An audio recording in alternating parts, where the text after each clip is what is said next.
Some people think cars are just rolling hunks of metal, but then there are some people like us who really like these rolling hunks of metal for some reason. But how in the world did it get to this point? Every car guy goes through 5 stages of life, going from an absolute idiot to a certified professional. This is usually how it starts. Level 1, freshie. At this stage, you're straight out of mama's womb, and you haven't developed a love for inanimate objects yet. But then, one day, you came across a YouTube video about a Lamborghini or some shit. Your dopamine receptors instantly get overloaded, and you're thinking, wow, that's kind of cool. I like how that makes me feel. Pretty soon, you're watching a bunch of car YouTubers and movies and learning about all sorts of things. The jokes about blinker fluid go directly over your head, unfortunately. You can't get a driver's license yet, so you decide to put playing cards on your bike spokes, just to feel something. But after a few years, you finally pass your driver's test, and you get to whip your mom's 2010 Honda Odyssey. You find an empty parking lot and rip the e-brake, convinced you just hit the sickest drift. But in reality, you just look like a chud. It's around this point in the first stage you figured out how to manually shift your mom's automatic car. So of course, you're banging gears like nobody's business, redlining it every chance you get. Going 20 over in a school zone isn't ideal, but how would people know you're a car guy otherwise? That's when the red and blue lights tend to show up in your rearview mirror. Car guy level 2, tacky cosmetics and LARP. You're finally coming to your senses and realizing that your mom's front-wheel drive Honda Odyssey isn't quite cutting it anymore. Your dopamine receptors just aren't quite as sensitive as they used to be. Even though you already told your friends about the eBay turbo setup you were about to order, something massive changed.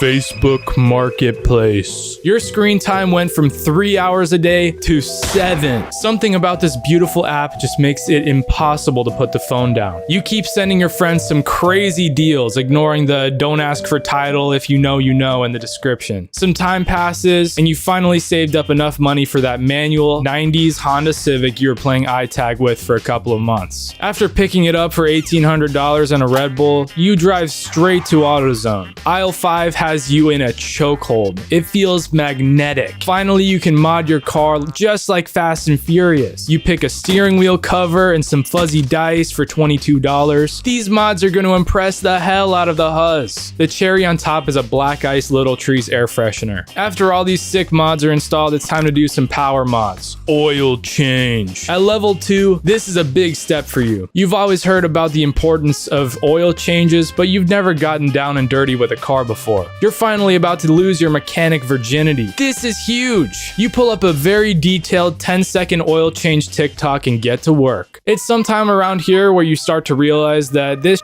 ain't all sunshine and rainbows. You're getting about as dirty as crud, and wiggling around under the car looking for the oil filter isn't very comfortable. This does not feel like Fast and Furious at all. The oil drain plug blends in with all of the other bolts under the car, so you decide to turn all of them until oil comes out. It takes you way longer than the 5 minutes you prepared for, but now everything is done. The only thing left to do is to turn on the car. This has now turned into one of the most stressful scenarios you've ever faced in your whole life. What the heck is gonna happen when you turn on the ignition? Is it gonna turn over like nothing ever happened? Is it gonna blow up? The car was absolutely fine. Now that you've got a running Civic, it's the perfect time to show it off a little bit. It's hard to decide whether to go to a street takeover or a car meet. If you chose to go to the street takeover, you would land yourself in jail after a few front-wheel drive donuts, while the car meet might put you in a worse situation. Once you pull up to the car meet, you'll start to realize that there are levels to this car guy shit. The steering wheel cover and fuzzy dice aren't gonna cut it anymore, because Kyle over here with the V6 Charger has his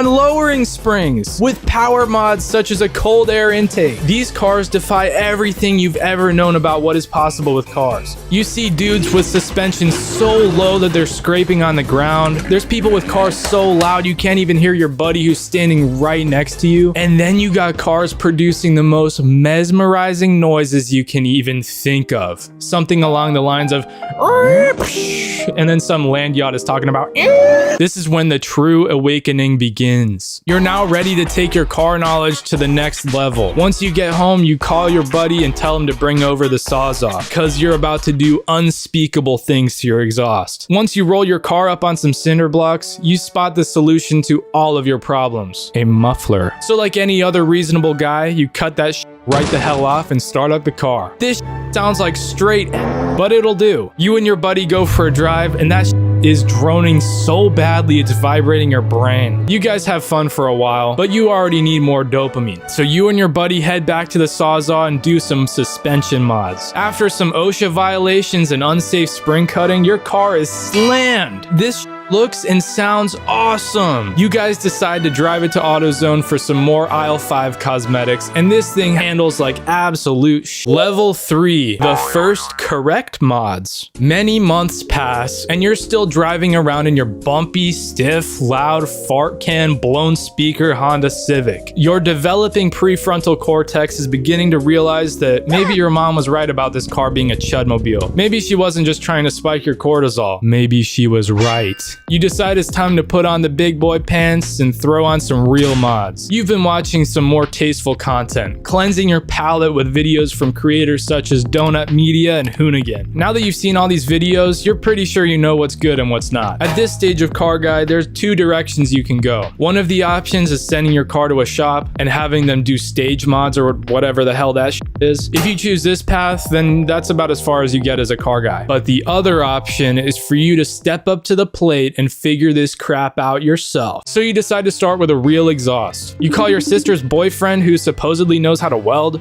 You tell him you need to straight pipe your shit. You guys grab one long ass pipe from Home Depot and stick it right where the cats are supposed to be. Now you've got a mint straight pipe. But wait, this isn't everything. You run to the mailbox and grab the package that just got delivered. It's the Alibaba cold air intake. Holy, you're about to make some chassis twisting power. You open the hood, throw out that old useless stock air box, and chuck in the new cold air intake. You never knew air could sound so dang good. Your car is now making loud whooshing sounds. This is awesome. You're convinced you're running a 4-second 0 to 60 now. But it's still not enough. Your next paycheck hits and you know exactly what you're spending it on this time. Congratulations, you've just copped your first set of lowering springs. Sure, they're cheap, but your car is gonna look so sick. Holy. They arrive at your house, you open the box and stare at them. They're perfect. But there's one setback. How the are these gonna get in the car? A new character has appeared, Chris Fix. You don't think much of this dude at first, but you guys are gonna get to know each other very well. You call your buddy saying something along the lines of, yo, you wanna toss in these lowering springs on my car? Should take about like 30 minutes or something. After the 4th hour, you snapped a bolt. No worries though, because it looks like Chris Fix made a video on how to fix a snapped bolt. 8 hours later, you've got your car on lowering springs. This thing looks awesome, and it's gonna drive nicely too. You sit back and admire it, whipping out your phone to get some photos for the story. Hashtag blessed or something. Although the lowered whip looks sick, this thing is an actual fishbowl. You get a roll of 5% tin off Amazon, slap it on, and it looks really cool from the outside. It's kind of hard to see considering how dark it is and how many bubbles are in it, but it's probably still worth it. But now it's time for some tasteful comfort mods. How about a ported 12-inch subwoofer? Installing this thing was an absolute pain in the ass. Not because it was hard, but because you were too scared to touch any of the wires. Finally, your car is mint. This thing is really coming along at stage 3. You decided to start investing in premium fuel because that'll make it go faster, right? You pull up on a BMW 325i thinking that this dude will be light work. You guys agree to race for pink slips and stomp the gas at the same time. But unfortunately, his intake makes a whining noise. The dude absolutely smokes you, and the worst part is he doesn't even want your pink slips. You're back to the start, but this time you have a plan. Level 4, the humble car guy. After that tragic loss, you've been consuming car media for hundreds of hours at this point, and you're pretty well versed in the car world. You no longer fall for the blinker fluid tricks or any of the other joke nonsense, and your car taste is refined, and you know your way around a ratchet. You're putting logical mods on your car and just installed your first set of high quality coilovers. While it didn't take you 8 hours, it did take you longer than you estimated, but every car project does. You also ordered some tasteful bolt-on mods, such as a new intake, exhaust manifold, gauges, oil cooler, and more cool shit. Your fabrication skills are much better now, so you manage to route your intake to a proper spot for actual cold air instead of directly next to your exhaust manifold. You've also learned that cars are money pits, and you've taken up a new high-paying job to keep up with your desire for cars. Although you still run to your local junkyard to find cheap parts you need. You're now tricked out with a sick all-white BMW E30. You bought a sick body kit off eBay, but it came in a cardboard box all folded up in a ball. It doesn't really matter though. You put it on your car and it looks clean as crap. People are actually complimenting your car for once. This is awesome. You've also pieced together a better exhaust with high-flowing headers, a premium muffler and resonator, as well as some high-flowing sport cats. You're getting the hang of things now, and now your car doesn't sound like it's shitting itself all the time. Although it is leaking pretty badly. That's one thing you can't quite figure out. It must be some sort of BMW tax or something. One thing you have figured out though is your addiction to brake cleaner. Oh, brake cleaner. After many sleepless nights of working on the car, the brake cleaner always hits right. Speaking of brakes, you did an RX-7 front caliper swap on your E30, and this thing actually stops now, and the brakes don't fade while you're canyon carving. You've now matured a little bit, and you rarely attend car meets anymore. Now you spend your time at track days socializing with all the big shots. You now have a certain aura that is complemented by the brake cleaner stench. Anytime you're in an AutoZone or O'Reilly's, the workers know you by name. Every time you attend a track day, you learn more about yourself as a driver and more about your car and how to improve it. You now understand that even something as simple as choosing the right tire will greatly improve the feel of your car. You start working on more preventative mods and suspension mods to help with handling. You're now bulletproofing your car rather than chasing more horsepower. This thing is awesome. Level 5, absolute ball knowledge. If you've made it to stage 5, you are absolutely balling out. Your car knowledge has surpassed the aftermarket manufacturers, so you're fabricating new car parts to fit your exact needs. You're doing engine swaps that nobody has even thought about. All of those track days you've attended helped you get close with some of the best tuners in your area. And now you're bringing a car to the dyno every other month. You've even tuned a couple cars yourself. You now know how to actually love a car and how to diagnose the problems in seconds. At this level, your daily might be a gutted out Honda Civic with forged internals, a huge turbo, and a dog box transmission. Or maybe it's just a near stock car with a couple of mods. Either one shows just how much of a car guy you are. Your main car hobbies now revolve around joining car events, showing off how sick your car build is at a car show, competing in time attacks, but there are some car guys who have reached the peak of the car world and now simply enjoy watching others from the driver's seat of their Honda Odyssey. Yesterday, some lady cut me off in a parking lot, honked at me, parked sideways in a handicapped spot, and then walked away. I was pissed. That was just one of 21 types of drivers who pissed me off, but it wasn't as bad as the dudes who don't know how to use their turn signals. Sometimes out in the wild, you'll see a dude who is not aware of the little lever behind the steering wheel. Typically it's BMW drivers, but this issue affects many. When I'm driving in the left lane and some dude just slowly drifts in front of me from the right lane without any notice, it pisses me off. Like, dude, feel free to give me a warning. They put that fucking light on the back of the car for a reason. Do you think BMW spent millions manufacturing a functioning blinker just for it to collect dust? The answer is no. Speaking of these dudes just drifting into the left lane, what the hell is the deal with left lane campers? Like, actually, there are not just 2 lanes on the road for the sake of it. If you're gonna be in the left lane, you're passing. If you're in the right lane, then you're chilling. Why do I see people chilling in the left lane? Not only is it annoying, but it's also probably one of the reasons that people start cutting up and driving like shit. Think about it. If you're going fast and another dude is not going fast, then you're gonna go around them, right? Another thing about these left lane campers is that they're in absolutely no rush until you try to pass them. I'll be going 5 under behind one of these campers and then go 60 to pass them, and all of a sudden they're going 65, which makes me want to just drive straight into their rear. Okay, this sounds a little hypocritical, but tailgating also pisses me off. Bella, the only reason I'm going 25 miles an hour is because we're in a school zone. I know I could probably get a pretty sweet insurance claim with a simple downshift, but it's just so awkward when some loser is just driving right on my bumper. The main time it really pisses me off is when I'm driving my manual Mini Cooper. I'm not gonna lie, I'm kind of a genie with the clutch, so best believe I'm not gonna be rolling back into someone's car. That being said, on the off chance that I hit legs or something, or my foot slips, just some bullshit happens where the car rolls back, there needs to be a little bit of room, dog. If someone is right on my ass and I roll back a bit, I'd probably be at fault. That's when the big iron comes out, because because I'd be about as pissed as fuck. The only time the tailgating really gets to me is on the highway. I'll be trying to merge and a dude will just not make space. Zipper merging is key. If we could somehow just figure that out as a society, then that would be cool. I feel like the merging issues are more with on-ramps though. Sometimes it's just because it's a on-ramp, but other times the people who are already on the freeway are just trying to play defense or some shit. Like this one time I was driving on the on-ramp and there was somebody already on the freeway who was right next to me. Picture this. The left lane was completely empty and they were in the right lane and I was right next to them on the on-ramp. So as you do, I slowed down a little bit so I could merge behind them. But instead of getting over, instead of maintaining their speed, this bitch stomped the brakes. We both damn near hit a standstill because they literally stopped on the freeway since I was next to them. I don't know how they didn't get rear-ended, and I don't know why they didn't go in the left lane, but that pissed me off. It didn't piss me off as much as blinding headlights though. I can't be the only one who thinks the older style of headlights is plenty bright enough. All of my cars have relatively dim halogens and I can always see perfectly fine. But for some reason, people just need to see at night with the brightness of the sun. Those LED bulbs are completely lethal, especially while trying to get on the freeway or something. This isn't really an issue while driving in my truck or something, but in my BMW or Mini Cooper, I feel like I'm getting flashbanged constantly. I know it's not the driver's fault as much as the manufacturer, but that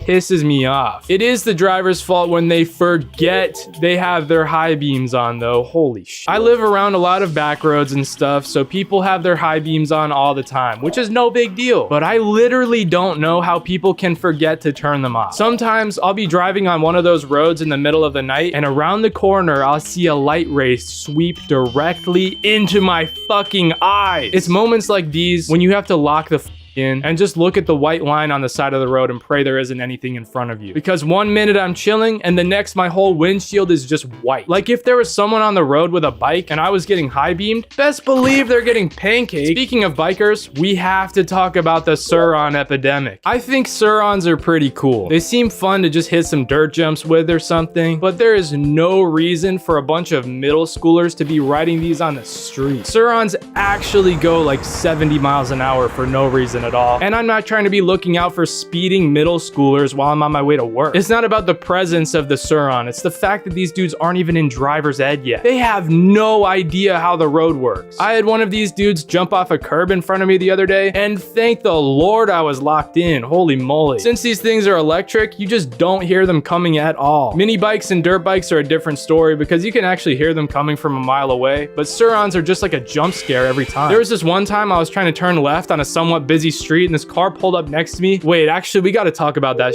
because this is worse than Sur-Ron. When I'm trying to turn left on a busy road and somebody pulls up next to me to turn right, I can no longer see the left. What are we doing? If you could just give me an extra few seconds to actually see if I can turn without getting T-boned, that'd be awesome. It's no big deal if there's two turn lanes, but when it's a two-way stop sign or something and the car next to me just invents their own lane, it pisses me off. Doing this makes the whole thing into a gamble. Why do people pull up next to me in the first place when they're trying to turn right? I'm gonna be blocking their vision too. It's not like you can just see through my car or something. Actually, maybe they can because I kind of drive a fishbowl, unfortunately. This whole situation pisses me off, but it's not nearly as bad as when people pass school buses while the stop sign is up. I swear the school bus will flip out the stop sign and I'll be seeing people who are just like, stop sign? What stop sign? And then they just fly right past the school bus. That shit is just weird though. Like, don't do that one for real. While we're talking about school buses though, I just gotta mention how much school buses piss me off. As soon as a school bus drives up next to me, I'm gonna get flipped off, get my car hit by a cheese stick, and probably end up getting my bumper clipped off by the school bus taking a tight turn. I feel like even in these situations, I'm not one to use the horn though. I've never been too liberal with the horn as far as honking at people goes. That's like an East Coast thing or something. Honking at people and getting honked at just does not help the situation half the time. If someone's gonna back into you or something, then definitely go for it. But there are these select times when I'll be driving 38 in a 35 and some Tesla is gonna be sure to pull up right behind me and honk at me just to let me know I'm going a bit too slow for that. I think think the more awkward situation is being the passenger in a car with someone who loves using the horn way too much. I was once driving with this dude who cut someone off, and then he honked at the other driver. I just about put my hood up for that one because that shit was so embarrassing. I feel like it's a city driver thing though. People who live in big cities drive completely differently than everyone else in the world. Like even if they're in the middle of nowhere, they'll be right on my bumper because they don't want to get stuck in rush hour traffic or something. It's like I need to remind them that we're in the middle of the desert with a total of 3 cars. It's always Teslas though. Teslas are cool because they can launch so hard, but in my opinion, they look pretty boring and half the people who drive them are annoying. I think the best thing about seeing a Tesla in traffic is knowing you can brake check them. If there's a Tesla riding your bumper for no reason at all, they cannot hit you even if they try. These cars have the most sensitive auto braking and it's so funny. There's a dash cam video out there of a dude brake checking a Tesla and the Tesla driver was absolutely losing his shit. I think one of the better things about Teslas is that they're usually in good condition though. Whenever I'm driving near a car that's just completely messed up, I feel like I'm gonna be their next victim. I'm not talking about squeaky brakes, exhaust leaks, or lifter tick, or any of that bullshit. When I see a car with a missing headlight, bumpers hanging on by a thread, and wing mirrors that look like they got macked up by a motorcycle driver, I feel like I'm gonna get my car flipped or some shit. I understand that everyone has their situations and might not be able to afford a car that's all in one piece, but you can tell when a car has been completely messed up due to bad driving. It doesn't piss me off to see a car like this, but that just scares me to be honest. Maybe we need to stop handing out licenses to everyone. One thing that pisses me off, but maybe it's just a me thing, is when people don't use their blinker at a roundabout. I'm not gonna lie, sometimes I'm guilty of this when I'm trying to figure out which exit to take or something, but when I'm trying to get in a roundabout and the person coming at me from the left doesn't use their blinker, I'm gonna assume they're gonna continue going around the roundabout. 20 times out of 10, they exit next to me and I could have gone in the roundabout. It's one of those things that's only a problem when there's a lot of traffic or when I'm in a rush or something, but it pisses me off anyway. Let me know if that's just a me thing though, because the next thing that pisses me off is universal. I think a semi-truck passing a semi-truck is totally fine, but there seems to be some sort of hiccup whenever this happens. Either the one passing just can't quite go fast enough to actually pass, or the truck that's getting passed starts speeding up because they can't let their ego get hurt. Here's a message to both of you guys. Kroger does not need to get their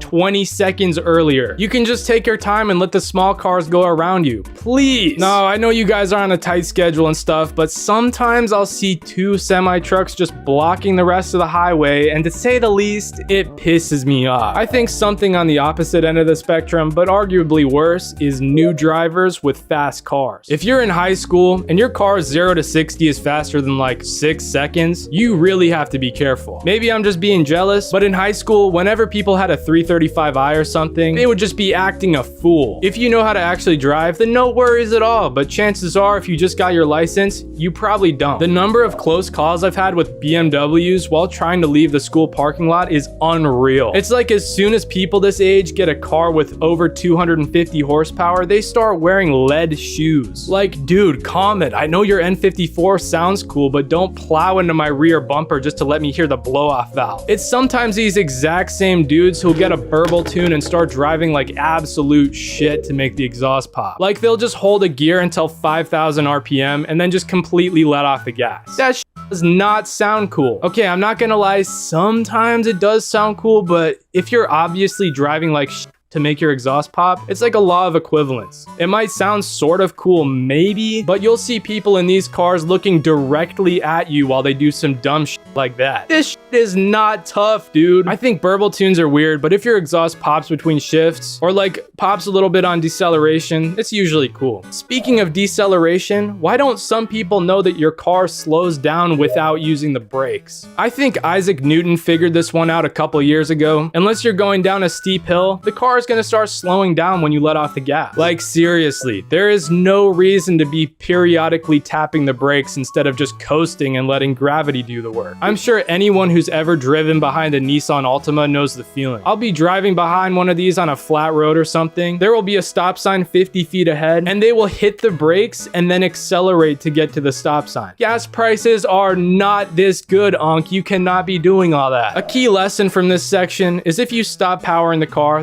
will stop powering. But another thing about coming to a stop is awkward traffic lights. Traffic lights are sometimes like 2012 COD lobbies. You'll just be at a stop, and then the moment the light turns green, someone's honking. Like, what kind of throttle response do you think I have? I think the worst part about traffic lights is when people don't know how an unprotected left works. There have been so many times that I've got cut off from some dude just gassing it through an unprotected left turn. I feel like that situation leaves way too much thinking for some drivers out there. Okay, wait, I just thought of another situation at traffic lights that pisses me off even more. When I'm behind someone who doesn't stop at the fucking stop line. I know they probably think they're a good person or some shit for stopping way behind the stop line, but I promise, the traffic light does not see you. Unless the traffic lights are on timers, we are going to be sitting there for a long time. Speaking of sitting in a car for a long time, you're not going to be sitting in your car for very long if you don't wear a seatbelt. I swear, some people prefer to hear the seatbelt warning chime blaring instead of just clipping in their seatbelt. Must be too fat for the seatbelt or something, I don't know. There's literally zero reason to not wear a seatbelt. If I get in an accident with someone and they fly through the windshield, best believe I'm not gonna go scrape them off the asphalt. When I'm driving, I need to feel like I'm glued to the seat. Otherwise, it's just so uncomfortable. Not as uncomfortable as seeing a big truck hauling nothing. I have a love-hate relationship with lifted trucks that haul absolutely nothing. I love it because I think it's about as funny as shit to see a tiny dude with a $100,000 truck on rubber bands and chrome wheels, because you know that guy is like an accountant or some shit and has never even worn a piece of Carhartt, let alone put a stick in the bed truck. So yeah, I love them because they're funny to look at, but when you have to share the road with one of those, holy shit. Give me a break. When they're behind me, they're taking up like 3 lanes, right on my ass, probably don't see me, and I feel like I'm gonna get run over. And when I'm behind one of these trucks, it's like they're rolling coal all over my car. And I have to look at all those bumper stickers that are just yapping about some bullshit. And worst of all, they have those underglow kits that make me feel like I'm gonna have a seizure. In all fairness, I respect the grind, and it's cool that they've put so much time into a build like this, but I personally think a truck should be used for truck stuff. Maybe that's just me though. Like, the bed sizes of these trucks literally haven't changed since the 90s, but the grill has like quadrupled in height. It kind of sounds like a whole lot of coping. I'll probably always be the type to drive an older truck for this reason. One last thing though, I've only ever sat in a lifted truck like this one time, and to be completely fair, I felt like I owned the road. So I get the appeal, I guess, but it still pisses me off. Today we're looking at some of the shit boxes of all time and then ranking them from money pit to race car. Okay, starting out with the Acura RSX. I think these are fine cars, but I always see them kind of clap, so I'm gonna give it beater tier for now. I'm trying to find the absolute best shit box that money can buy, and maybe even help you guys find your next car, so be sure to watch to the end. Next up we have the Acura Integra. I've never really been a big fan of these headlights personally. Not my favorite. Also, they're front wheel drive. I think they look better than the RSX, but I'm gonna have to put it in the same tier. Now we got the Audi A4. Audi A4. I mean, it's alright. Like, you should have got the S4, dude. Jump. As for the Audi A6, you know, they can be clean. It gets you from A to B. Next, we got the Chevy Cavalier. This shit looks like junk. Not even a money pit. Not worth putting the money in. It looks like just freaking junk. But the Chevy Cobalt, on the other hand, I mean, just junk too. I mean, it's not even like worth putting the money in. Junk. Maybe I should put money pit above junk. I don't know. As for the Chevy Cruze, this shit is boring. I'm gonna put it in beater tier. It's just a piece of shit. Ooh, we got the Chrysler 200 now.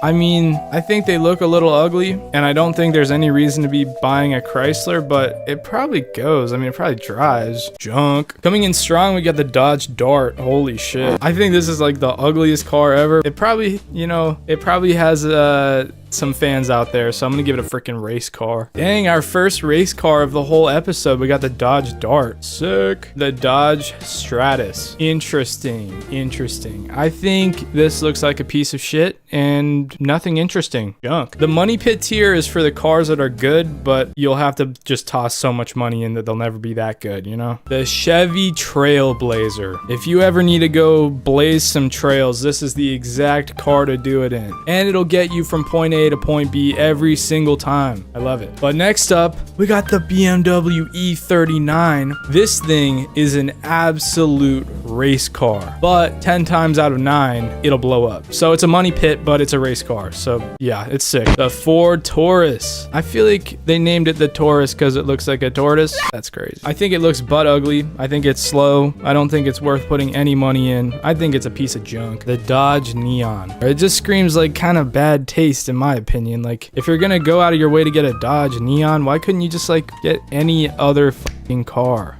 Like, we got some good ones down here. We got the Legacy. Damn, these pictures really cut this shit off. But anyway, you get the idea. Like, there's some better options out there. Frickin' junk. I'm moving junk down here because it only makes sense. The 2000s Honda CR-V. You guys know I love this car so much. Well, since these have a table in the trunk, I'm gonna have to give it a frickin' race car. This is definitely a race car. I love these cars. The Isuzu Rodero, looks chill. Doesn't nearly meet the standard of the 2000 Honda CR-V or the Dodge Dart, but I mean, it gets you from A to B, you know what I mean? Like, I'm gonna just put it there for now. Like, I think that's a fair place to put this thing. Junk. Hear me out. I feel like the Ford Focuses had the craziest ascensions of all time. Like, they're crazy cars now. The Ford Focus RS, the STs, they're beautiful. This shit sucks. I'm putting it in junk. It is the stepping stone for the Ford Focuses that we have today, though. So thank you for your service and enjoy the junk tier. The Ford Fiesta, same story. That shit sucked. The Kia Rio, it's cute. It's like, who wouldn't want a Kia Rio? Some car named a Rio, that's gotta be the best thing ever. This shit sucks though. It's slow, and I hate the paint. Putting it in junk. Damn, am I an asshole, or are a lot of these cars junk? Junk. Oh, okay. Okay, we got a good one now. We got the Ford Mustang. I think these ones can look pretty good, and they can make some good power. I think it's fair to put this in the race car tier. I mean, it is a crowd killer for sure, but I mean, pros and cons, right? It's a freaking fast-ish car and can race car. Junk. Ooh, the Mini Cooper S. The Mini Cooper S. Okay, you can buy a Mini Cooper S and take it to the track and perform extremely well. That being said, this engine will fucking blow up badly. Well, not the engine, but everything around the engine will blow up. So, yeah. Money pit. Well, okay, you know, they're really cheap and you can take it to the track and it is a race car, but you gotta just, yeah, you gotta put a little extra cash in there. What is this, a E90? Okay, if this is a E90 base model, if this is a 328 or something, race car. If it's got an N54, Money pit. so assuming it's a 328, I'm gonna put it in race car tier. Ooh, the G37. God, I picked the funniest images for this, but yeah, look at that. That's funny crap. I hate community around these, and I hate the way these sound for the most part, but they're decent cars, unfortunately. I'm gonna have to give it the A to B tier. Okay, now we have the Saab 9-3. I wish this brand didn't get nuked by the economy or whatever. These things are sweet, dude. These are absolute race cars, and I wish they still existed for the like more than they do. Race car. Ooh, the Ford Explorer. This thing, I think, okay, maybe this is a reach, but like, I think I heard something about these having like a Corvette transmission. No, not a Corvette. These things just have like really shitty transmissions apparently, but they're good cars. They were before the transmission blows up. I'm gonna put it in A to B for now. We got the Scion XD. Jump! Oh no, the Kia Soul. No, the Kia Soul sucks. It's junk and it's like, I need to make a new tier for this shit. Junk. I hate the way it looks. Every time you see one, somehow there's a car accident and they're ugly and they're slow. Why would you buy this car? It's terrible. Ooh, a beautiful image of the Toyota Corolla. You know, these things will never leave you stranded, except in this picture, I guess, because this is a shitty picture, but they get you from A to B. It's not worth putting money into them because it's not a race car. It'll never be a race car, but it's a good daily. Oh my God, I put that in junk? Wait, maybe I gotta reconsider a lot of this shit. Okay. Beater. What the fuck am I doing? I put the... Oh my God, I'm sorry. Wait, this is a beater. This is a beat. This is a race. What the fuck am I talking about? Boom.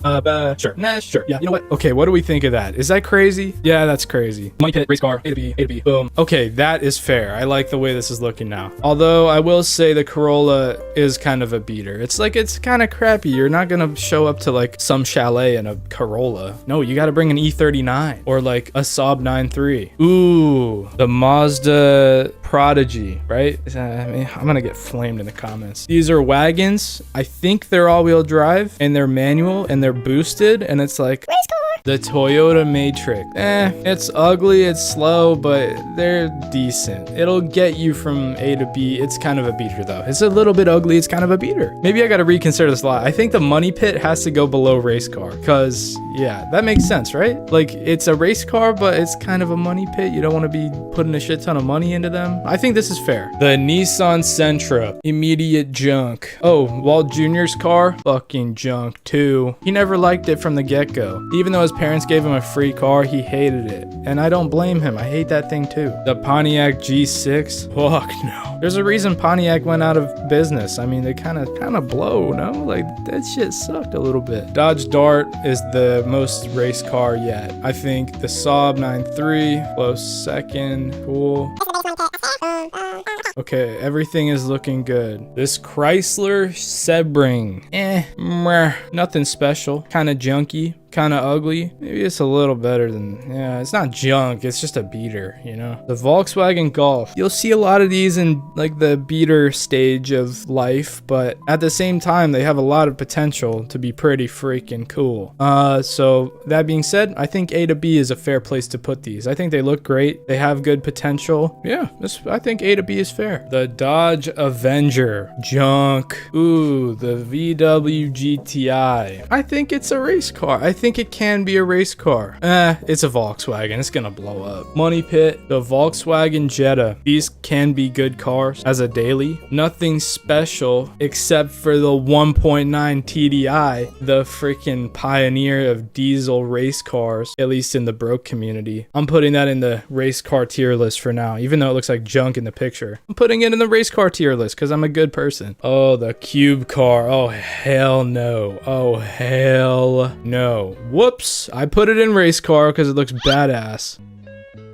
Oh, the Eclipse is definitely a race car. I love Eclipses. Honda Civic. Honda Civic is the #1 race car of all time. It paves the pathway for every car guy's enthusiasm for cars. A Honda Civic is a must-have. Honda Civic is winning right now. It's the absolute best car you could get in the shitbox world. Fuck this thing. I don't hate the car, I hate the drivers. Chevy Blazer, yes, the off-roading king. Boom, race car. Not that fast, nothing too special, but these things can get over a lot of things. Nissan Versa, junk. This shit looks like poop too. I don't even know what it is.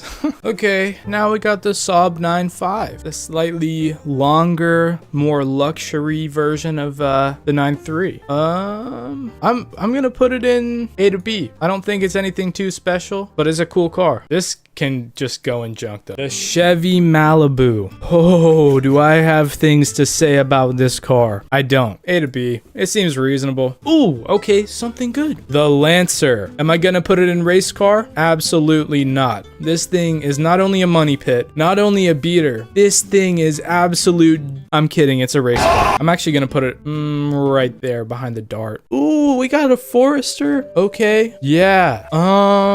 Those Subaru head gaskets, I don't love them. But if you get a Forester XT, it can be manual, all-wheel drive, boosted, a lot of space, very solid daily. Maybe not a race car though. Yeah, I think it's fair to put it in A to B. Ooh, that Jeep XJ. Boom, race car. Well, they're slow as shit. I mean, you can't even get these things up to like 85, but they're race cars when it comes to the rocks, if you know what I mean. Anyway, junk. Mazda 3. These are surprisingly fun to drive. I hate the people that typically drive them, but they're pretty cool cars and they're surprisingly reliable. I'm gonna put it in A to B for now. The Geo Metro, junk. The Chevy S10, absolute race car truck. I love these trucks. I don't know what it is about them. It might be the sleek design or the fact that they look really good when they're low, or just because it's a good truck. I don't know, I like them. This is a G35. Oh, hell no, junk. I'm gonna give you junk as well, but then we're moving over to the Outback. These are awesome. Mostly. Subaru head gaskets, shitty transmission if you get it in an automatic. Don't get it in an automatic. And otherwise it's chill. I think they look okay. I think they're fun to drive. It's a borderline race car, but if you were actually gonna race it, it would be a money pit. So I'm putting it there for now. The Chevy Impala, junk. Beater. This thing, junk. And another junk. And then we got the Legacy. This is like the race car version of the Outback. I'm absolutely putting this in race car tier. It's pretty cool. I think think they're really cool. I don't know. I think they're cool. And then we got the WRX junk, the Ford Ranger. I love these trucks. I'm not very into trucks and stuff, but these are very, very, very good. I would just put it in A to B, but I just think it's that good. It deserves the race car tier. Unlike this thing, junk. I'm kidding about the WRX. I think it is race car, but I also think it's money pit. Yeah, I think putting it in the money pit tier is fair. I'll put it there. I think that's good. The Mercedes E-Class. It's a race car for sure, but it's a Mercedes, so it's got to go in the money pit tier. That's only fair. The Nissan 240 SX, absolute money pit. You wanted to get a shelf, a rolling shelf for a 240, maybe 10 grand Minimum. and then installing an engine in one. These things blow to work on. You can't find any parts for them, whatever, all that shit, but they're really, really good cars. So it's a very fair money pit candidate. I'm gonna put it at very first for the money pit candidates. Ooh, Mazda 6. Yes, sir. That is definitely a money, or I mean, Not a money. that is definitely a race car. Well, not this good, not this good. Hey, chill. I think that's fair. All-wheel drive, turbo 4-banger, manual. They're very chill. Like I like these cars a lot, and I think the drivers are a lot better than the Mazda 3 drivers. Volvo S60. If it's a normal Volvo S60, they are definitely just A to B. But assuming this is an S60R, then it wouldn't be in this tier list. But we're assuming it's an S60R, which would put it right behind this guy. Although they handle like shit a little bit. Like the steering is just not ideal. Okay, boom, perfect. Oh, that was a Volvo S80. I thought it was an S60. Okay, if it's a Volvo S80, it's gonna go... It's still in the race car tier, but just like there, I think. I think that's okay. And then the S60 is gonna go boom. Perfect. This shit is junk. Is this a C class? And not a race car. Definitely just A to B. I just don't love the way they look, but not a beater, not junk, just A to B. The Miata, right behind the Honda Civic. This is like top tier race car beaters of all time. The BMW E46, dude, I mean, it's definitely a race car, and it's definitely better than the E90. Is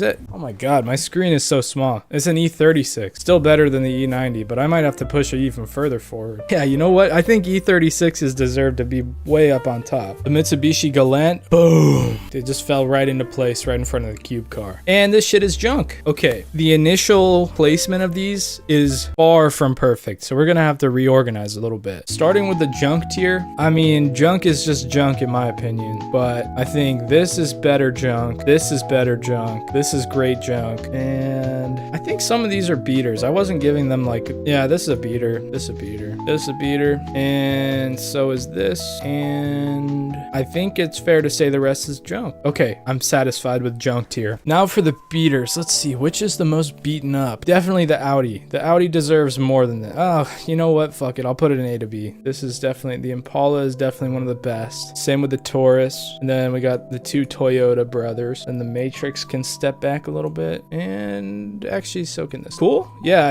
I'm satisfied with that. Beater, beaten. All right, now we got A to B. Definitely the CRV is perfect right where it is. Do not move an inch. But we have some work to do otherwise. The Forester is a close second, to be honest. And the Mazda Speed 3, maybe it needs an upgrade. Or if this is not a race car, then neither are some of these. So I think I'll have to do it, unfortunately. Put it at the back of race car tier. Scoot that over there. Move this over. Yeah, that's bold. That was bold. And I think we're good to go like this. Holy shit. Why am I so stressed out about this? The money pit cars. Funnily enough, I think these are some of my favorite cars out of the whole list, but I just think they'll all blow up. 240 is the very, very first. These two are next. Or, there we go. There we go. Boom, boom. All right. Got this guy around there. Boom. Very nice. And as for the race cars, the Civic and the Miata are exactly where they need to be. The Dodge Dart, you know what? I gotta just toss you down here, bud. This is good. This is good. These can switch. I'm gonna get hate for that. I'm gonna keep it like that. That's okay. This can move. I'll move that back somewhere else later. Good. Definitely in front of that. This shit, it just depends on what you want. If you want to go fast in a straight line, get this guy. If you want to go fast in the corners, either of these two. I prefer the corners, so boom. Cube car, junk. Nope, It's a beater. It's an A to B car, at least. And then, ooh, the Eclipse, I think, has to go right in front of the E90, right behind the E90. You know what? I think that just about, boom. I think that does it for the tier list. I think this is absolutely mint. Let me know what you think, though, because the best race car out of the shit boxes is definitely the Civic or the Miata. And the junkiest of junk has to be the Dodge Dart. So let me know if that's wrong. Let me know if I did an amazing job rating this or not. And yeah, thanks for watching. I feel like people act differently based on what they're driving. If they're driving something like a Ram 2500, they're probably feeling all blue collar and tough. If they're driving a BMW 5 Series, they're probably smirking behind the tinted windows and feeling like the Wolf of Wall Street. Some people buy cars from certain brands to show off who they are. And the brand you buy from says a lot about your personality, but it might not be exactly what you want. This is what your car brand says about you. Tesla. Toyota. Toyota is kind of ball knowledge. If you drive a Toyota, you just know who you are and what you're worth. Your time and money is better spent on a Toyota than in some fake luxury car. You know that with a Toyota, you can get wherever you need to go instead of waiting for AAA on the side of the road with a BMW. Also, Toyota makes some of the best cars. The 4Runner, the Tacoma, the GRs. Toyota makes some great cars. Subaru. Subaru. In my opinion, if you drive any older Subaru, you're 100% based. The older Outback, Legacy, and even the WRXs were all better than they are now. The new ones are just too messed up. Like the newer Outback is just pretty boring besides the dude from my Discord server. They have CVT transmissions, they're really big, and the engines usually aren't that powerful. The old ones were obviously slower, but they would come with manual transmissions, they were way smaller, and they were just cooler in my opinion. Same goes for the Forester and many other Subarus. If you drive a newer Subaru, you're slightly boring, besides the dude from my server of course. And if you drive an older one and really go on some adventures with it, you're so cool. You probably have a golden retriever, vape a lot, and have colored hair. And you're at least a little bit gay, but that's okay because your car probably smells like raspberry and wet dog type of mix. Also, why are Subarus like the puppies of cars? I don't know. They just seem, I feel like that's just how they are. BMW. According to the Gassy Discord server, BMWs are the most overrated car brand. However, I'd like to argue that there's a few sides to BMW. If you have a G80 or something, you're probably just a drop shipper under the age of 20 or your parents bought it for you. You only got this because you saw everybody on TikTok had them. You have no idea what it actually is. You don't have a love for BMW or anything to do with cars. You just like people looking at you. Older BMWs are a different perspective. The 2002, the E24, and other similar ones offer a very engaging and very fun driving experience. They're definitely enthusiast cars. If you don't drive your BMW for the badge and instead drive it for what it's meant to be, you're a BMW baller. If you have a BMW SUV, you're the absolute best taxi that your friends could ever wish for. These cars are track hawk killers and super comfortable. I don't think most BMW SUVs hold true to BMW's core values, but they're definitely a very cool daily option. Hyundai and Kia. If you drive a Kia or a Hyundai, you're very ethical and it pisses me off. They're very cheap cars, somewhat reliable, and generally pretty boring. If you manage to own one of these for more than a week without it getting stolen, and these cars are reasonable for commuting, honestly, I'd suggest you just leave it downtown with a USB stick next to it, let it get stolen, and let that insurance money hit. You're probably not going to care about that piece of shit anyway. I get if you have a Kia Stinger or a Hyundai N thingy, then it's pretty cool, but I don't know if Hyundai or Kia are ever going to outrun their pasts. These cars are just kind of boring. Also, what the hell is up with Kia Souls just being the most dangerous cars on the road? People who are driving Kia Souls are always causing some kind of fatal accident for no reason at all. Also, those cars look butt ugly. There's so many other options before getting a fucking Kia Soul. If you want a cube like that, you should get like a Ford Flex or one of those cube cars. Anything but a Soul. Those things are so ugly. Lexus. If you're driving an older Lexus, you're kind of like a luxury Asian core. I feel like you're super luxury and super Asian. Lexus is such a great brand. Reliable, quick, comfortable. The only thing that keeps me from getting one is that they're hard to find with a manual transmission most of the time. It's literally owned by Toyota, so they always make great cars. If you drive a Lexus, you're probably more into the comfort of driving than the sport. Mercedes. If you drive a Mercedes, you're either rich or coping for not being rich. But to be fair, their base model cars are pretty nice too, so I don't blame you for getting one. People who drive a Mercedes are cool. They're real life mob bosses. Fun fact, everybody who owns a Mercedes has a Tommy gun in their trunk, cannoli between two fingers, and a cool gangster hat. Also, Mercedes made that one ad with the dude spinning tires at the stop sign, which was super badass, so yeah. If you drive a Mercedes, you're cool. Ford. If you drive a Ford, you are a man. Even if you're not actually a man, you're definitely a man. Ford is every dude's basic necessity. Whether it's a Ford Ranger, an F-150, a Mustang, or a Focus ST, these cars are dude cars. Well, maybe not the lame Ford Focus or any of those weird ones, but for the most part, Ford is a basic necessity for dudes. If you drive a Ford, something reasonable and cool, then you're awesome. If you drive like a Ford F-650 for no reason at all, you should probably sell it and get a Prius. Lamborghini. All right, I hate to admit it, you're pretty loaded. If you're in the financial situation to drop a couple hundred racks on a car, you're definitely loaded. But do you know cars?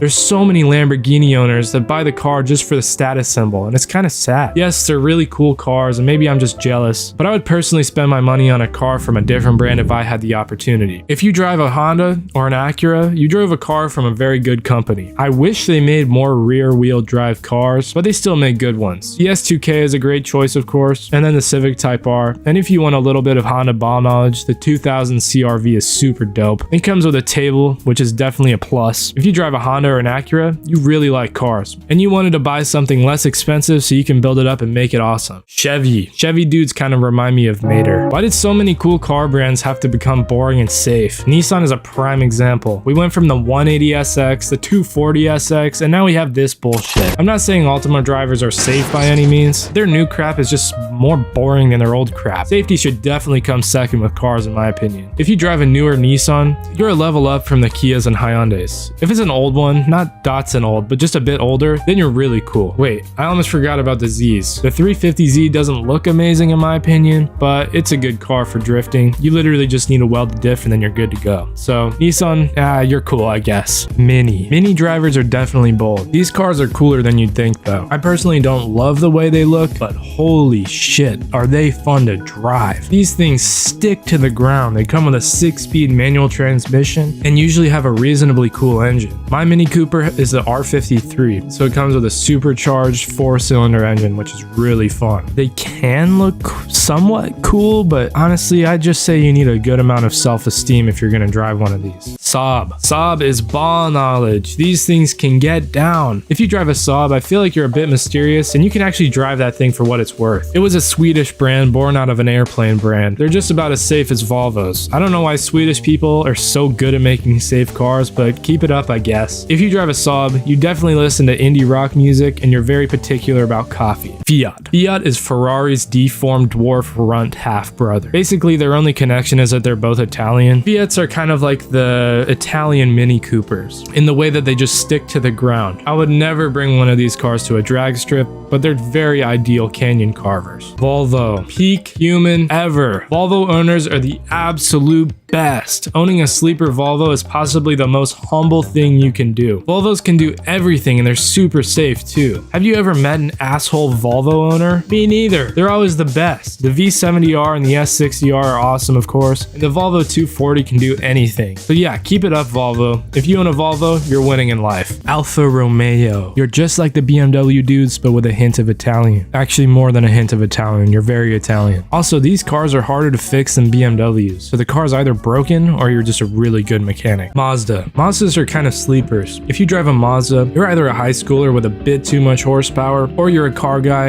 and you know about Mazda's untapped potential. The Mazda Speed 6, for example, makes 275 horsepower stock. It's all-wheel drive and it can come with a 6-speed manual. They're also pretty reliable, and they're reasonably priced too. Of course, Mazda also made the RX-7 and all those other cool cars that I don't want to talk about right now. Mazda drivers are either a little bit annoying or just chill dudes who like cars. Some car mods just make sense, and others, these are the best and worst car mods. Starting off strong with aftermarket steering wheels, this mod is perfect if you're using your car on the track, or at least in a scenario where you're going to be running into things all the time. If you're going to use a steering wheel like this, it's good to have harnesses and other safety equipment now that you don't have airbags. That's why I think it's a little bit of a weird mod to do to your daily driver, because you're going to be daily driving with a helmet now. No more airbags. Oops. It's probably not going to feel great when you hydroplane into a guardrail and slam your head into that cheap Taiwanese replica steering wheel, which is probably made out of cardboard. While aftermarket steering wheels can look cool as crap when you buy the right one, they can also look quite silly. The respectable opinions of the fellow car meet enjoyers will probably not approve. 9 times out of 10, the stock steering wheel works just fine. But if you're convinced that you need the benefits from a proper aftermarket steering wheel, then it's definitely worth it. Don't cheap out, bud. Removing your AC. Have you ever wanted free and easy horsepower? Yippee! Well, removing your AC is probably the easiest way to gain a couple of ponies. But why? It's because your AC adds rotational drag to the engine, since it's usually powered by a belt from your crankshaft. After you remove it, your engine isn't sending any power to the stupid climate control. It's just all going straight to the wheel. Okay, I'll be honest, you're probably not going to notice a difference, but it still helps if you're trying to juice every last horse out of your engine. Also, the AC unit itself can weigh around like 30 to 45 pounds, so if you remove it, you're at least getting a little bit of weight reduction. That's like how much a toddler weighs, right? I will personally not be doing this mod though. During the hot summers, minutes will feel like hours when you're sitting in the car. You'll probably be roasted alive. If I'm sitting in the McDonald's drive-thru waiting for my Big Mac, I do not want to be feeling like a baked potato. Also, my Big Mac-sized passengers are guaranteed to be complaining. Removing your AC is really only for the strong and brave. For those who are chasing every last bit of performance from their car, I just wouldn't do it to my daily. Interior and exterior RGB lights. Do you want to stand out? Do you want everybody to look at your awesome race car? Do you want to be the lighthouse in the storm? Well, I have the perfect mod for you. Throw some lights on your car. If you have a riced out GT86 or a squatted GMC, this is the perfect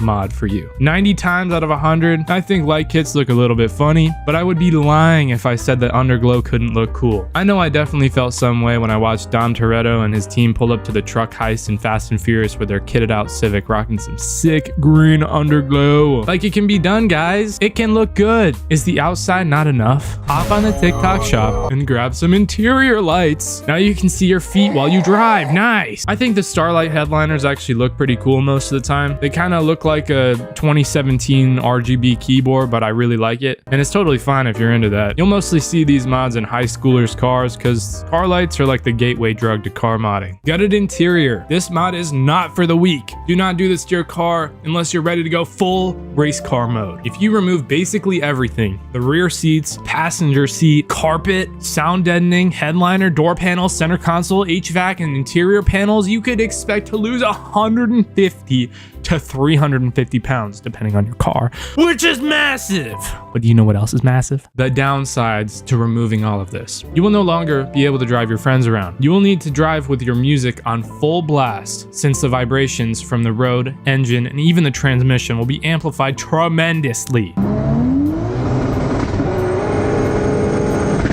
Since you have no sound deadening, literally every pebble you run over will be as loud as crap. If you're ready to face the psychological effects of this mod, then it's awesome. But if you don't want to dread driving your car every day, then this mod is not worth it. And now, one from my personal collection, bucket seats. Do you miss being hugged and loved? I have great news for you. The bucket seat is an amazing hugger, and it'll keep your ass from moving even an inch. Even if you're tumbling down a mountain, you will not budge if you're in a bucket seat. Why would you want this though? Bucket seats help you drive much better. Since you won't have to brace yourself while going through corners, you can focus on the road and the awesome stuff that you're doing instead. These seats are snug and cozy if you buy some nice ones, and will keep you super safe, although it might interfere with some fancy airbag systems. So far, this mod sounds like a no-brainer, right? Well, there's some drawbacks. Sometimes bucket seats can look very out of place. If your car is as slow as shit and you install bucket seats, it's kind of like wearing a Cuban link in the trenches. They're also super annoying to get in and out of, especially if you have a fat ass like myself. This is a drawback if you're trying to pick up tortas, but overall the bucket seat is a very solid mod with very small downsides. Aftermarket gauges. This is a super solid mod that is extremely useful. Whether you want to push your car to its absolute limits, or if you just want to keep things reliable, installing some aftermarket gauges to monitor your car is super helpful. You can see the oil temperature, water temperature, boost if your car is boosted, air fuel ratio, volts, and probably the most important gauge of all, oil pressure.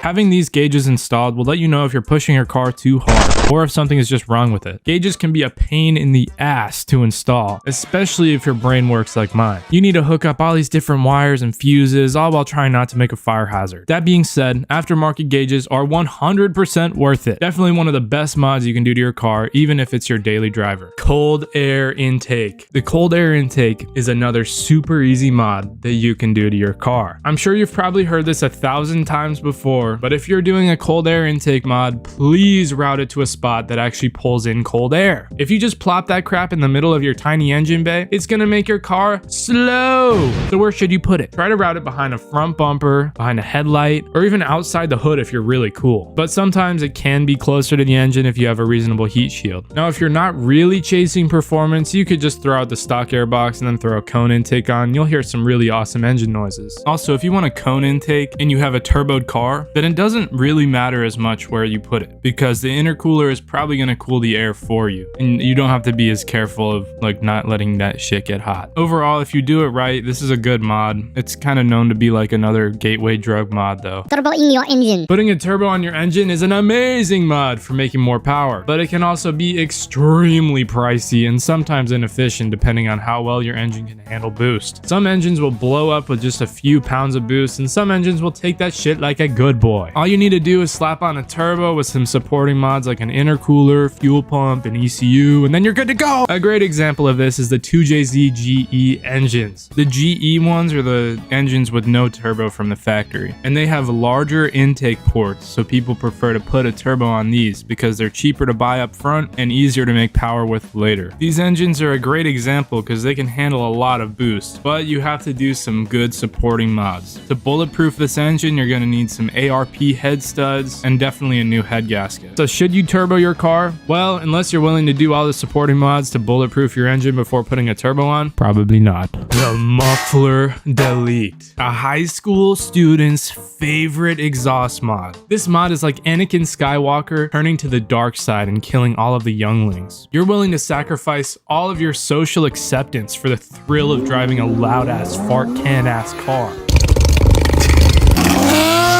You might be considered a menace, but you don't care since you're just doing this mod for the pure enjoyment. This is probably the cheapest exhaust mod that you can do too. If you go full dark sight and straight pipe your car, you could actually feel a reasonable horsepower gain without a tune, especially if your car is boosted. Since turbos are driven by the exhaust, they would be pretty happy with a higher flowing exhaust system. You might also notice a difference with supercharged engines. While some cars will actually sound great with a muffler delete, other cars could sound like they're straight out of SpongeBob. Do some research. Maybe your engine sounds great with a muffler delete. Maybe not. If you're willing to put in the time and effort, try an aftermarket exhaust setup instead. Disclaimer: if you live in California and modify your exhaust, expect a visit from the FBI, ATF, CIA, and National Guard. So I've been needing a new car, and I'm gonna visit some of the nicest places in the US to try to find one off of Facebook Marketplace. Starting off with Detroit, Michigan. It take less pulls than that, but she don't give it that that it needs, you know. $200 firm on the price. That is not bad for some transportation. I don't think I'm getting very far with this bad boy. Wait, dude, that's actually sick. 300,000 miles. Holy sh. Okay, what the is going on in Detroit? What'd they do to the mail carrier? Perfect for a project vehicle. I don't know, man. Damn. I mess with the 1 Series, dude. I think they look a little funny, but these things are quick. Holy sh. What kind of golf courses do they have in Detroit? And it's got an off-road light too. That's crazy. Is that a winch? Dude, this thing is sick. I need something kind of cheap because I'm not trying to spend too much money. What the fuck? Oh, it's just a Detroit cleaner. Okay. Man, you know what? Michigan sucks. We're going to Baltimore. Damn, that thing looks cool. What? Yo, that is a lot of space on the trailer. Dang, that is a long truck. That thing's cool, dude. I like this. Damn, this place sucks too. Okay, let's go somewhere else. Yeah! They couldn't just take the off of that car to take the pictures? That's crazy. Why do they have this shit in Oakland? This guy details boats. Wait, what? We just got the back of the truck? Hey, for 1,500 bucks, I'd want the whole truck, not just the bed. That's crazy. Is that a 2-stroke with a CVT transmission with a fucking cooler? That is crazy. 45 miles an hour on a fucking cooler? No. If anyone wants a 45 mile an hour cooler, let them know. Ay, ay, ay. Oh man, that is brutal. Why are you even trying to sell this? We gotta go somewhere else. All right, Cleveland, what do we want? Holy shit. Why is he running away from it?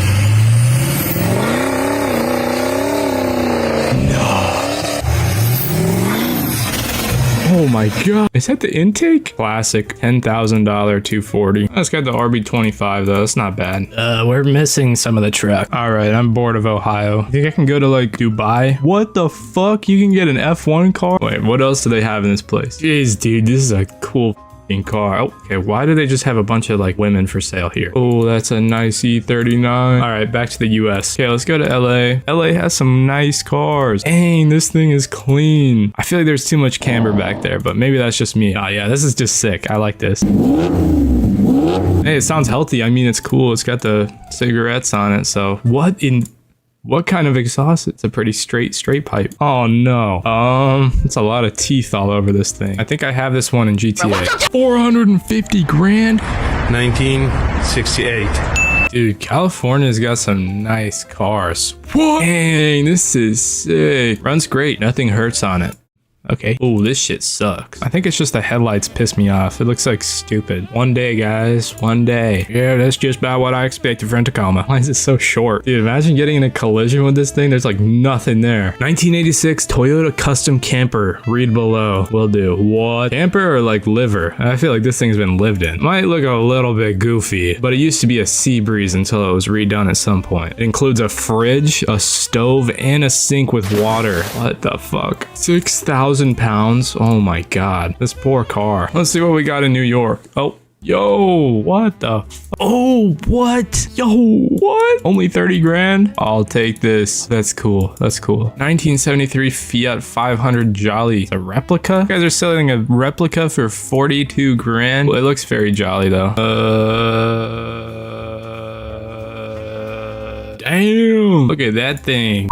Honda Rebel. Oh, what? You could just reach your hand out and touch the back tire. It's got to be so hard to steer, right? All right, we need to go like to a city in the middle of nowhere. Holy sh! This place is literally in the middle of nowhere. Yeah, that's what I expected. I got nothing here. Oh man. It's a fucking dog. Dude, this place sucks. What? We got a Mazda something here. Yeah, this place sucks too. I mean, what am I expecting? What? Oh, God, that thing is loud. I'd be scared to buy anything from people out here. What about Alaska? Yeah, where are we? I'm gonna do 500 miles for Alaska. Let's see what we got out here. 6 racks? No. What are we doing? Good for a daily. Price is firm. I know what I have. Oh, there he is. What is going on in Alaska? Everything is just rotting here. It just looks damn cold up here. Oh man. Got the ice scraper and everything. Needs a brake job. Oh man. Yeah, I'll stay down here with the rest of the US. I'm good. Go, let's look around Reno. I got the Ghostbusters car in Reno, Nevada. Subaru Forester, but it actually looks kind of nice. Manual. Oh, and it's the XT, so it's boosted. This thing is cool. What? Okay, I gotta go down to Reno. The 735. What? So when did we just start lifting any car? We got the 2026. Hi. Before we go to the next place, hit that like and subscribe button twin. Please? I'm just gonna go to the middle of the US and put it on 500 miles and see what we can find. Oh yeah, look at that, right in the damn middle. What? This thing is a jet. Oh, what? What? It made just shy of 800 wheel horsepower. No more bullshit. You are either on my side, by my side, or in the fucking way. Holy, oh my god. What is in the middle of the US? This is crazy. Okay, so if I go into the cars tab, it looks like we got some crazy BMWs. I don't want to look at more BMWs because that's probably boring. Oh my god. Why is it so blurry? Super Bowl 34 Wilson Sports one-of-a-kind car for sale for just 35 racks. Look at this guy. The commuter car. I don't like it at all. Oh no, what happened? This was definitely like a meth lab, right? Got it warmed up, so got it idling now. I have to get one of these. 2003 Toyota 4Runner Limited Sport Utility 4-door. Oh, we got the Supra. Only 100K. Not bad, not bad. We can make that happen. Oh, the Geo Tracker. Somebody once wanted to race me in one of these things. That's how slow my car is. This Optimus Dime, tiny little truck. I wonder what the towing capacity is. That's awesome. Whoa, wait. Oh my god. No! Oh, what is this? No! Custom built? I don't doubt that. The Beetle just went from gay to bisexual. This thing is hard, dude. Only 3,500 bucks? Let me tell you something. If you're gonna put a subwoofer in your car, just don't mount the amplifier to the side. Just put it somewhere else. Thank me later, man. Got the Rolls-Royce Ghost for 1,400 bucks? Oh, 1,400 a day. Okay. This thing's just about as ugly as crap. Got ratchet straps holding it together. What are you paying for? Super weird. Let's move over to Oklahoma. Oh my god, what? Is this an LS? Wait.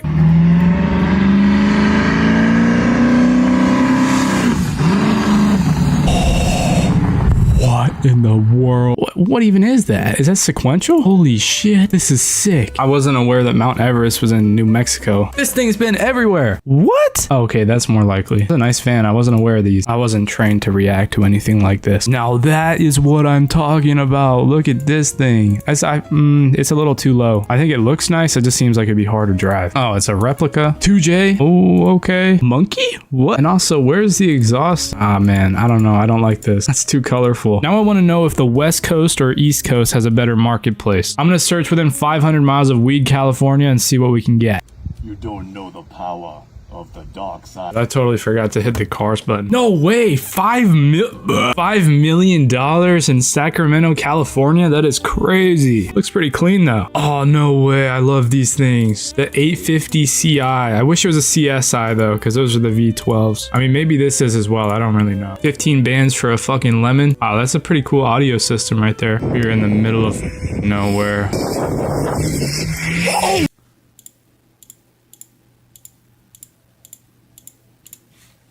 Damn, that looks clean. Oh, he's got a mini truck to go with it? That's crazy. His paint match too.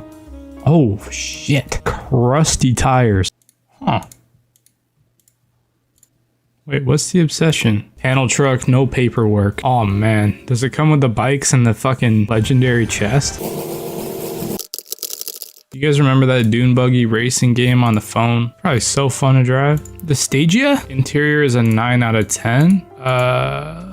What are we talking about? Needs to move in next week. I don't know what that means. Do I live in the van? That shit sucks. Yo, this thing can go 80? Holy, that is sick. I don't think this thing has been turned in a while. What is this? Oh, it's a trailer. Oh, wait, that's kind of cool. Sleep in there, put in there, drive around with it. That's cool. What did we do to this thing? Holy, the dash was all the way up here. That's crazy. Oh, this is a banger, and I know bangers. Cleanest 350Z I've ever seen. What the fuck is going on here? This says Alfa Romeo, but this is just a bunch of catalytic converters. This is actually a really good business startup. All you need is a Sawzall. Yeah, you're good to go. These things are bangers as well. If you like adventuring, you need to get what? You need to get one of these, because look at that. You can sleep up there. You can do whatever you want to do in here. And it's got the snorkel. Does that mean like you could have it submerged in water up to here? That's crazy. See what we got in the East Coast. Starting off soft. What the fuck is that? Window cleaning, window tinting, pressure washing, and much more. You got a niche down, my friend. It's the big ass vacuum cleaner. What are we doing? East Coast, you gotta lock in real quick. Let's see what we got that's actually good. What the f are we doing? Oh my god. What the f? Oh, okay. Oh, yikes. The 88 740. I like these, man. That's luxury. That is luxury. Hey, only 80 bands if you need one of these. 2022 Ford Transit.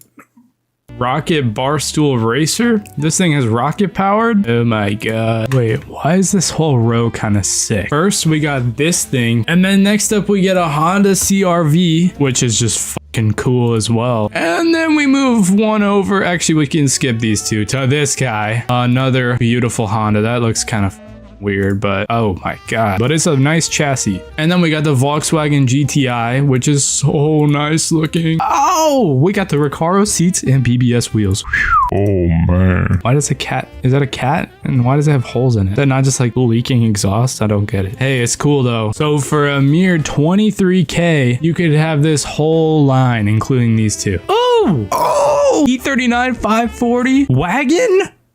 Oh! So we've got a bagged 540i. That isn't that the V8? Am I tweaking? That's a V8. Only 7,500 bucks? Dude, this is definitely a steal. That is nice. A Reliant? Still looks a little shitty, but kind of cool. Hey, wait, doesn't Gru drive this? Wait, what the fuck is this? Milling machine. Only 825 hours. So robots are just taking everybody's job. Why do we have an engine-powered dog sled? That just doesn't even make sense. The East Coast just won. We got the Sip Factory machine that you can drive. Dude, imagine just driving around the small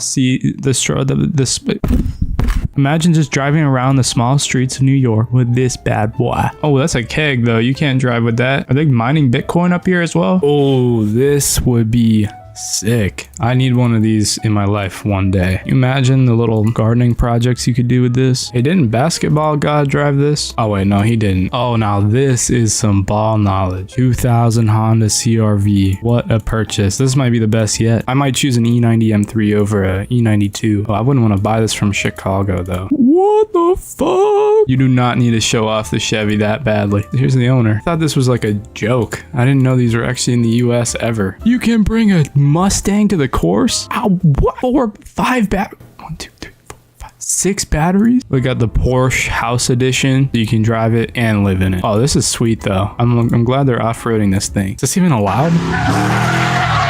Oh my god.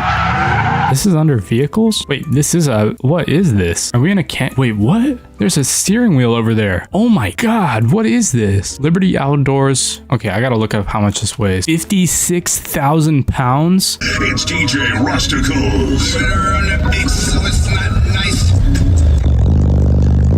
How is he looking at me with a straight face when his hair looks like that? That is a cool setup though. Oh, look at those amplifiers. That's crazy. In that thing? 1988 Ford Coachman. I like Miatas when they're lifted. I think it looks cool. Wait, this is only 8,500 bucks? Dude, this is sick. What do you have to bring up in the air that high? Nobody have a use for this truck? No.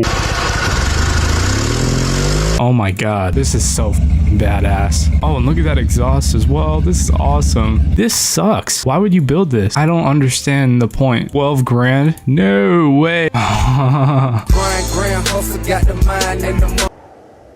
Why are we just selling anything on Facebook Marketplace? Is that a fatty group? No, Fayette group. Unfortunately, I'm very broke, severely broke. I just want to see how far $1,000 could get me on Facebook Marketplace. So we're starting here in Florida. I'll set this a little bigger. Let's go $1,000.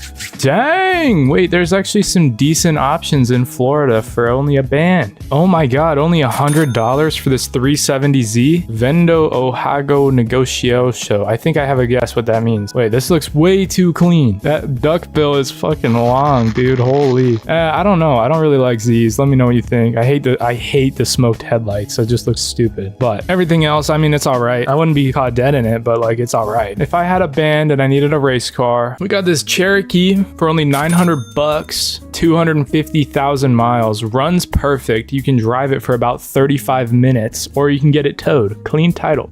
Oh wait, I thought he was saying you could test drive it for 35 minutes. It only drives for 35 minutes. Okay. Okay, hey, 900 bucks. I mean, for some, that's not a lot of money. This guy's got a lazy eye, unfortunately. Maybe I need to go to like a more wealthy area, because like trickle down economics or something. I mean, I'm in a pretty wealthy area, but let's go to Key. This shit's rich, right? Dang! Oh, this thing is... Oh, it's 50 cc's as well. Does that mean you can drive it without a license? Taking it on 40-mile round trips regularly. That is sweet. How can you even ask for $1,000 for this thing? This guy only gets photos with screenshots of videos on his shit. Oh my god, this is horrible. Really, they're comfortable asking for $1,000 for this shit. 4-cylinder automatic needs work. Body is decent. Thank you, man. Oh, yes, sir. Oh no, I've never understood how people's cars get like this. Like, you have to have like a dog or something chew up. Like, okay, I get this. That sucks, but I get it. That I don't really get. But how do you rip the seats up here and stuff? That's crazy, bro. that shit looks bad. Is there no brake? Dude, there is no brake. Oh, there is a disc brake. I mean, brakes only slow you down. Holy, I'm so glad I saw this. Yes. All right, I think it's time to go somewhere else. Let's go. What's like a very beautiful location in the US that like would probably have really nice stuff for only $1,000? Okay, I love this place. This place is beautiful. I'm not gonna click anything until I see something that absolutely catches my eye. And I'm like, what? That's a band? Ooh, yes. With the Scar 10s as well. Dang. Nice. Selling my project car for 450 bucks cash. Clean title. Will need a tow. Starts up fine. I need gone as soon as possible. Hey, if it comes with the subwoofers, it's decent. Ooh. Oh, wait. This is decent. Oh, guy. These things are pretty sweet. Like, what do they make? I think they make like almost 300 horsepower all-wheel drive. That's pretty sick. Who in their right mind? No. What the fuck BMW is this? E46? Needs a radiator, clutch fan, and new battery. The car doesn't turn over. Okay. Awesome. And a headlight, and the grills, and a bumper. Is that a sorry fucking excuse for a tow hitch? Oh my god. And paint, of course. Oh no, it's terrible. I hate this. This shit is dripping. Oh no. Oh fuck. This is fucked up. Runs and drives. Muffler is loud. That is definitely a plus. Mirror is coming off and bumper is hanging a little. Great. The bumper is hanging just a little bit. Lost title. Will be a good car for parts. Okay. What parts? Oh, 1980 Buick Century Custom Sedan 4-door. Only 40,000 miles and this thing is free? Oh, well, he's looking to trade. This is a good business opportunity. I'll find something to trade and then come back to this. I wonder if that guy would want this. Holy, this thing. This is the best tradable. This is the most, oh, but it's a manual. Is it a 5-speed? Yeah, like maybe they'd consider it because it's like not that bad necessarily. Is this O-Block? Ooh, Dodge Charger RT. Parts for sale. Okay. How'd they get a California plate in Chicago? I want to go somewhere actually beautiful. Let's go to, there we go. This is going to be pretty beautiful, no? We're going to get some beautiful $1,000 finds like this for $300. That means you have $600 to play with it. Dude, I could go far with this thing. Is the guy taking a photo in the reflection here? He's like wearing a sun hat and a blue shirt. I can't tell. Has 2 folding seats with compartments under. No drain. I don't even care. This shit is ass. And it's free. Is this all flex tape? I swear this is all flex tape. Ooh, the E6530i with bird shit all over the front. Dude, this shit is ass. I need to find like an actual great deal for only $1,000 and I have yet to find one. Maybe we have to go back to Alaska. That was crazy. Oh wait, what the fuck? I just searched for Alaska. Anchorage, sure. They don't have shit for 1,000. Okay, vehicles, please. All right, here we go. Wait, what? I was gonna say these are amazing picks, but the $1,000 went away. 94 Jeep Cherokee. Youch. Yeah, this is definitely Alaska. Tops out at 100 miles an hour. That's not bad. Ooh, the Subaru Impreza in Alaska. The Subaru Impreza 2.2, all-wheel drive, driver fender dented, minor rust spot, missing driver's side corner light, runs and drives, title in hand. Hey, that's better than a lot that we've found so far. This might have to go on my list for potential business moves, if you know what I mean. $1,000 firm, that's in the budget. Oh, this is way too cool. I don't know what I'm looking at right now. Is this guy trying to sell a bike and using a video of him doing a burnout with it to sell it? What did he say? What the fuck did he just say? Damn. Yeah, that's tempting. Now they blew the fucking tire off. Dude, you can get a whole house for $1,000? A nice one at that. Has a V8 diesel engine and it did run and drive last year. What? What? Yeah, last year before you tore it apart. What are you talking about? Asking $1,000. Will need to be towed from spot in wherever that is. If full asking price of $1,000 is paid, I will pay for a free tow for any location in Anchorage. If not paid, I'll... so he's basically asking for $750. Yeah, whatever. Oh wait, this guy looks like a good salesman. Holy shit. Wait, this is actually a decent vehicle. Nissan Murano S Sport. Oh my god, a Sport. Trade or best offer. Very clean car, both inside and out. You know, just with his smile, I might have to put this on the top number 1 for potential buying potentials for $500. $500? This is only $500? I'm buying that. We found Alaska's contender. I think we got to go somewhere else now. Maybe I just need to go further north in Florida. I feel like Florida is just crazy. No. Maybe I need to go. Where is a good place to go? Holy shit. Where will $1,000 actually get you something decent? Oh, you know what? Boom. Pin detector. Let's give it 500 miles. Okay, there's got to be something decent for a band here, right? Holy shit. Guys, if you want a good ass car for only a band, go to India. What? This thing hits 220 miles an hour. Yeah. India definitely won. And it's a manual. Oh my god. Oh my god. This is crazy. I'm definitely buying this. Why is his stance so wide? Holy. Yeah, India is cooking right now. This thing is sick too. Honda Brio VTEC, and it's a manual. Oh, okay, it's a little bit scratched up. Yeah, I mean, like, it's decent, like, whatever, but hey, for a band, it's great. Another place I wanted to visit was Costa Rica. I'm sure they have some crazy shit here. Ooh, free Honda. Damn, what? Wait, this is sweet. I have no idea what this even is. Nissan B12 with a B13 motor. Okay, dang. For only $900. Wow. This is beautiful. I'm definitely buying this. The beautiful view as well. The dude looking in his trunk or whatever. Dang, that is nice. Wait, Costa Rica knows what's up. This is free? Stop. It's a 2.4 liter turbo diesel. Holy. And it's got all those off-roading lights. Dang, they're just giving stuff away in Costa Rica. This is beautiful. I have to go here. Wow. Besides the image quality, this is beautiful as well. And it's only $10. Holy shit. Holy.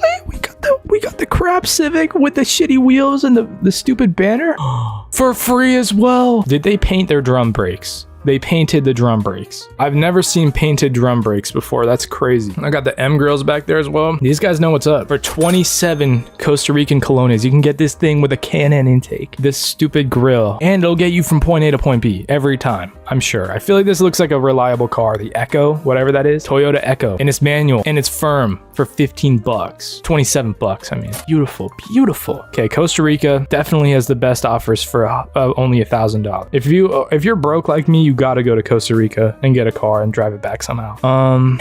What? This is cool. This is cool. Yeah, whatever. Okay, you know what? It's time to go elsewhere. I feel like we go to Vietnam, right? Did we go to Vietnam? I feel like we do. Mater, I think that tree was just speaking Vietnamese. Wait, they have some good options too. A free... They just give people BMWs. The heck? Only 37 with the 5 Series. Okay, hold on. Sorry, I gotta catch my freaking shit. Okay, we got the M pedals, which means it's that much faster. No M grills, which means it's a little slow. It's a 520i in the F10. That is insane. I've never even seen that. Okay, 520i in the F10 chassis with the M pedals. I feel like this is a good... you know what? I would not take this for free. This shit is ass. I'd pay to get rid of that shit. Yet another beautiful city to visit. Let's go to Atlanta, Georgia. Oh, that is exactly what I was looking for. Available in Atlanta, have a fleet of exotic vehicles. Dang, this thing kind of pulls. I think it's a striker, but I'd still buy it for only $900. That's crazy. You just gotta like dump it when you're done, you know, whatever. It's chill like that. You know, maybe we need to look for Hellcats in Atlanta. They're just coming to me. The SRT approval package that changes lives. Read this if you're ready to upgrade your whole vibe. If you've ever pictured yourself pulling up in an SRT, the engine rumbling, heads turning, strangers staring like, who's that? Who wrote this shit? Grok wrote this, dude. Holy shit. Or some guy named like John Smith wrote this. Only $650? That's crazy. Dang, a band will take you further than I thought it would though. Like I thought I was stuck in a rut, but just a band, I can get all of these SRTs, dude. Scat Pack down at the team at One Chevrolet, something. So, okay, if you want a cheap, fast car, go to Atlanta and get one of these. Let's go to Missouri. Awesome. Okay, I'm in Missouri. These things look pretty miserable.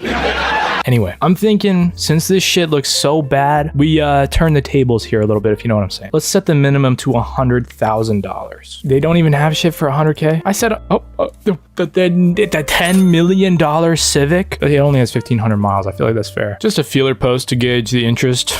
All right, bitch. People are not gonna spend $10 million. Wow, this is like the exact same spec as my first Civic. It's pretty clean though. I mean, like I like it, but actually my first Civic was older. Anyway, it's a boost. It's boosted though. Wait, where's it? Where's the engine picture? Oh shit, I didn't even see that snail down there. Holy dang. Is he just pulling in like fucking hot air though? The intake is just in the like down here. Okay. You know, for 100K, I'm kind of pissed. I'm spending $100,000.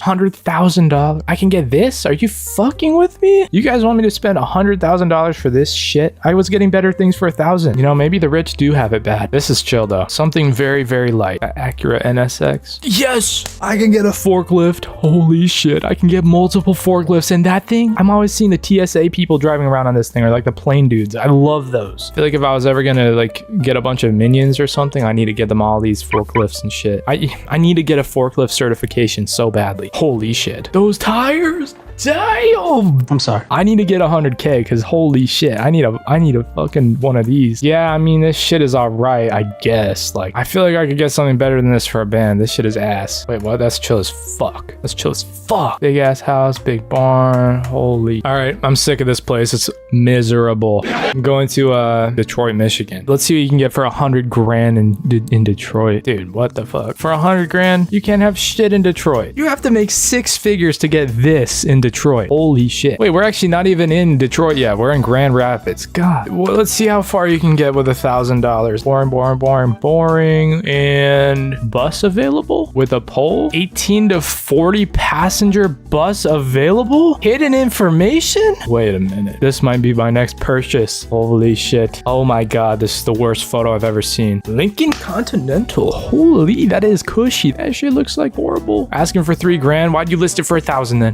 Why did you list it for oh, because it's listed 43 weeks ago. They probably took it down 2 bands because it has been 43 weeks since it's been fucking touched. It's chill. I mean, it's chill. Holy shit. What happened? Runs good. Just had a tune-up recently. The frame recently snapped, so it has to be towed. Yeah, what tune-up did you possibly get to make up for the fucking taco-ness of this truck? This sucks. Don't go to West Bloomfield in Michigan. This is the last thing you see in West Bloomfield before you get slimed out. I think we go to Denver, and then now we're like right in the middle. Oh, all these Jeep Cherokees are so cheap for some reason. Needs some work. Transmission went out. That's okay. The engine was replaced in 2020. I mean, you need to toss a transmission in it, but like, it looks cool. If I was to get an off-roading rig, this could be a contender. But I'm looking for something luxury. Speaking of luxury, I love the decals. Starts and drives every day. Interior is kind of mid. You didn't even take a picture of it. It was so mid. Wait. I have to take this in for a second. So the interior was so mid that not only did they not take a picture of it, but they were willing to post a picture of the exterior instead of the interior. Did they draw the door handles on? Are those real door handles or are they just drawn on? So in the whole fucking this area, this is all you can get for $1,000? Let's go to Seattle. A GMC Jimmy. Yeah, let me hold this thought for a minute. I like it. I really mess with like the atmosphere of it. The door card could be on there. That would be a plus, I guess. And the door handle didn't have to be stuck open necessarily, but I like the idea of this a lot. Oh, wait, you know where we need to go? Holy shit. East Oakland. All right, now we're just in we're just in Oakland. Let's see what we can get here. Dude, Oakland has more options than all of the Pacific Northwest. That's crazy. What? Wait, what? Wait, this is clean. Does not run. Not sure what's wrong. This is a decent deal for East Oakland. Thin tires, but you could sell the bumpers and the seats for a band. Like, you'd be chilling. This is a flip. All right, let's see. Maybe New York? Brand new Honda Civic in home finance. Can I just have something in cash, please? Just cash. Rental. Fuck, you cannot have shit. Oh, okay, just a little, definitely like a lot of headlight restoration, and then a little bit of elbow grease, as they say. It was working fine till it started to sputter out and die. That is brutal. Yeah, I mean, it looks clean if you just like figure out why it's sputtering out and dying. Maybe we have to upgrade the budget. Maybe I just need to go get a job. Let's see, how much money could I make if I actually had a job? Maybe $1 trillion. I can only do 100 million. Oh shit. Okay, well that's not gonna be as hard, so let's see what I can get for $100 million minimum. Excuse me, $100 million minimum? Nothing? Maybe we need a bigger radius. $100 million. I just can't get shit from. You can't have shit in New York. Phoenix, Arizona. You literally can't get anything for a minimum of $100 million. About 10 million. No. Nothing. Oh, maybe I could afford this very clean G35. $5 million bucks. Not bad. Is this guy flipping off the camera? I'm pissed. It's too loud. It's too loud. It's just simply too loud. Stupid stickers as well. I freaking hate it. Man, we need to go to Vegas. I think that's the problem. We're just not in Vegas. This is not motivating to get a job, to be honest. 3,500,000. It's a bean, an LL bean. These things are sweet, no? Like, I'm not that picky about whether it's automatic or not, but like, if I'm gonna get an automatic car, it has to be very new. And if I'm gonna get a manual car, then it has to be, I don't care. Like, it can be anything. I'll lower my standards a bit. 100 grand. Now that I'm broke, I mean, this shit is, oh, this is getting decent. Maybe I should get a job. Oh, whoa. Oh my God. Peak Italian engineering. This would be a good daily. Holy. Is that bulletproof glass? The Atlas APC. This isn't just another armored vehicle. It's a battle-proven armored personal carrier. Currently deployed in active combat zones around the globe. And you can just buy one of these? Only 425K. It's got the Snoop Dogg thing, the little knob, so you can like do whatever. These are definitely subwoofers. Even if they're not, I think they're subwoofers. So it's 1, 2, 3, 4. They got like 4 8s in there. 5, 6. Damn, they got a bunch of. Damn. How do you even see when you're driving this? Oh, that's how you see when you're driving it, because they got the Osmo Pocket 3 up there. Yeah, I'll pick this up. What do I do? Located just outside of Las Vegas. Okay, hey, I mean, what happens in Vegas stays in Vegas or something like that. Is this Vegas or is this Mars? I can't tell. This is sick. This is absolutely sick. Oh, I'm buying this. I'm buying this. Simply, I'm buying this. Oh, I clicked off. I guess I can't get it. Oh, but the Supra. Oh, 1,000 horsepower Supra.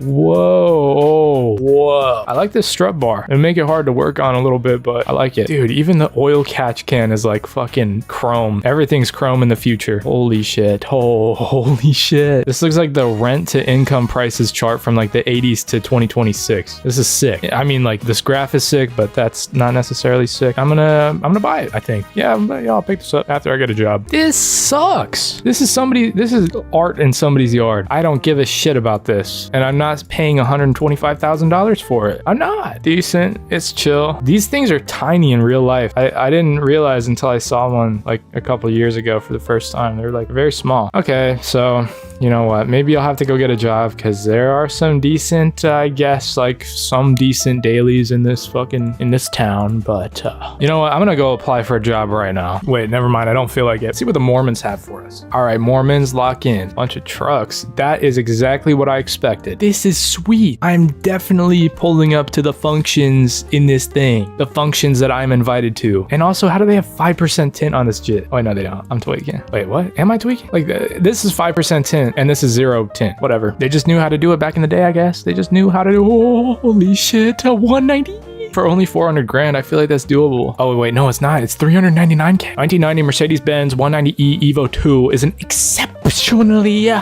rare opportunity to own one of these most iconic Homo sapien cars ever built. This is sick, and it's a manual. It fits my standards. Maybe I will go get a job, because it is decent. Too bright. Because I know I come from the gutter. But since there's like a mid-edit on this, I might have to buy it. Like, let me ask you a fucking question. Do you know how to edit videos? You're on somebody's platform that literally has videos up with editing, dumbass. I'll take out a little reverse home mortgage or some shit. You know, maybe I'm just a little bit sick of Utah, the United Kingdom. Yes. Let's see what we can get. Let's see what 1,010. No. 1,000. I'm not that broke. What €1,000 can get us here in UK. 1,000 pounds or whatever. Red Kia Rio. 85,000 kilometers. Manual. Okay. Yeah, I mean, it looks pretty chill. Really boring and crappy. But here, let's see what else we can get. What the whole lot of shit. Cash for unwanted vehicles. No way. For €250. What? You can get an 86 M635 CSI? No fucking way. No, they have the ultra low emission zones and stuff. So wait, how do I get this? Can I have this? Wait, I actually really need this. The best song in the UK. I mean, it's alright considering it's on a golf course, but considering the mileage, I don't think €200 is worth it. 200 pounds or whatever the fuck. Yeah, this junk is crap. This junk is just crap.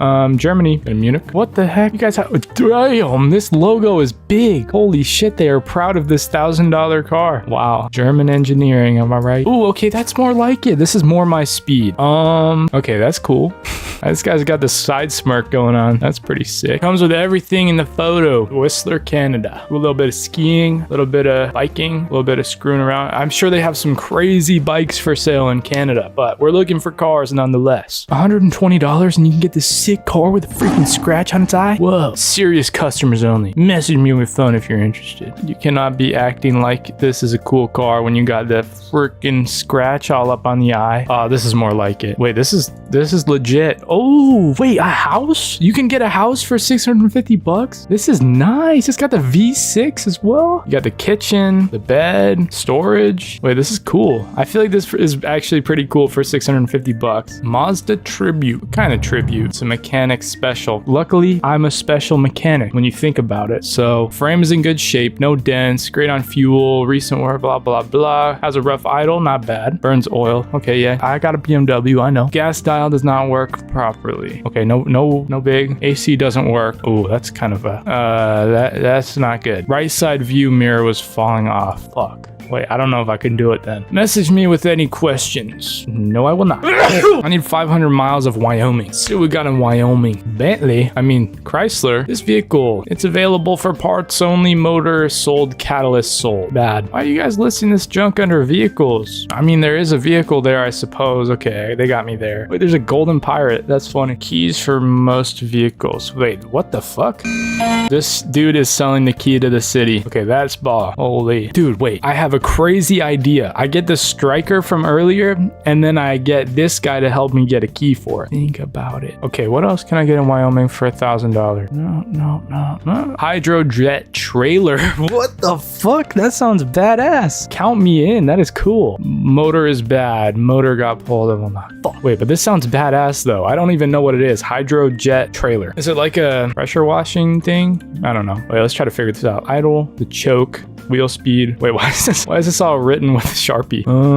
It's in the budget. Bit of a mess, but doing my best. Oh, that's funny. Mercedes-Benz CLA class. Okay. Selling my 2014 Mercedes-Benz. Only 30,000 miles for $20K. Interesting. You think they'd take $1,000? Message. Fuck. All right, now I wanna go to Kirkland. Ooh, Rockford. That's badass. I'll just get outside of Chicago to Scumberg. I forgot to set it to $1,000. No, these are so sick. Let's see. So Kirkland already have some good and cheap options, but I'm gonna have to just go a little bit lower.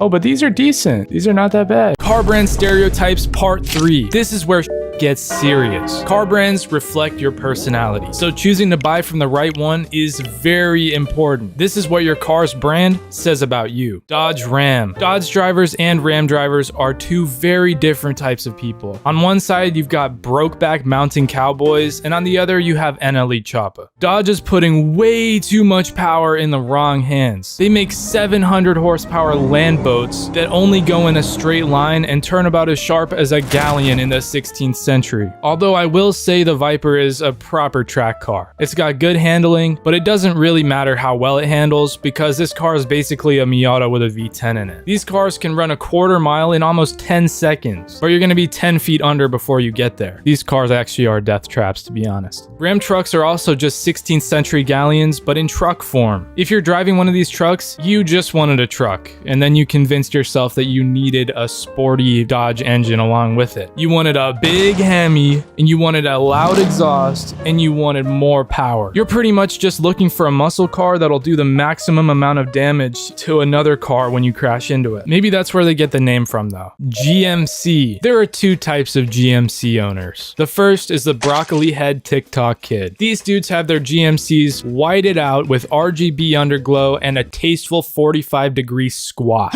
You can find these creatures by following its social media or by simply going to a gas station operation past 7 p.m. I don't know how these guys do it, but their chrome is simply shinier. I swear these dudes have rims shinier than Dwayne Johnson's forehead. Okay, now for the other GMC owners on the other side of the spectrum. The foreman who sits in his air-conditioned GMC cab all day watching TikTok and telling you did your job wrong. And of course, not telling you how to do it right. GMC is like the Lincoln Cadillac of trucks. These things were originally sold to contractors, businesses, and the government. GMC wasn't making some consumer grade products. This shit was like military grade. It's a bummer that GMC owners never used their trucks correctly because they're well built. These trucks have massive V8s, turning out loads of torque and power. Super sturdy drivetrains that can definitely take a massive beating, as well as durable axles and frames. These trucks were built to last. So if you own one of these, you either own a company or your dad owns a company. Porsche. I feel like the modern day Porsche drivers are mostly influencers and hardcore Porsche fans. They will either be riding the wave or will sell their soul to represent Porsche as a brand and glaze them as much as possible, of course. I'm not saying I would mind cruising around in a Porsche, but these drivers will flip their shit the second you pronounce Porsche wrong, talking about it's Porsche. But set aside the stereotypes, Porsche makes really nice cars. As a brand, they're more focused on fully optimizing every part and not just making crazy power. Although I do feel like Porsche has been overhyped recently. The 992 GT3 RS has almost turned into the new Supra or R34, getting posted on like every TikTok edit. It's an incredibly good car, but not the craziest car to ever exist. Maybe it could low-key use a little less hype. That being said, Porsche definitely makes track-ready cars. They're super overbuilt, they have amazing handling and traction through corners because of the high caster track-built geometry and a mid-engine layout. Also, the engines are super reliable. Shit, maybe they do deserve the hype and I'm just an asshole, I don't know. If you drive a Porsche, you're most likely really cool. Lincoln. Who the hell drives a Lincoln? The only person who I can think of that I've seen anywhere near a Lincoln is the old guy from Tulsa King. So if you drive a Lincoln, consider yourself an unk. These cars have lots of benefits, and they're mostly boring. The benefits are for the feeble non-car person. These cars are more like spaceships because they're really quiet, super smooth, and very comfy. Literally a street-legal couch. In 1922, Henry Ford bought Lincoln to beat Cadillac in the luxury car department. From 1939 to 2003, every president rode in a Lincoln. I mean, if it was comfy enough for a president, they're probably pretty nice. They also stuffed V12s into these Johns so they could get moving. Once Ford started modernizing, Lincolns got cheaper and lost their soul. If you're driving, or at least being driven in a Lincoln, you're definitely a CEO mafia boss. If not, you're just a dude who isn't interested in cars but needed that Lincoln comfort. Lada. If you're whipping around a Lada, your base is crap. If you've ever owned a Lada, you know how damn good they are. You have lots of class and show your car some love. Even if you do beat on it and drive it as hard as you can, Ladas were meant to be beaten, so it's like a hard love relationship. As a Lada driver, you took something cheap, unloved, and ugly and turned it into something loved and beautiful. Ladas are super reliable and fun. Their engines run off little to no oil. It doesn't matter what kind of gas you put in these things because they're happy with whatever. Ladas are a perfect blueprint for building a cool car. They're great rally cars and do pretty well off-roading due to their rear solid axle and trailing arms design. These cars can also be fixed with pretty much just a hammer, so if you break down on a trail, it'd be super easy to get things running again. Luckily, with a Lada, you don't need any gay specialty tools from the manufacturer, you just need a creative imagination.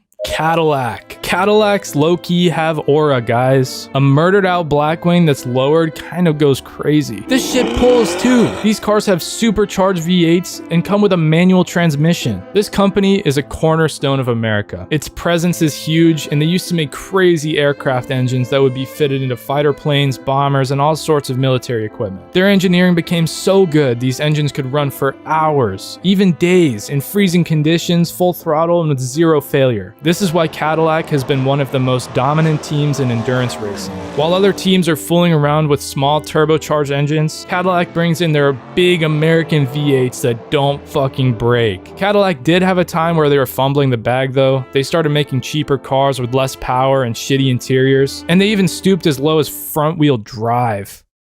Luckily, they realized their mistakes and brought it back with the V series, which had cars like the Blackwing. This company basically makes cars with Lincoln's comfort and Dodge's power. Cadillac is extremely based. Jaguar. I wonder if Jaguar became a car brand because not enough old people were driving cars. You have to be collecting Social Security to be able to get a Jaguar. But this is low-key a sleeper brand. These cars have great personalities. They're not reliable, they're expensive, and they always have problems. But I'm not saying Jaguar can't build a car. They made disc brakes viable and popular. They're one of the first racing teams to use aerodynamic bodywork and to use lightweight alloys in their car's chassis. Not to mention they won Le Mans 5 times, but that was back in the 50s, and a lot has changed since then. Their old cars are cool and pretty unique, but I don't know why you would buy their modern cars over any other brand. Jags are always having issues and really have no benefits to them unless you're a die-hard Jaguar fan. The most reasonable explanation to owning a Jaguar is to have it as a centerpiece in your mansion, because not many people are going to waste their money on a Jaguar. Range Rover. If you own a Range Rover, you're insanely British, and that's about all I have to say about them. Okay, no, but seriously, Range Rovers are solid cars. They're great at off-roading from the factory. They come with a bunch of nice little rich-ass features like locking differentials, adjustable air suspension, damn terrain response systems. It changes your throttle response, enhances your traction control. It also selects your gears differently if it's an automatic for the best traction. This shit also changes differentials and suspension to be most optimal. Anyway, it's advanced, super over-engineered, and British as crap. With all this high-tech junk, you can expect a pretty expensive repair bill when something breaks. And yes, things will definitely break, unfortunately. Overall, these cars are incredibly lavish, luxurious, and British. Aston Martin. Green. The most prominent part of this car brand is the iconic green they use. This color literally looks so fine, holy moly. If you bought a car from this brand somehow, you're the kind of guy to sip whiskey and wear a tailored suit everywhere. Even in the car, you're gonna find these cars packing V8s, V12s, and this shit's simply majestic. This company doesn't play either. They're front engine, rear wheel drive cars. Raw. Not some bullshit mid-engine trying to grip max. They're sharp, they handle well, but only if you got that dog in you. People who drive these cars are way too tough. Dudes will drive their Aston wherever they go, and they will get the most out of their car instead of leaving it to rot in a garage. But all the fun must end somewhere, of course. And when it comes to reliability, Aston Martin is not exactly winning medals. So over a month ago, I asked you guys to send me your car channels, and I'm gonna take a look at them, I guess. This is my YouTube. Wonderbread Jumps. Okay. Real life Mario Kart in Japan? What? Wait, are they actually just driving around in Japan like it's Mario Kart? What? Dude, imagine. That is so sick. Imagine if you were playing Mario Kart about to start and like you turn left and this dude is next to you. Wait, they're just playing in traffic right now? This is crazy. All right, what else does this guy have? This is a crazy channel. Wait, LS swapped Volvo 240 drift track? Nah, what? Holy shit! Wait, what? I think I just stumbled across a gem. Okay, wait, we gotta see what else this guy has, because that is getting sideways in the Polaris slingshot. Wait. Dude, what? Don't those only have one wheel in the back? What the fuck? Wonderbread Jumps, you're gonna get a 10 out of 10 right out of the gate. That is an awesome channel. Nissan 350Z, the car guy on YouTube. Okay, so we're just doing YouTube shorts. Let's see the most popular one. This looks dope.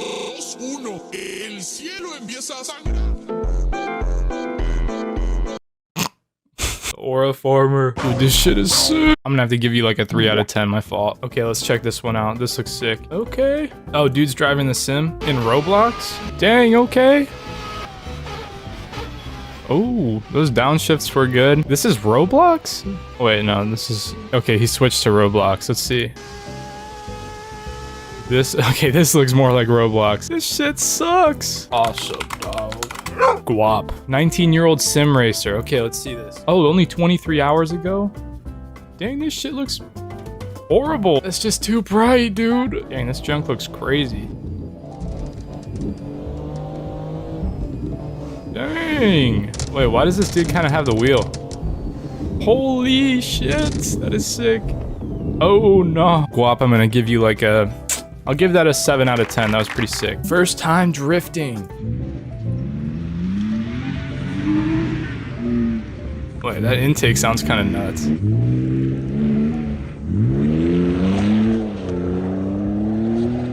Oh, dude, just giving yourself a lawn job, dude. Oh!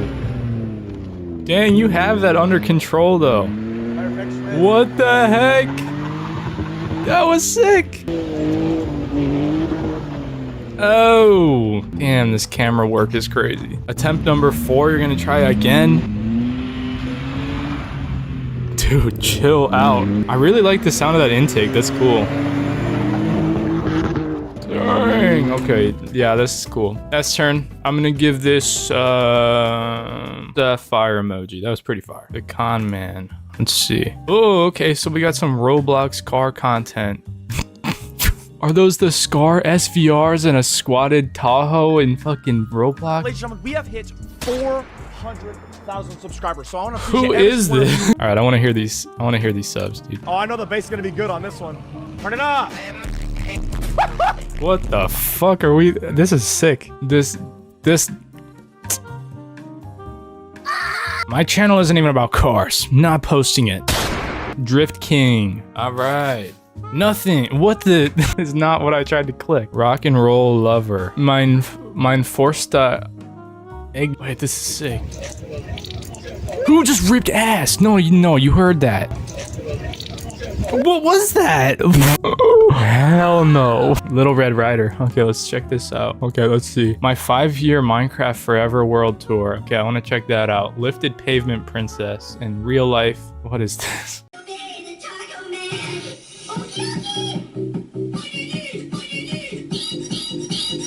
Okay.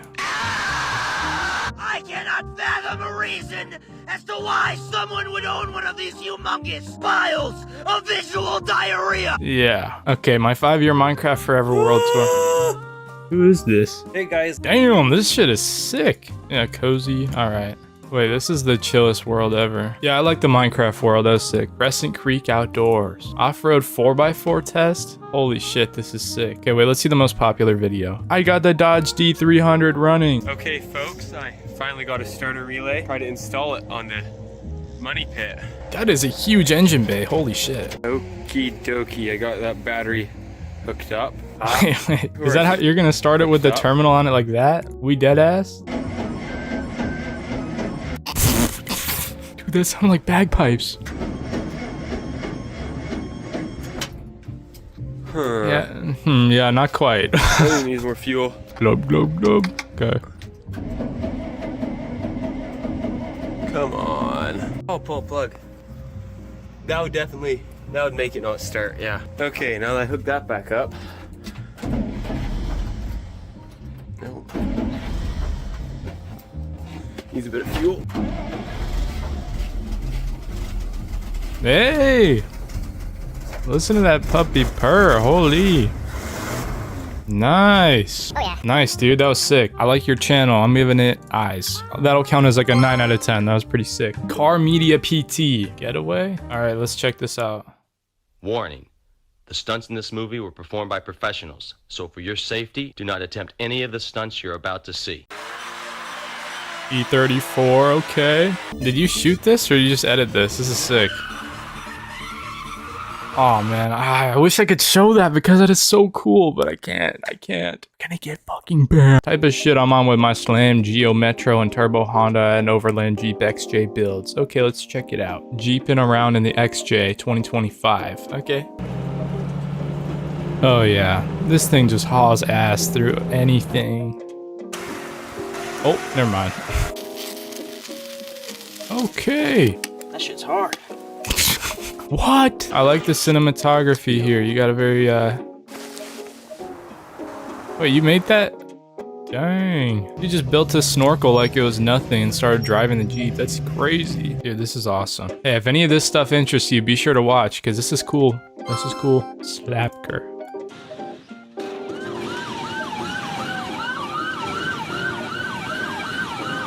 No. No way, that shit was ass. Art wagon. What? Okay, let's see. Wait, this is sick. This is a nice channel. Replacing the fuel pump on our El Camino. Uh-oh.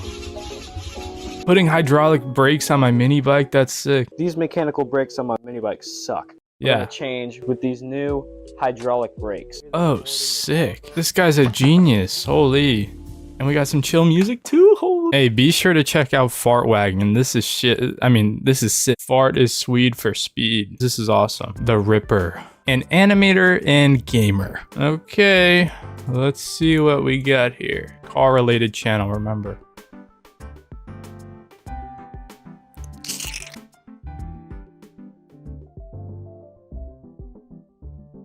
Should I join ICE? Yo, what's up, guy? Okay, Limington. Me talking about all my junk. Okay. John Deere 4440 with the big exhaust. Bro, I know who this is. Dude, it's actually this guy talking. We're all John Deere around here. Absolute cinema. Yeah, I'll give that a 7 out of 10. I'm not really into tractors, but it's cool. Ooh, okay. Alex GT 308. So biking channel? Oh, shit. Okay, let's check this out. This is gonna be cool. Oh my god. Wait, this is a gem. Up the hill. And down. Holy shit, that was sick. Red Bull needs to sponsor this dude immediately. This is awesome. Alex GT, I'm giving you a fire because that was absolutely sick. Cash Dixon Racing. Oh wait, this guy submitted his crazy thing for the ranking cars video. Dang. How many times do you think these people have been into a Cabela's before? Holy shit, this is sick. This is like the type of area they'll sunk this right here. Real. Dang, this is sick. What the?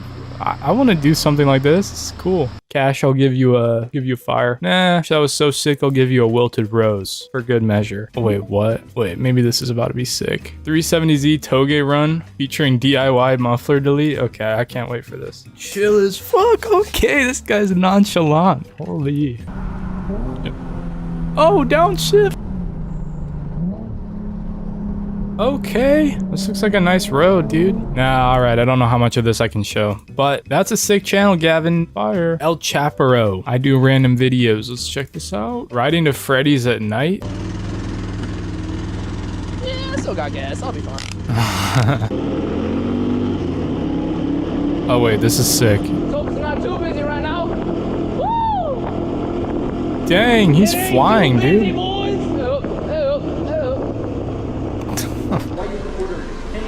Chicken tenders, bro. What do you mean, why'd I order 10 chicken tenders? With the 2 large fries, and the 2 large tenders, look, real cheesesteak, bro. I know that was you. Alright. You caught me. Have a good day. This night. I'll give you an 8 out of 10. That's pretty cool, dude. Mitsubishi Lancer. Let's see. Asking cars to honk. Okay. He's coming. There he is. Lexus IS. Oh shit. Let's see if they honk. Do it. Yes! Yes! Nice!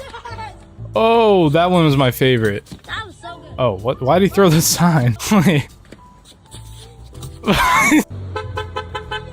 Yeah. Nice. That's my favorite channel so far. Mitsubishi Lancer. That's a 10 out of 10 channel. By far. Thank you for sharing. Rest in peace, my granny, she got hit by a Okay, now we gotta look at some Instagrams. And this one I already remember from the ranking cars video. This was insane. This guy's got the turbo E46 wagon. Oh my god. That's crazy. That is insane. Oh my god. I can't have this guy winning 2 videos in a row, but okay, let's see this exhaust. Dang, this is clean, dude. Holy. What the fuck? Didn't see that intake before. Oh man, I messed with this car though. This is so cool. Oh wait, this is the one he submitted.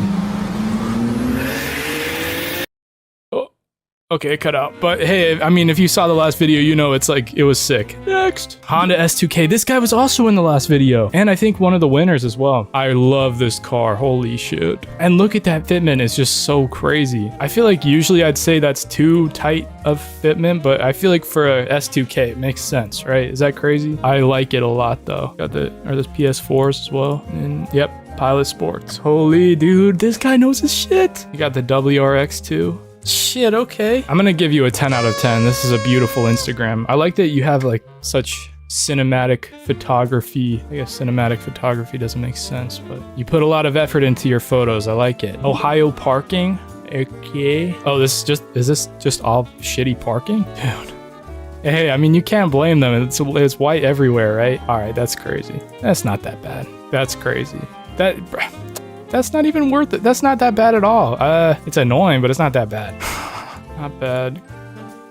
Come on. I thought this was gonna be worse. This is not that bad. That is kind of crazy though. That's like you didn't even look. All right, next. Wannabe AMG. Clean.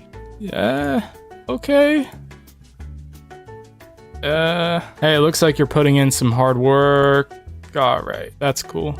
Therapy. Look at that. Oh, dude, I could. All right. Hell yeah.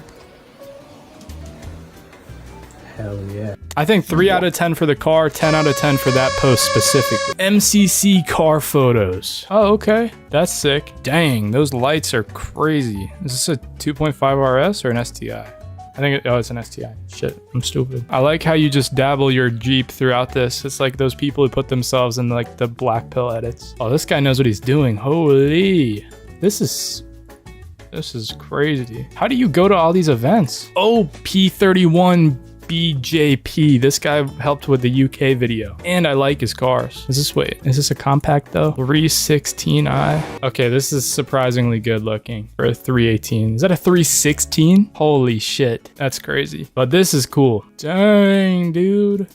This is clean. I don't know about this one, but yeah, I'm gonna give you a 7 out of 10 for now. But I like your car. I really like the Subaru. The Strat. Man.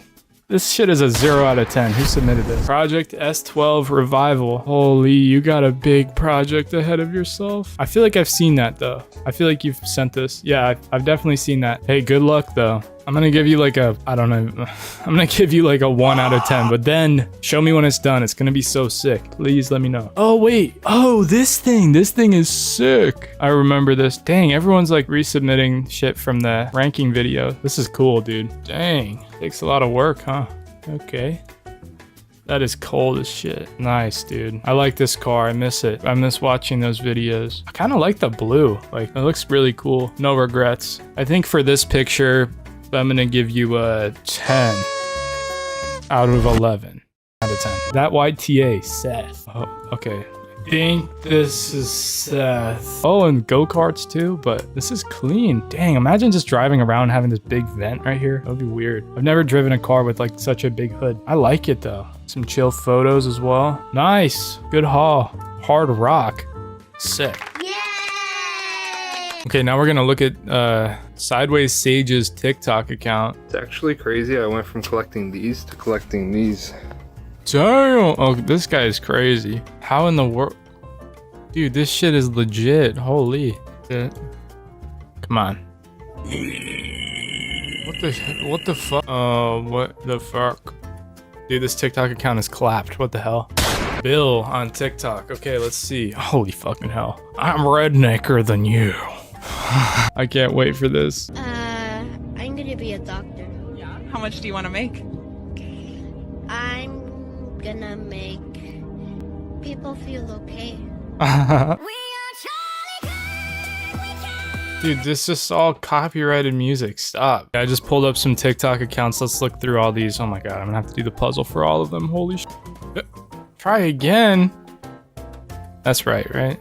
Okay, sweet. Okay, first off, we got Lincoln Owner. This looks pretty saturated. Let's check it out. Nice cars, I guess. It's a very VIP, you know, loose suspension feeling. This is, these cars are cool, dude. They're pretty cool. Bluetooth Gaffle 12. Oh, this is sick.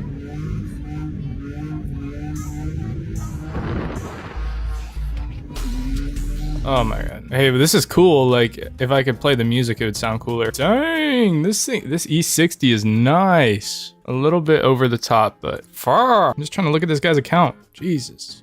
Oh, you gotta stop. What? I can't even scroll without doing a puzzle? Okay, we gotta look at this one. The M54. Hell yeah, brother. What's this?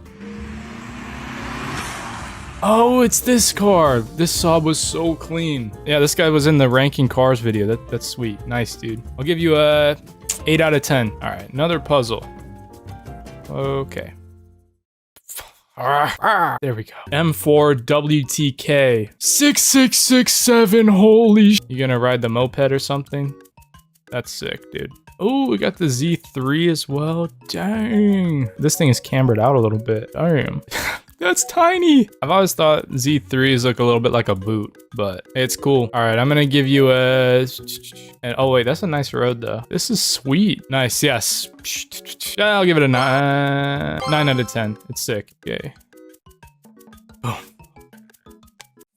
Okay. The big 1500. Let's see. Dang! That thing is fast. What else you got?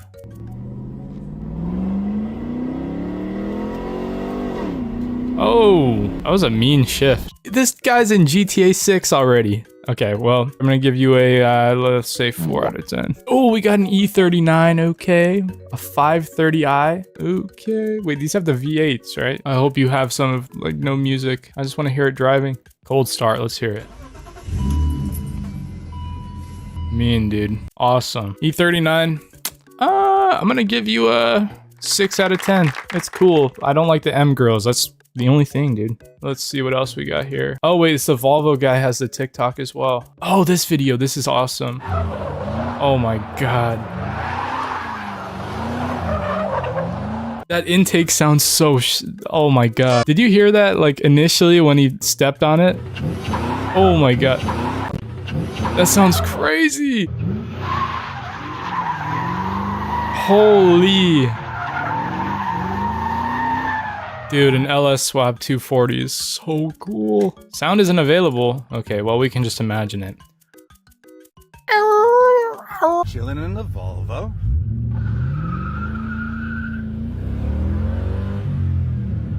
Oh, holy shit. It just went from 0 to 40 in like a half second.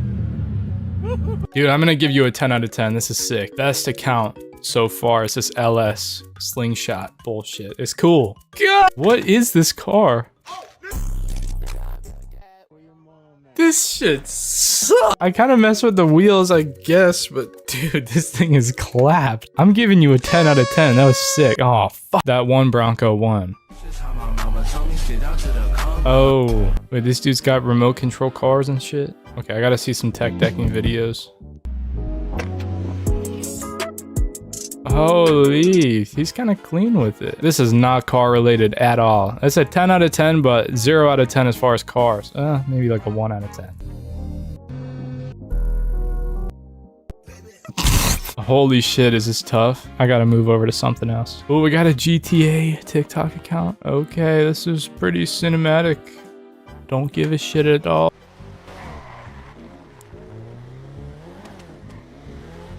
Dude, this shit would have done numbers in 2016. You know, I like this. I like this more than I maybe should. GTA guy, you're gonna get a 10 out of 10. From Japan's Supras and Germany's BMWs to India's...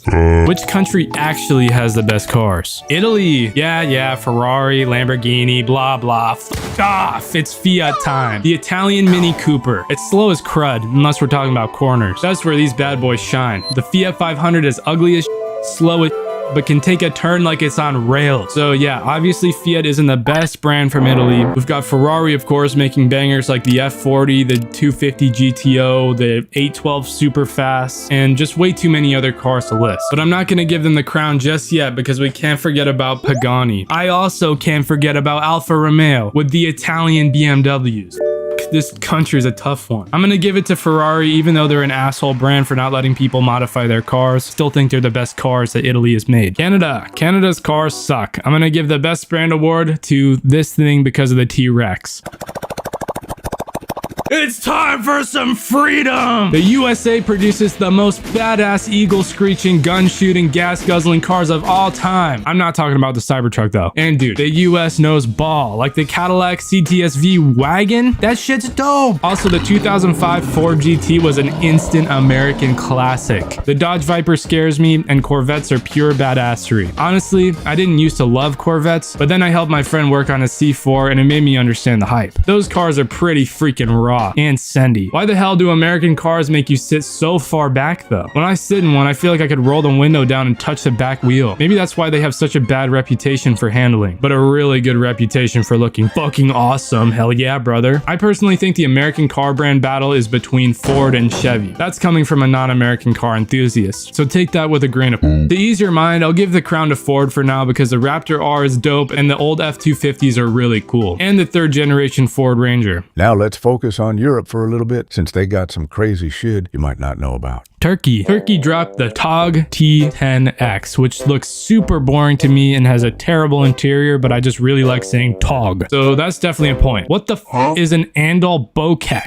The United Kingdom. While they do have some interesting food choices and design choices when it comes to cars, the UK definitely has dropped some heat. When I say interesting design choices, I'm just talking about any car from Reliant and the City Rover. Yuck! Okay, that being said, the UK dropped McLaren, Aston Martin, Jaguar, Rolls-Royce, Lotus, and like a shit ton of other bangers. Rolls-Royce has the Phantom, of course, which is just peak luxury. And the Aston Martin with the DBS Superleggera. I love the brap noise that these things make.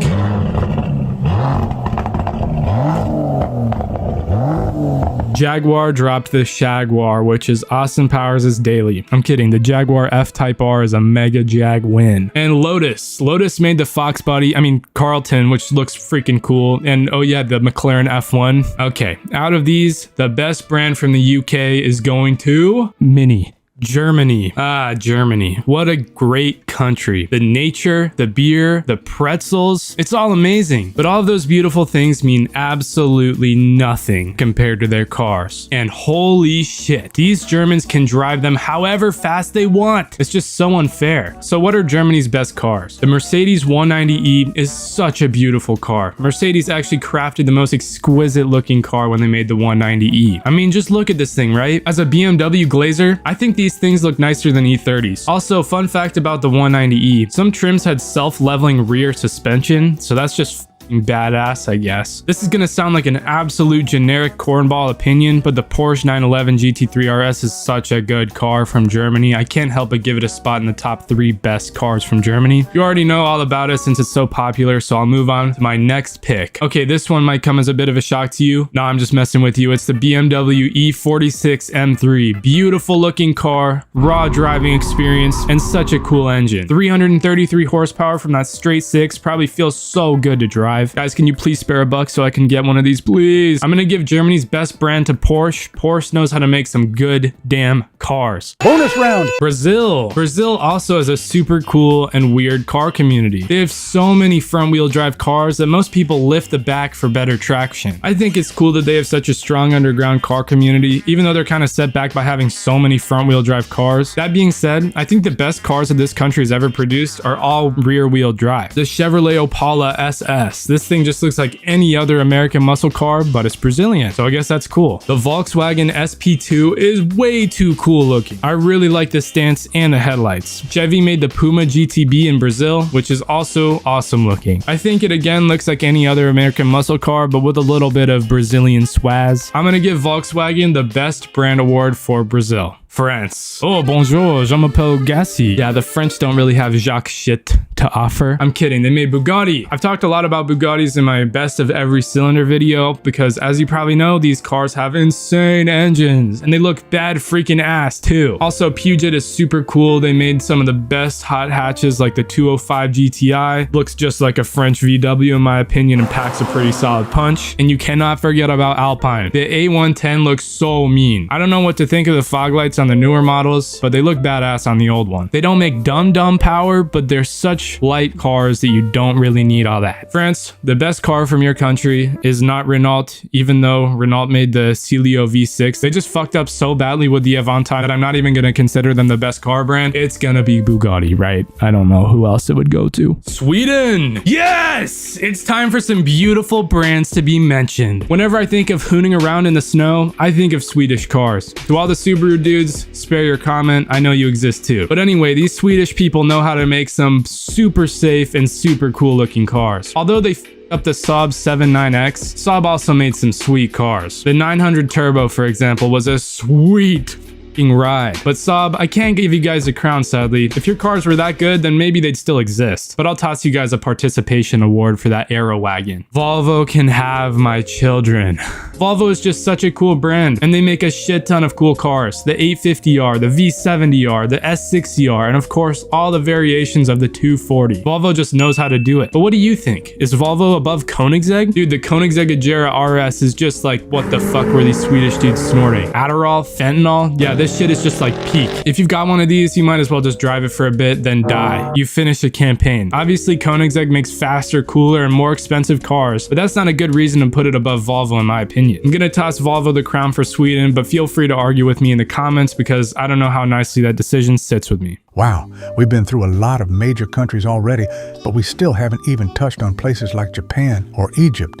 Wait, what cars does Egypt even make? Egypt. Yikes. Wow, that was ass. Subscribe so you don't have to drive that car, twin. Australia. Australia has some of the most weird and interesting car communities out of all of these countries, and it's awesome. Have you seen those burnout competitions? Ford Australia used to make the Ford Barra engine, which is basically an Australian 2J, and it is awesome. You can find this engine on some of the Ford Falcons and some variations of the Ford Territory. That's definitely a point for Ford. The Holden GTS makes way more power than it should, and the Holden Monaro CV8 looks so nice. Ah! The Proton Jumbuck sucks, so Proton definitely isn't getting the crown. Between Holden and Ford, I'm gonna give it to Holden just because I like the look of the CV8. Oh shit, but I also like the sound of the Barra engine. Maybe I'll just give the win to Ford because of the Capri Turbo being badass, so it's gonna go to Ford again. India. Well, these cars are definitely something, like the Riva G-Wiz. These dudes actually named a fucking car G-Wiz. Well, anyway, there's a few Indian bangers at least. Tata makes some cool cars like the Tata Safari. Looks kind of like a Land Cruiser in my opinion, so that's gonna give Tata the crown for Indian. Let me know if India made a better car than the Tata Safari, because that's the coolest one in my opinion. Now let's see what Asia has going on. Vietnam. Unfortunately, Vietnam doesn't really have anything cool as far as cars go. A company called VinFast basically dominates the market, so I'll give them the crown. Japan. Japan is historically the most badass country as far as cars go, according to me. You know that one dude, Smokey something? That dude is so badass. Man, I'm finna whip this hoe. And all those other guys too. Japan has produced some insane cars like the Toyota Supra, the R34 Skyline, the Honda NSX. Japan is pretty hard to beat. But you know what else is hard to beat? Making a car shittier than the Mitsubishi Mirage. This thing definitely docks a point from Japan. Luckily, Mitsubishi is cool otherwise. They made the Lancer Evo, the Eclipse, and some other fire shark. They made Subaru, which is cool, Toyota, which is a classic, Lexus, which is just Toyota but cooler, Mazda, Honda, Acura, Sushi, Nissan, Infiniti, mini trucks. One day I will own enough property to drive a mini truck on it and haul my mini bike on the mini truck. I love Japan. I'm gonna have to give the best brand from Japan to Toyota. Malaysia, the Proton Satria GTI is so sweet looking. The front lip, the headlights, the hatchbackness, the dual exhaust. This thing looks sweet, and people mod the shit out of these cars. The Bufori Geneva is exactly the car I would drive if I became an evil villain. Peruta makes cars so boring that I'm gonna give Proton the #1 spot because of the Satria GTI.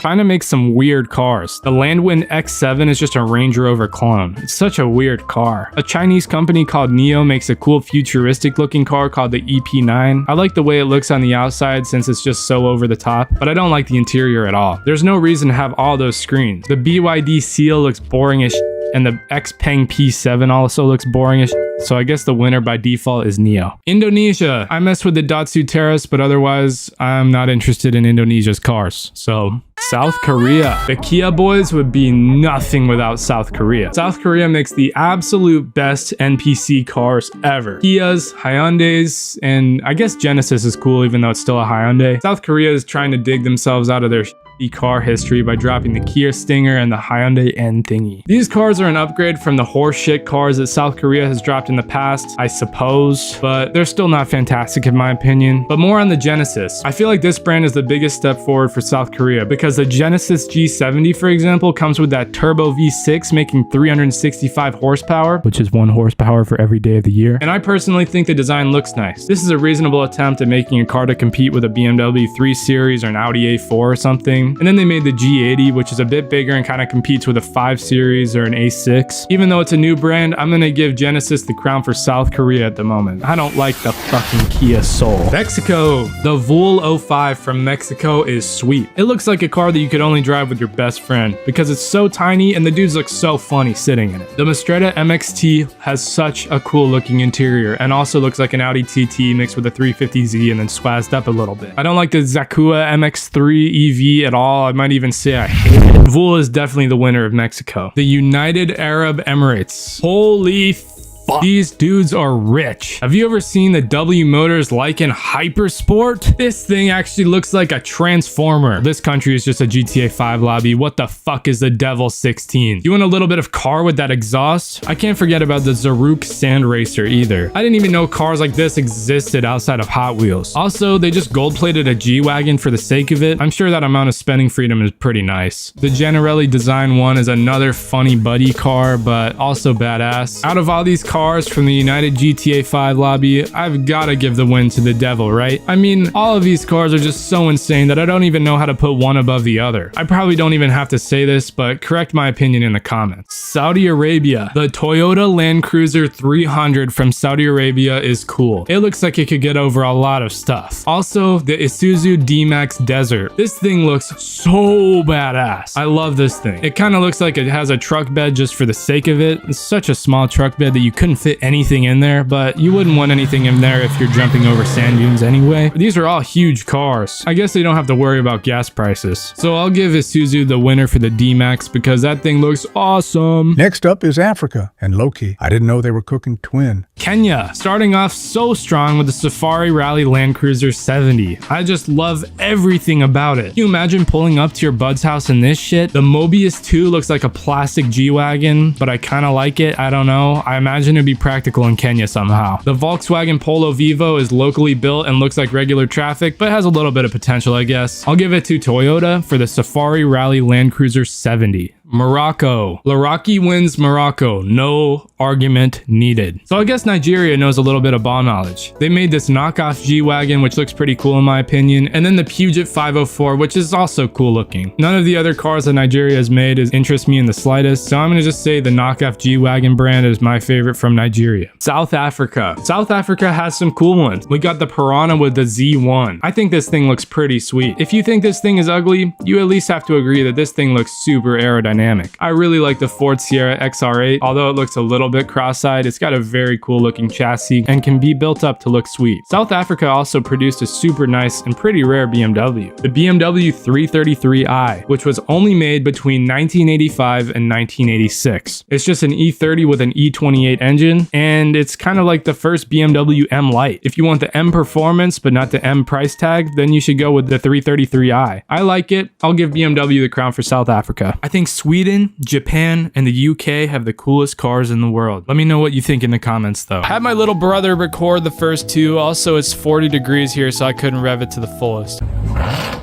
Dude, you just scared your brother. Oh, my 1 out of 15 Porsche 911 Carrera. This is really cool. You got a tennis court as well? That's really cool. That's a 10 out of 10 by far. British Legends Edition 911 Carrera GST. My dad's 63 Corvette Stingray. 2,400 horsepower? Yeah, right. Holy shit. Where do I even start? 3,000 horsepower? I'm not qualified to rate stuff like this. That's insane. This dude's got a freaking Type R. Oh, that looks nice, dude. What the fuck? I did not expect that side profile. Damn! Wait, what? That thing pulls too. Scratched up 2014 Nissan Sentra on its second transmission. My sister used the wrong car wash brush. Shit. She just washed it with like a rake or some shit. I'll give you a solid 3 out of 10. Oh, wait. This is cool. My 2007 Nissan GU Patrol is ED30. Dude, look at that snorkel. Oh, man. The big banana. My wife and my car together. You guys got a Volkswagen Beetle? That's crazy. Oh, and you also have this NSX? Wait, what? Is this real? If this is real, this is sick. I got a car, but extra long. You did this nicely. I think it looks really weird, but I like it. Here is my friend's Mustang. I promise you guys it can gap any car in this server.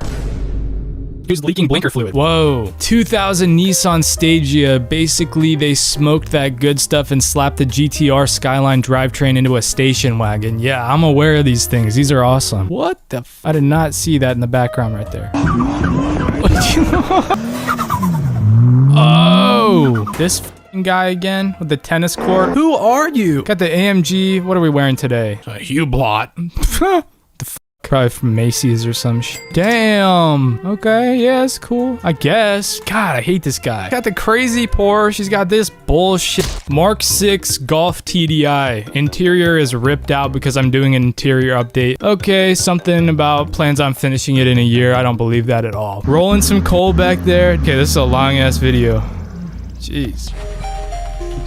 4 out of 10. Oh, this thing got T-boned by an e-scooter. That's annoying. Yeah, definitely put like a pressure washer engine on there or something. That'll be sick, dude. My stock SQ5, and he's got an RS3. Dude, you like the 4 rings, I guess. It's a really nice 2-car setup. Making 600 wheel horsepower on ethanol? What? I gotta read the whole description before I look at these cars, because that thing makes 600 wheel? Fuck. That's easily a 9 out of 10. Is this real carbon fiber as well? Oh, damn. RB30E making 190 horsepower. It's an automatic. Oh, 20 out of 200 made, built in Australia. Dude, okay, that's cool. That's really cool. I wish it wasn't an auto, but like, I'm gonna give you an... Oh, we got the E39. What are those little circles there? I kind of like it. This is nice, man. This is really nice. What is that? Let me know. Yeah, I'll give you a 6.5 out of 10. 1988 Hyundai Presto Excel Pony 88 Olympic Pack Limited. Wow, this is a niche f***ing car. It's all right. Yeah, it's chill. Shit. Ignore my cousin's M4. It's pretty cool, but we're talking about the R8. The R8 is a 2018 rear-wheel drive 1 out of 999. It's mostly stock, but it has a valve catback exhaust and a stage 1 tune. Oh, wow. Look at that M4. Oh. Oh. Yeah, that thing is cool, dude. I'm gonna give you guys a 9 out of 10. This was mine. I sold it last October. Yeah, good, dude. It's fucking soft top. 2 out of 10. Just a quick repost and a clip from a rally event a couple weeks ago. Gassy written on top of this Lamborghini. Okay. The same fucking guy? Yeah. What are we wearing today? About. Fuck. Jeez. All right, this dude's got a stock Honda CR-V. Yeah. All right. Nice. It's this motherfucker again. This is real. Send me a band right now. Just to verify. 1993 Ford Probe GT. It's an Autobot. That's a good thing, I guess. Oh, no. What? This looks pretty good from the outside. Like, it looks fine from the outside. But this interior, man, holy shit. Did you... I don't even know what you did to this interior. Oh, wait, there is a lack thereof. You know what? Like, at the end of the day, something. Dang. Wow, that's really cool. Got the Brembo brakes. That is dark tint, though. Do you get pulled over all the time for that? That's crazy. Yeah, this thing is nice. Really nice. 9 out of 10. Oh, shit. Is this the same one? No, this is a whole different dude, just like right there. Oh, 550 wheel? No way. Dude, that thing's crazy. That thing, and it's got a parachute. Look at that intake placement. They got the coldest air in the fucking world. What? Wait, why does this look so goofy, dude? Wait, what? Twin turbo inline 6 BMW 135i. Okay, those are cool. 2004 SRT 10 pushing 943 horsepower. What? Oh, at 1,100 foot-pounds of torque. Okay, this is my twin turbo BMW with soft top. This is my 900 horsepower truck. Okay, I need to see more of it, but like from what I'm hearing, probably this is a 10 out of 10. Recently picked up this as a daily. It's a 2001 X-Trail GT. Comes with the SR20 VET. Pretty rare apparently. People buy them to take the VET head off for high-end SR20 builds on Sylvia. Interesting. I had no idea about that. That's pretty cool. This looks like a CR-V if it was cool. Damn. Oh my god. What? What a lineup. Wait, this guy knows exactly what's up. You were going to Brazil. My 1973 Chevrolet Opala SS that I spent 1 year in the middle of 2025 and a little bit of the beginning of 2026 rebuilding it. Engine completely redone. This is clean, man. This is super clean.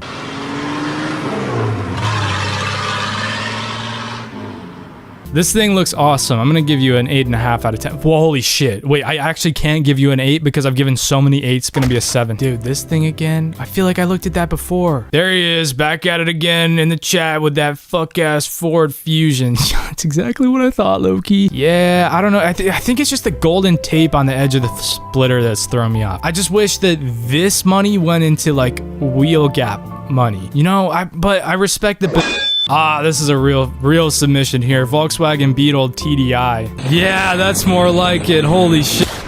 This guy's got a Dodge Dakota and a Nissan 300ZX, and they both make around 430 horsepower. Pretty cool. I've always thought these cars look really nice, except the headlights. It's like they were meant to have pop-up headlights and nobody did it. Like, don't they look so dumb at the front, but so... I didn't even notice this guy. As for the truck, looks pretty cool too. Yeah, you see what I mean? The back end looks so good, but the front's just weird. I'll give you a 7 out of 10. We got the Civic hatch. Pretty cool. Automatic. 2 out of 10. My girlfriend was gesturing at me to signal and the video came out shaky. Oh wait, what? This is cool though. Oh my god. Burn the clutch real quick. Okay, it looks really nice from this video. M50 turbo manual swapped. Okay, that's awesome. Oh, wow. Dude, that color is so nice. I've never been one for these huge body kits and whatever, but like it looks good. Dude, that exhaust looks mean though. Holy shit. This is nice. I don't know. I mean, it is definitely a drifter. That's cool. You put a lot of effort into this thing, I'm sure. I'll give you an 8 out of 10. These are my 4 cars. That thing looks cool. I don't like the fender flares, but it's all right. Holy shit. Holy shit. What? I don't know if I can put that music in the video, but that was a badass video, dude. Yeah, for the R33, I'm gonna give you a freaking... Damn, I've been giving a lot of 8 out of 10. I'm gonna give you an 8.5 out of 10. Me and my buddies matching A4s. I don't know if this guy's colorblind or something, but those do not match. Oh! That's cool. Who's faster though? I'm gonna give the gray one a 4 out of 10. I'll give the black one a 9 out of 10. 09 Elantra with 36,000 miles. The cat with the Lego cat.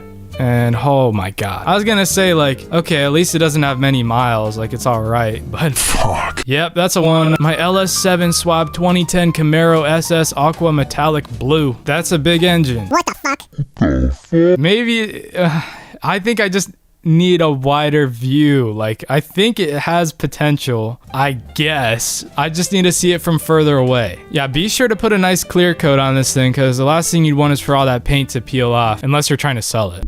The GS 5-speed with a manual transmission. Got it for $800. What a find. Oh, shit. Dude, that's super cool. Holy shit. Oh man, you got no headlights. What happened? For $800, that's a crazy find. This is my 1976 BMW 530i. I think it's an E21. That's pretty freaking nice. That's really cool, man. It's gonna be a sweet restoration. Holy shit. This is my E33 18IS and my facelift 2002. 11 out of 10. 11 out of 10. Oh, dude. This guy knows exactly what's up. This thing is mint. And it's got like it's got the better bumper as well. Like they don't have the bullshit bumper. They got the exhaust off to the side. This is like a mint spec 2002. Oh, except it's the square tail lights. You gotta go with the fucking round ones. Don't ask me how I know. This is nice. Thanks for the video. The Whip Collect. Dang, okay. Very cool. Wow, that thing is rusty. Ooh, okay. All right, let's hear it. Okay, cool, man. It's cool. Dude did not want to record this video. He just wanted to keep scootering. A cammed C6 and an S550 daily. Who is this? Oh. That thing chops, dude. Holy shit. That's sweet. It's not mine, but I had a dude, it's not even your car and you made it your profile picture? Dang. Okay, it is cool, I guess. 0 out of 10. I thought this dude was just posting his shoes. The oil dipstick? Yeah, you're fine. Dude, whose horn is that? That was this thing? You put a Dixie horn in this thing? 540i, 5-speed, yes, summer car. Okay, cool. And a 528i, 5-speed Road Trek supercharged X Daily. Oh! That's badass. That is too. 8.9 FD2 Civic producing 455 plus horsepower. This car only has one gear, the first one. Wait, hold on. This thing makes 455 horsepower and it only has one gear. Why? Oh, okay, there's another gear in there somewhere. Yeah, you know, something is telling me that this might not be 455 plus horsepower. I think it was just something about the way that it was moving and like not peeling too hard in first gear. Makes me think it might just be a stock Civic. AE8691 DSM Evo 10. Buzzword, buzzword, buzzword. Pretty cool. Can't show that. Dude, my dream project car. BMW 3.0 CSI E9. 200 horsepower. That's so cool. Oh man, you got your work cut out for you. This is a perfect project. I'd be a bad person if I give you a really good rating, but I want to. I'm gonna give you a 9.5 out of 10 because this is like my dream project as well, because holy shit. What? I mean, it's kind of a daily, like, regular traffic type of car. You got some dings and scratches on the front, I guess. I'll give you a 3 out of 10.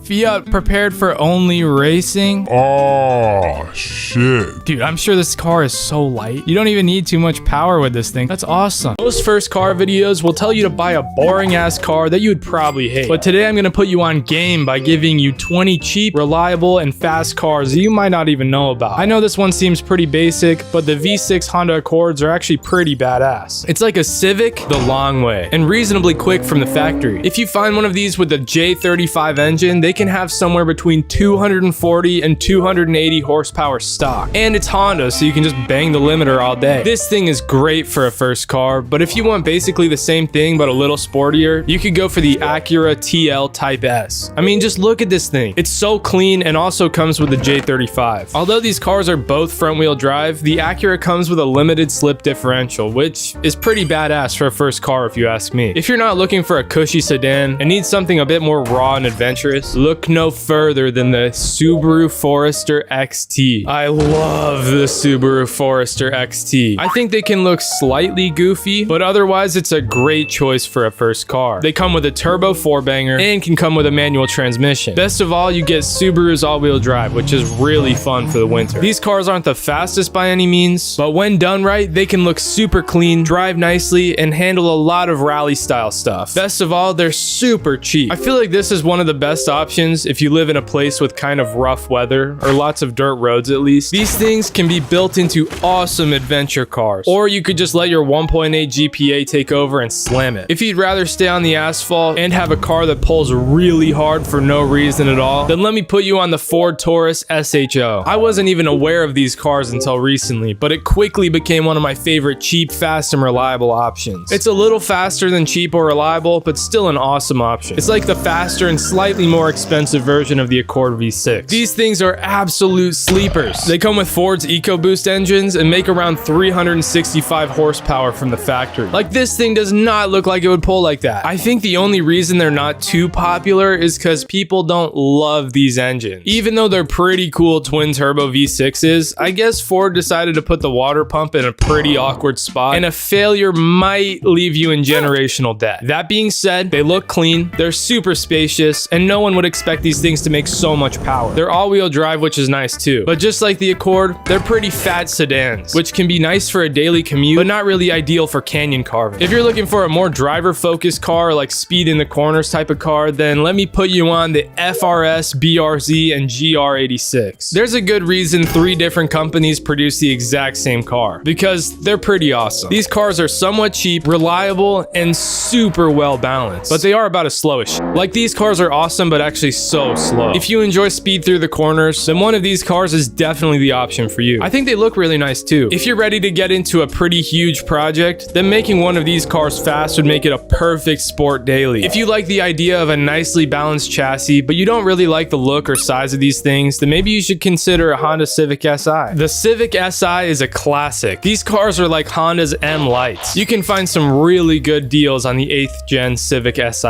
and they're pretty fun cars considering the price and reliability. These engines can rev really high, and they come with a 6-speed manual transmission, so you can just row through gears on the back roads. Trust me, dude, you can't even blow this it up if you try. I don't know what Honda was smoking, but this is definitely made out of netherite or something. These cars have tons of aftermarket support because it's a Civic, so you're not going to be spending hours on a 15-year-old forum trying to find cool stuff to put on it. These things aren't anything crazy, to be honest, but it's a really good option for a solid sporty daily. If you really don't like front-wheel drive because your ego just can't handle it or something, maybe you should try to find a good deal on a 2.5 RS. Are you interested in driving an X Rally Champion, a car with an engine that just won't blow up, with a manual transmission and 50-50 split all-wheel drive? Me too, and I have before. These things are awesome. They're not going to gap anything faster than a stock Honda Odyssey, but these cars just feel so nice to drive. If you take this thing up a gravel road, you'll understand why this car was a rally champion back in the day. And I think they have one of the best looking front ends from Subaru. Like, the car just looks so mean. These cars are becoming hard to come by for a reasonable price though, unfortunately. If you find a good deal, it's an awesome pick. But if you're in a pinch and you can't wait around for some grandpa to sell their 2.5 RS for a good price, then the Mazda Speed 3 might be a good option for you. There's absolutely no shortage of these cars, and you can find them for a very good price very fast. I never thought too much of the Mazda Speed 3, but then my friend let me drive his, and these things are no joke for the price. They're pretty reliable, cheap up front, and super fast for what it is. They come with over 260 horsepower stock, but can easily be flash tuned to make over 300. They can actually start making some pretty dumb power if you're interested in doing an intake, downpipe, intercooler, and all that other junk. Other than it being front wheel drive, they're super fun. I feel like you usually see annoying people driving these cars, but if you can somehow come across as chill while driving one of these, it's an awesome choice. If you really just can't get past the front wheel drive, then luckily you can get the exact same car with all wheel drive. I mean, it's a little bit different and slightly more expensive and slightly harder to come by, but the Mazda Speed 6 is kind of perfect. If you can get one of these as a first car, you're going to be a very happy person. They have the exact same engines, nice all-wheel drive, and can also be found with manual transmission. This car seems like a pretty sweet daily, but if you'd like the same thing for cheaper and with a nicer sounding exhaust note, definitely consider the Volvo V70R or S60R. I don't even know if I want to put you guys on this one because I might want to buy one before I artificially inflate the market by accident. Volvo decided to produce such a badass car for absolutely no reason at all. They made the S60R, which is a sedan, and the V70R, which is a wagon. These cars are the same otherwise. They come with 300 horsepower stock, powered by a turbo 5-cylinder engine, making one of the most unique and badass exhaust notes that you will ever hear. On top of all that, they can come with a manual transmission with this super weird spaceball shift knob, but I kind of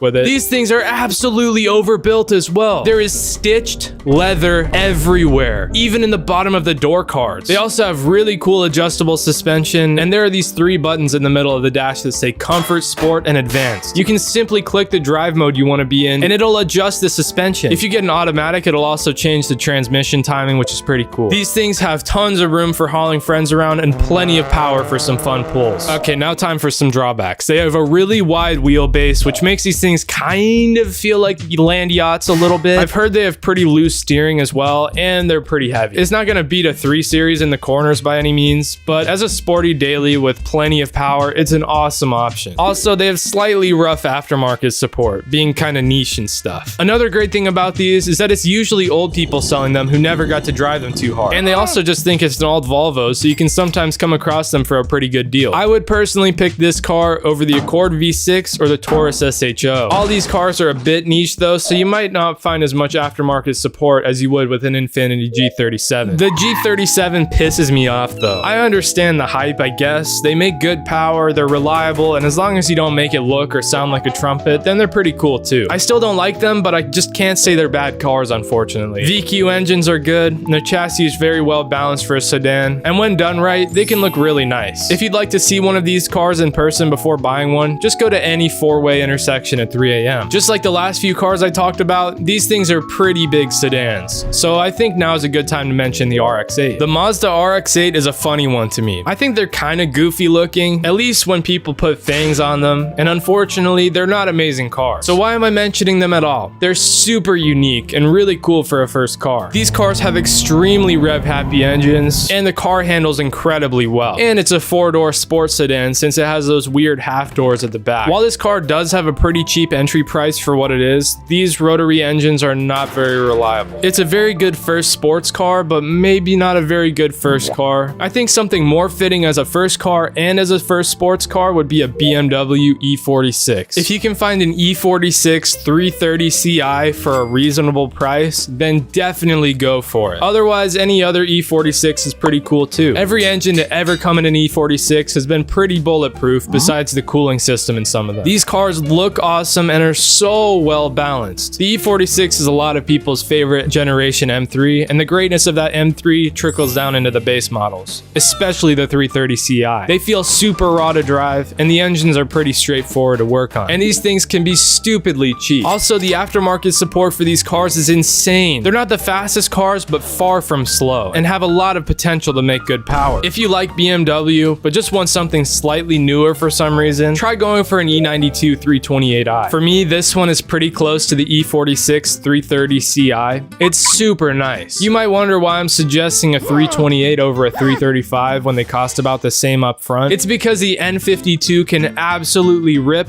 reliably, while the 335 would put a hole in the turbo and your wallet. As long as you find this car with any transmission other than the GM, you're gonna have a lot of fun. Ideally manual, of course. The N52 is probably the best non-M, naturally aspirated straight six that BMW has made. It's annoying because it's really plasticky and doesn't have a dipstick, but it's just such a good engine otherwise. It's kind of hard to build power with these things, but people are starting to realize how great these engines are, so the aftermarket support is getting a lot better. I don't mean to say the N54 is terrible by any means. If you can find a clean 335 with low miles and driven by an older person, you're good to go. Like 300 horsepower stock, and then stupid power with pretty basic mods. If you go with a 335, be sure to upgrade from the stock turbos. The E92 is really well balanced and can look super nice as well. Basically, any other chassis from that generation is great too, but they can either be really heavy or really cramped. And that's why I think the E92 is a good sweet spot. It's important to mention that it's basically required to do your own maintenance with any BMW. If you go to a mechanic instead, be prepared to pay the BMW tax on literally everything. If these cars aren't in your budget, but you like the German engineering, maybe consider a Volkswagen Golf GTI. You can find a Mark V GTI for a really reasonable price, and these things are freaking sweet. They come with a turbo 4-cylinder engine, which makes decent power, and they come with a 6-speed manual. There's a really good reason that everyone buys these things.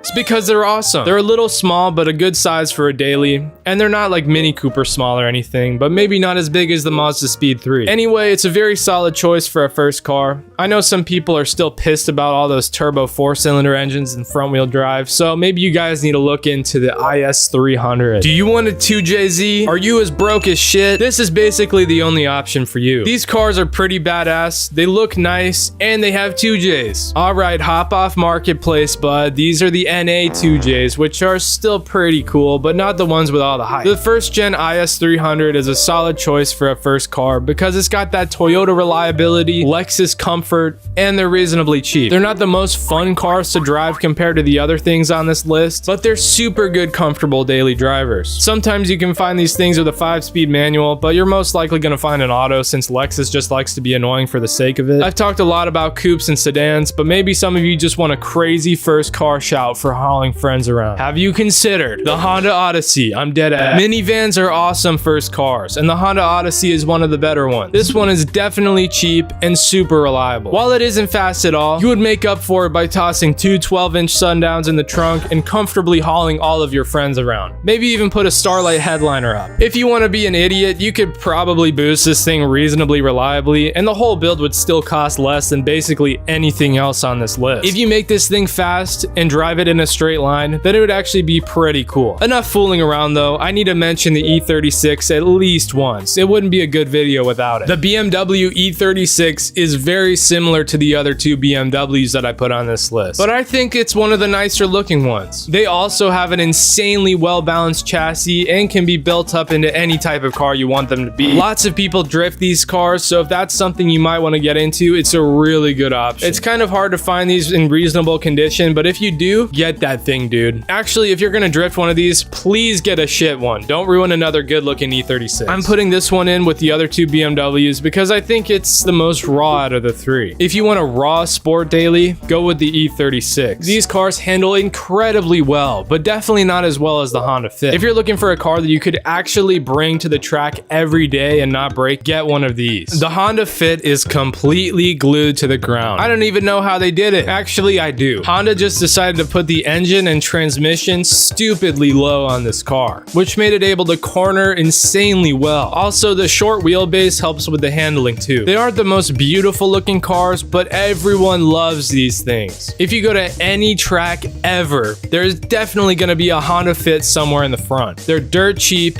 dumb reliable, and dirt fast. Yeah, they're really not that fast in a straight line, but the speed will carry through the corner. They're kind of small though, and not boosted from the factory, unlike the Saab 9.3 Aero. The Saab 9.3 Aero is reasonably cheap and really cool. They're not that popular, so you can actually get some good grandma deals on these things. And better yet, they're powered off a turbo 4-banger. They look a little bit goofy, but also not really. Like, they look goofy in a badass way in my opinion. Also, you get niche points for driving one of these because Saab doesn't even exist anymore, which also means the aftermarket support is a little bit rough, but it's not terrible by any means. Anyway, I think it's time to drop my final drip of sports car ball knowledge. The Eclipse GST. You can actually find some of these for a reasonable price, but they're almost always going to be run through a little bit. I'd be willing to pay that price for a cool car though. They look awesome, they're pretty quick, and it's like Fast and Furious. Awesome. These cars are super well balanced, they look great, and sound cool. They're just a really solid sporty option in my opinion. They're pretty small cars for a daily driver, but still a great option. If you want to see a clean example of one of these, be sure to watch my ranking cars videos. Cars make noise all the time, so sometimes it's hard to tell which noises are good and which noises are bad. These car noises get more and more expensive as the list goes on, so be sure to watch till the end. Number 1, light squeak while braking.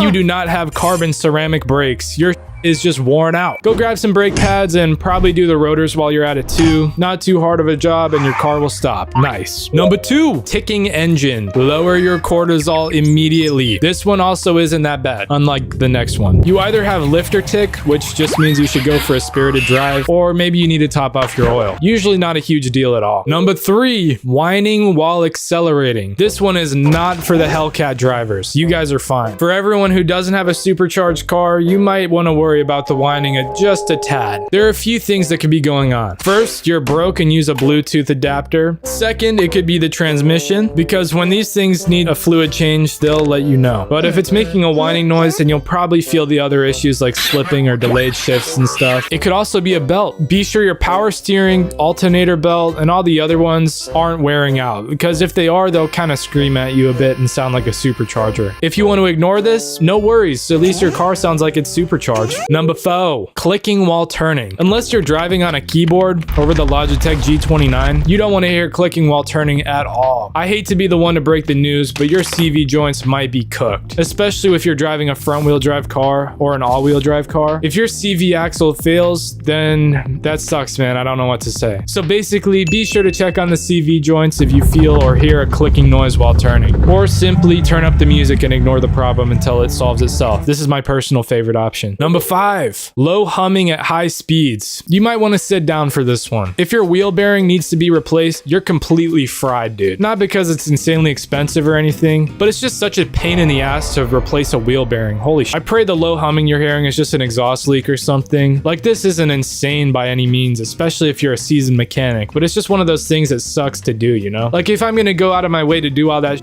and spend all that money, I'd at least want the car to be faster. But alas, sometimes you just need to make a wheel spin, I guess. That's a part of being a car guy. Number 6, rattling from under the car. This usually isn't detrimental at all, and usually it just means you're a shitty welder. If you hear a rattling noise under the car, it's most likely just a loose heat shield or maybe a worn out exhaust clamp or something. This issue is one of the less expensive ones, especially compared to the next, but it's still annoying nonetheless. I've had to deal with a rattling exhaust a lot. My car has 2 pipes that run parallel, and when I was modifying the exhaust, I accidentally made them go a bit too close to each other. That's how a few days of laying under the car started. I still feel the slag from the welder weighing down my lungs. Number 7, grinding brakes. You absolutely can't even play this one off as carbon ceramic brakes. Your shit is just at this point. Your brake pads are dust. What to do next? Get some new brake pads. Get some rotors as well and a fake hood scoop for mile 5. If you drive on grinding brakes, you'd better say a prayer before you plan on stopping, especially if they were squeaking and then grinding. You're cooked. I feel like grinding brakes sound like that one Tombstone moving sound effect. Number 8, loud exhaust. Hear me out. If you want a loud exhaust, you absolutely have my permission. If you didn't do anything to your exhaust and it's loud, one of the following things may have happened. Option 1, your catalytic converters are gone and some dude named Owen has them laying in his trunk next to a cordless Sawzall. Option 2, maybe you drove over a rock or something that put a hole in your muffler. Not a huge deal, but it might sound like. Or option 3, you have an exhaust leak. Although there's an off chance that maybe your exhaust leak sounds good, that shit is definitely exhausting straight into the cabin air intake. If you're at a red light for too long and you have an exhaust leak, you're definitely gonna get faded. Not only is it bad for you to breathe exhaust, but also your car is just gonna deter the huzz, dude. You need to get that shit fixed immediately. And no, I'm not talking about lathering JB Weld on the hole or even using exhaust wrap. You just need a good old-fashioned welder. Just get the cheapest one at Harbor Freight and you'll be fine. Number 9, bouncing car syndrome. If your car feels like it's jumping when you go over a bump or any bullshit like that, you're definitely riding entirely on springs, dude. While it is doable, it just sucks. Don't expect to do any canyon carving with Cook springs either. It's gonna feel like you're driving a land yacht. It's surprising how much of a difference nice shocks make. And while you're doing all that work down there, you might as well pick up a nice set of lowering springs or even upgrade to some coilovers. It makes it a lot more fun to drive the car. If you're just concerned about comfort though, just do the shocks. Number 10, hissing after you park. This one is just absolutely cooked. You probably have a coolant or vacuum leak. If it's a vacuum leak, you should probably just look at your idle to see if it's seeking at all, meaning the RPMs go up and down until it settles. It's easiest to find a vacuum leak with a smoke machine and just pump smoke into the air intake and look for leaks behind the MAF sensor. I made a smoke machine with a pickle jar, a sock, Diddy oil, and a bike pump. Let me know if you want to hear more about that because it actually worked. Number 11, clunk while shifting. This one just sucks, but it also opens up some fun opportunities. There's a pretty solid chance that your transmission needs some work, depending on the clunk severity, of course. Let's just say your transmission turned into metal glitter. Maybe it's a good time to swap to a DTC or even something more fun like a ZF 6-speed. I don't even know. Just swap a cool transmission in there and have fun. Number 12, high-pitched belt squeal. Belt. Number 13, exhaust popping. This one most likely doesn't apply to the BMW owners. A lot of people like pops and bangs and burbles, but dude, this one can actually be pretty bad if it's not intentional. Basically, your engine's timing is slow, so there's a bit of gas left over and it explodes, which makes that awesome noise that all the BMW kids love. If your car isn't tuned to do this or you don't have a modified exhaust, you should probably get it checked out. Number 14, knocking noise coming from the engine. I pray this isn't actually rod knock, but if it is, here's what to do first. Sign up for therapy, say it was really, really bad, and then walk to the liquor store. If your engine is knocking, you're most likely you'll have to rebuild or swap that bad boy. Maybe this is an opportunity. Maybe you can swap the engine with something better. I'm just trying to see the bright side of things though. This is just a terrible situation. Number 15, sudden loud bang. Same type of noise as when the universe was created or whatever. Hearing a sudden loud bang from the engine bay is far from ideal. It's probably just bad timing and like an engine backfire, but it could also just be like a belt snap or a blown radiator hose, a motor mount. It could be any of those things that just broke randomly. I'm not really an expert on random explosions though. Number 16, 15,000 RPM. This one's for the manual drivers. If you're showing off your quick shifting, pushing your car to its absolute limits, sometimes you can accidentally money shift from red line in third gear to purple line in second. If you actually money shift really badly, your can just explode on the spot. I'm talking like a chunk out of the engine block. You are absolutely cooked. If you do this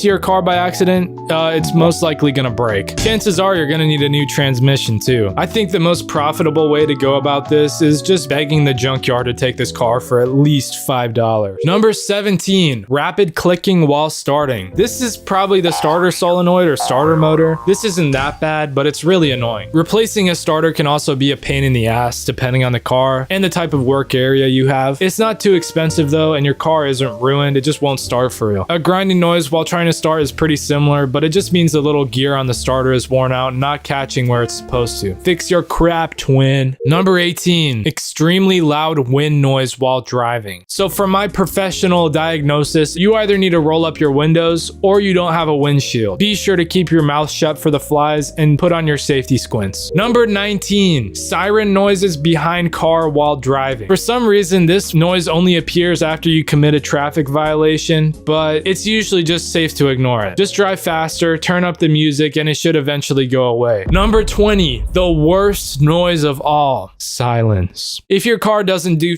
at all, I don't even know what to say. Just check all the other basics. If it doesn't do at all, probably just bring it to LS Customs and they'll get it sorted. Silence is the absolute most scary thing that can happen to your car, and I pray it doesn't happen to you. Being a car guy does not mean you need to know everything about cars. That being said, there are definitely some car guy posers out there, and you might be one of them. Modifying cars backwards. Have you ever seen a cool car that just looks a little bit wrong? Like this thing will have nice wheels, good looking paint, tasteful cosmetic mods, but then actually no real performance mods. Like the wheels are cool, but then right behind the cool wheels, you'll see some blown stock suspension with the shittiest worn out brakes. A real car guy would create a strong foundation to build the car off of. They'd start by bulletproofing the car by doing all of the routine maintenance and preventative mods. Then they'd improve the handling by doing suspension and brakes. At this point, you can move on to power mods and finally cosmetics. If this process is done backwards, the car can come out looking super janky. We've all seen those 335i that look completely clapped but go super fast in a straight line. Or those straight pipe G35s with a bunch of cosmetic mods but nothing to help the car stop or take a turn smoothly. This is not as annoying as the pay to win car guys though, holy shit. If you don't know shit about cars but claim to be a car guy because your parents bought you a stock M235i, you're cooked. Buying a nice car from the factory doesn't mean you're a fake car guy, but not really knowing shit about the car or how to fix it kind of does. I once knew a kid who bought an M4. I asked if he was gonna do anything to the exhaust, and he said he might do a cold air intake to make the V6 sound better. This dude did not know what he was talking about whatsoever. That shit isn't even a V6. If you want to spot a fake car guy without even talking to them, you just need to look at the cosmetics on the car. This is one of the easiest ways to spot a fake car guy. Dudes will actually just glue some bullshit to their car and call it a day. I'm talking about the fake tow hooks, shitty LED interior lights, and don't even get me started on the Amazon window louvers. All of these things that I just mentioned can occasionally look somewhat decent, but if a car looks relatively stock and just looks like it's been blinged out by AutoZone aisle 5, you know that dude's a fake car guy. I think there's kind of a dark triad when it comes to AutoZone mods. We've got the black ice little trees, fake plastic hood scoop, and you can't forget the blinged out license plate cover. It's usually the more universal mods that just look like shit most of the time. But universal mods can be nice. When it comes to building an exhaust, getting universal components can be really convenient. They're cheaper, easier to find, and there's a lot more reviews on these things.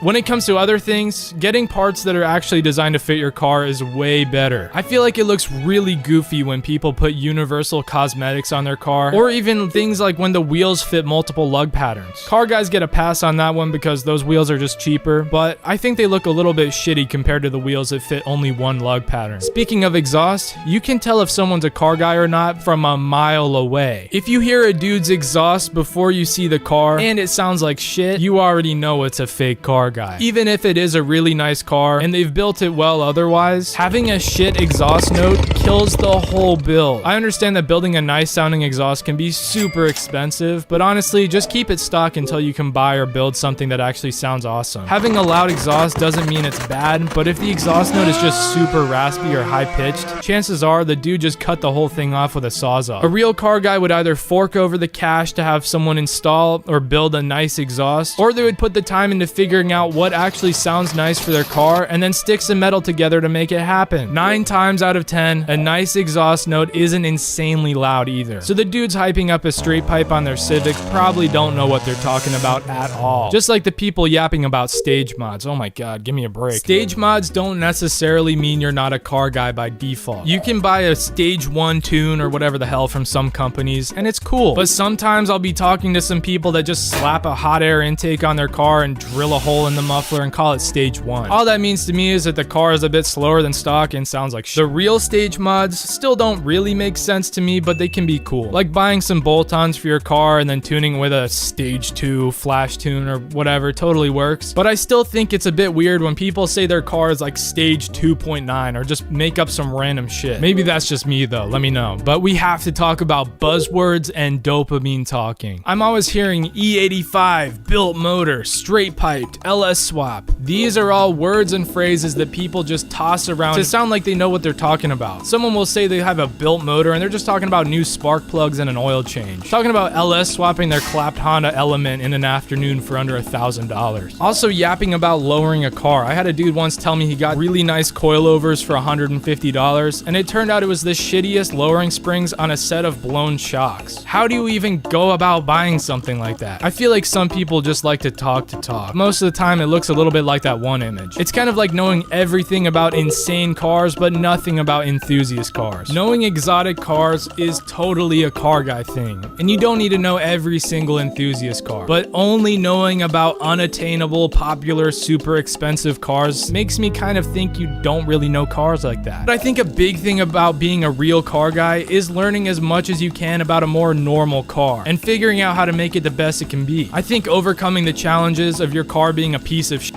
is very pivotal for a lot of people, and it's not something that you should miss out on. Staying up late using Google Translate on a German forum that hasn't been looked at in 15 years made me grow as a person, to say the least. A more obvious way to tell if someone knows cars or not is if they understand power numbers. If you think a car with less than 500 horsepower is slow, then I think it's time to drop the hobby. If you've ever been in a somewhat light sedan that makes over 300 horsepower, you know that one wrong move could land you in a ditch. That's a shit ton of power. To all the people that think anything under 500 horsepower is slow, you may have never been in a car in your entire life. 600 horsepower is enough to land you in jail for putting your foot on the pedal for just 1 second too long. I feel like the people talking about power numbers like this actually just don't have a license yet. Or if they do, they've never driven in the corners before. I think for a lot of people, it's fair to say that slower cars can be more fun. I might be talking out of my butt right now, but I feel like I have a lot more fun being able to push a car to its limits through the corners than I do with some super fast car. I can keep a slow car in its power band, push it to the red line, hear all the sounds, feel all the feelings, and it's awesome. With a dumb fast car, it feels like you're holding it back the whole time. It feels like you need to go illegal speeds to get what you paid for out of it. Something that I'm guilty of is automatically hating front-wheel drive cars for the sake of it. Listen, man, I'm not a fan of front-wheel drive either, but you can't say a car is bad just because it's front-wheel drive. There are some awesome front-wheel drive cars. Even if they're not as cool as a lot of rear-wheel drive cars, you can't say they're useless. Front-wheel drive cars are lighter, cheaper to build, and still super fun. They might not corner quite as nicely as rear-wheel drive, but you can't say you wouldn't drive an Integra Type R if you had the chance, or a Civic Type R for that matter. I like driving my R53 Mini a lot more than my BMW. It's got a nice suspension setup, it has a good amount of power, and this car completely tears up the back roads. You can't say the Golf GTI, Ford Focus ST, or even the Mazda Speed 3 are bad cars just because they're front-wheel drive. The V6 Honda Accord and Acura TSX are also awesome front-wheel drive cars and super popular because they're fun to drive. Again, front-wheel drive isn't my favorite, but the dudes who say a car is useless for being front-wheel drive just do not know what they're yapping about. We also have to talk about hating automatic cars by default. Don't get me wrong, automatic cars can feel super sloppy compared to manual, but some cars have great automatic transmissions and shouldn't be shamed for the sake of it. Usually older cars are cooler with manual transmissions, but almost all of the newer performance cars have awesome automatic transmissions that sound really good, shift faster, and feel super nice to drive. Let's say I somehow scrape together enough cash to get a Camaro ZL1. Best believe I'm gonna go with the 10-speed auto. It shifts faster than any human can, it launches harder, and it's just awesome. I understand the hate for older automatic transmissions though. Those things can be slop. My BMW feels awesome to drive, but the automatic transmission actually essentially ruins the entire experience. I guess this one really depends on the car and the transmission, but some people talk about needing a manual transmission regardless of what the car is. Acting a fool. If someone's acting a fool while driving, even in a super nice car, you just know they're LARPing. A real car guy knows that there's a time and a place to push their cars to its limits. And the school zone on a Tuesday morning probably isn't the best place. The dudes who attend takeovers and just do some bullshit in traffic do not care about their cars whatsoever. Their dopamine receptors have just been completely fried, so they have to do some dumb shit like this to feel something. I'm not saying that car guys don't push their cars from time to time, but it's usually just like on an on-ramp or some quiet back roads, or best of all on a track or a private event. Someone who really knows and enjoys cars isn't going to be risking other people's lives, or even worse, their own car, just to get a little dopamine spike. I think when a fake car guy's colors truly shine is when something goes wrong. They'll be talking about the most niche power mods and stuff, but then they're completely stumped when they need to jumpstart the car. I'm not saying you need to be a mechanic to be considered a car guy, but it's just surprising how some people actually know how to install a turbo kit and tune the car, but not how to do an oil change. Talking about buying their first car. I was talking to someone the other day who wanted to buy their first car. They said it needed to be cheap, reliable, and fast. That's literally the first lesson for any car guy ever. This shit just does not exist. Talking about buying a Civic, converting it to all-wheel drive, and putting a massive eBay turbo on it, all while holding it down at McDonald's 2 days a week. These same guys will finally get a Civic and then just never touch it again because it turns out you can't just slap a turbo on any engine. Sometimes people just do some shit to their cars that pisses me off. I know I'm supposed to respect all builds or whatever, but how am I supposed to respect some shit like this? Lord have mercy. Today, I'm going over 20 different car trends that piss me off, getting worse and worse as the video goes on. I know the dudes driving Stan's cars are having the time of their lives, but personally, I think they just look like butt. That much camber has zero function, and the whole build just ends up being expensive for the sake of it. I think the only good thing about Stan's cars is that they're probably so fun to drive. Not like in a fun, sporty way, but more in a life or death type of way. Just like with pavement princess trucks. When I see a massive lifted truck with huge chrome rims and then thin tires, it pisses me off. Some dude living paycheck to paycheck is definitely facing a six-figure loan for this thing, and then went out of their way to make it useless by putting some pretty wheels on it. Also, the dudes driving these things are so annoying. I feel like I'm gonna get steamrolled whenever I'm driving in front of one of them. I think these new massive trucks are pretty stupid in the first place. They're way too big for the road. The bed size is the same as it was in the 90s, and they just seem like a whole lot of cope. In my humble opinion, old trucks just do things better. Putting shiny wheels on big new trucks like this feels like regular traffic putting non-functional aero on their shit. I was at Walmart the other day, and in the parking lot, I saw this stock Toyota Camry with that one universal eBay wing. That shit doesn't really piss me off, but it's just sad. Like, that wing just made your car slightly slower and looks slightly awful. Most cars you see day to day don't need aero, which is why it pisses me off. I think side skirts, a front splitter, and a rear diffuser all look pretty cool. Even a small OEM wing can be cool too. But those massive wings or huge front splitters that are just held up by fake supports look really weird to me. Aero is like the cherry on top for most fast cars, so I think it's funny to see slow stock cars with a bunch of plastic bullshit all over them. It's these exact same cars that will have some Amazon window louvers and a headlight scratch sticker. I feel like shitty window louvers look like an eyelash extension that's falling off. They just look like dog ass in my opinion. Louvers can actually look nice on some cars, maybe, but if you get just the stick-on louvers off Amazon for your 2022 base model Civic, it looks super weird. Shitty window louvers are typically paired with those headlight scratch stickers. What the fuck are those even supposed to be? Like, do you want me to think your car lost a fight with a cat, or is it just a Monster Energy promo type of thing? Those stickers are the most tacky mod that you could possibly do to any car ever. Chrome deleting cars can be tasteful, don't get me wrong. When I bought my BMW, the dude who owned it before me deleted the chrome, and it looks so much nicer than stock. But with my Mini Cooper, the guy who owned it before me tried deleting coating the chrome with Plasti Dip, and that shit looks like actual poop from a butt. I ended up ripping off as much Plasti Dip as I could because the chrome on the Mini Cooper looks really nice, and that should have never been covered up with that plastic bullshit. Chrome deletes do piss me off, but it depends on the car. It can actually look good. Just like DIY clear taillights. Clear taillights actually look really nice on some cars, as long as you have red bulbs to keep that shit legal, of course. It kind of slightly really pisses me off when people just hit their shit with a hammer to make DIY clear taillights. Like, actually, what the hell are we doing? If you just go buy an extra set of taillights, remove the red, and install a clear cover over them, it can be really cool. Just whacking that shit with a mallet and calling it a day is weird to me though. If you don't do this mod correctly, not only does it look bad, but it also completely blinds the people behind you. A few months ago, I was driving behind someone with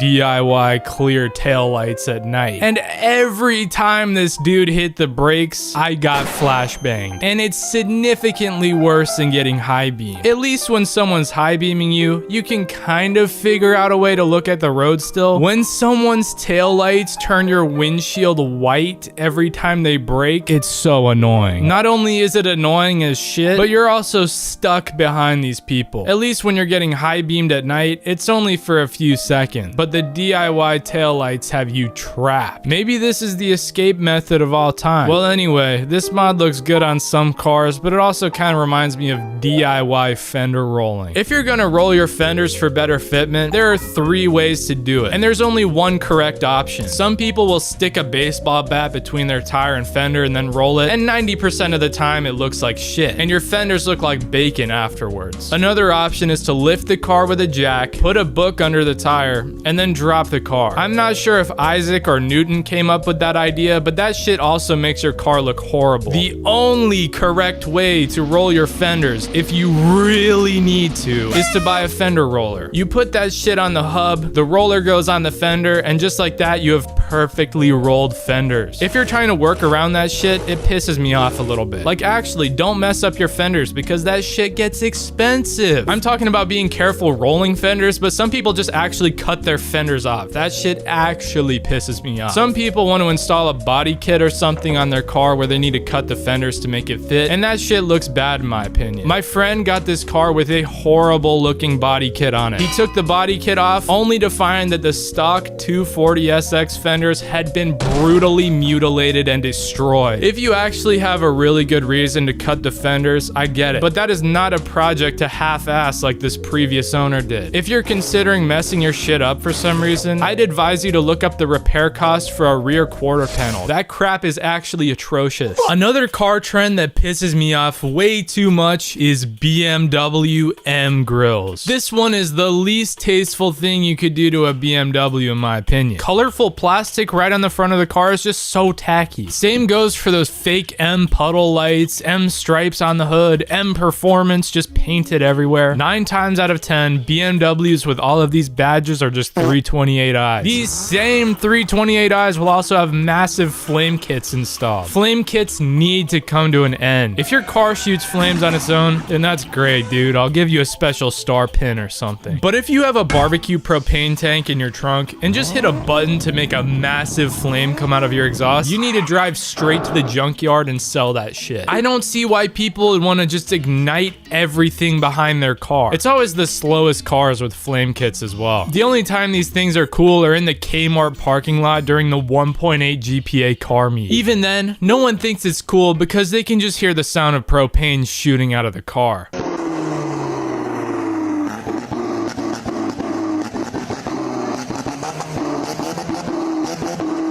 It's literally the same idea as those stupid TikTok shop turbo whistles that people put on their exhaust. Have you seen those? I mean, have you heard those? They sound like complete shit, and a lot of people have them. You just clamp an actual whistle to your car's tailpipe to make up for not having a turbo. Like, okay, cool, whatever. At least it makes cool turbo noises, right? Not at all, dude. It just sounds like fucking tinnitus coming out of the exhaust.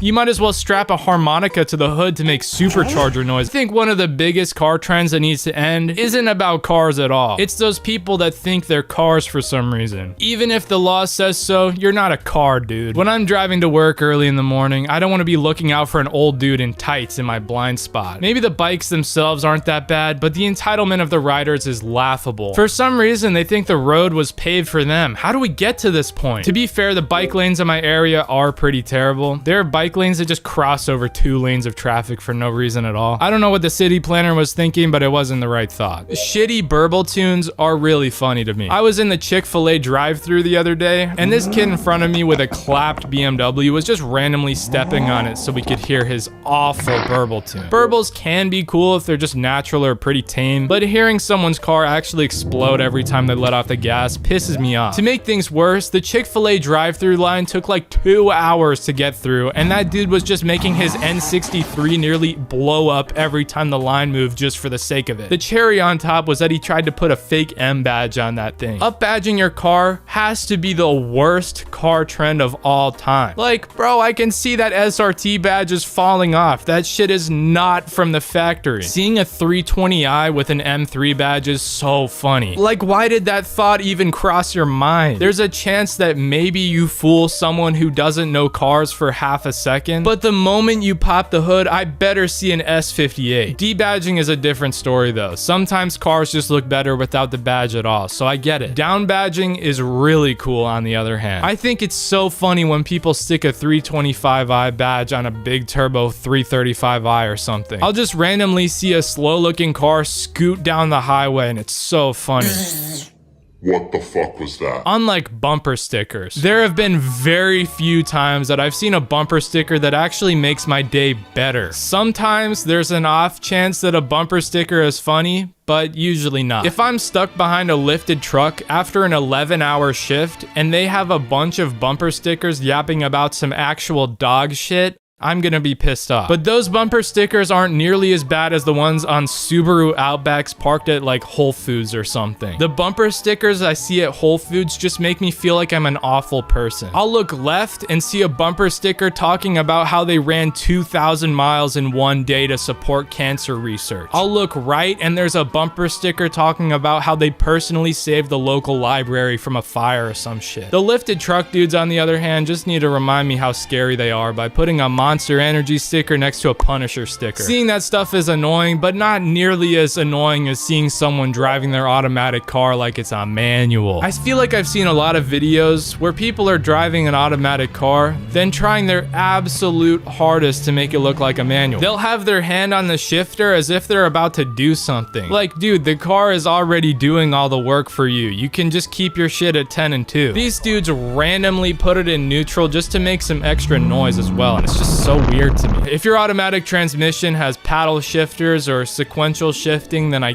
get it, but half the time messing with the automatic transmission just makes you slower. Luckily, this trend seems to be on its way out, but cutting up has to be one of the worst car trends of all time. Cutting up single-handedly gave the car community a bad reputation from like 2022 until now. You never see someone cutting up in traffic and wonder if it's a scientist or an engineer. You just immediately know it's an idiot. Cutting up isn't a new thing at all, but for a while it became a weird trend to put some random ass people in danger by flying past them at double the speed limit. You would see streamers and YouTubers sitting in cars with these guys while they just put their foot on the ground and pretend they know what they're doing. I'd pay a solid $10 to see any of these guys drive on a track. I feel like that would be the most funny video ever. They would either put down some pretty reasonable times, or they would just smash their stolen cars into a barrier. These dudes who cut up also have some nice ass cars. They steal a car from a random dealership, cut up for like 30 minutes, put the car in a top secret garage, then list it on Facebook Marketplace talking about some "don't ask for title, if you know, you know." I mean, it's tempting to see a Hellcat for like $500. Speaking of which, the used car market has to be one of the worst trends ever. How long are you financing for?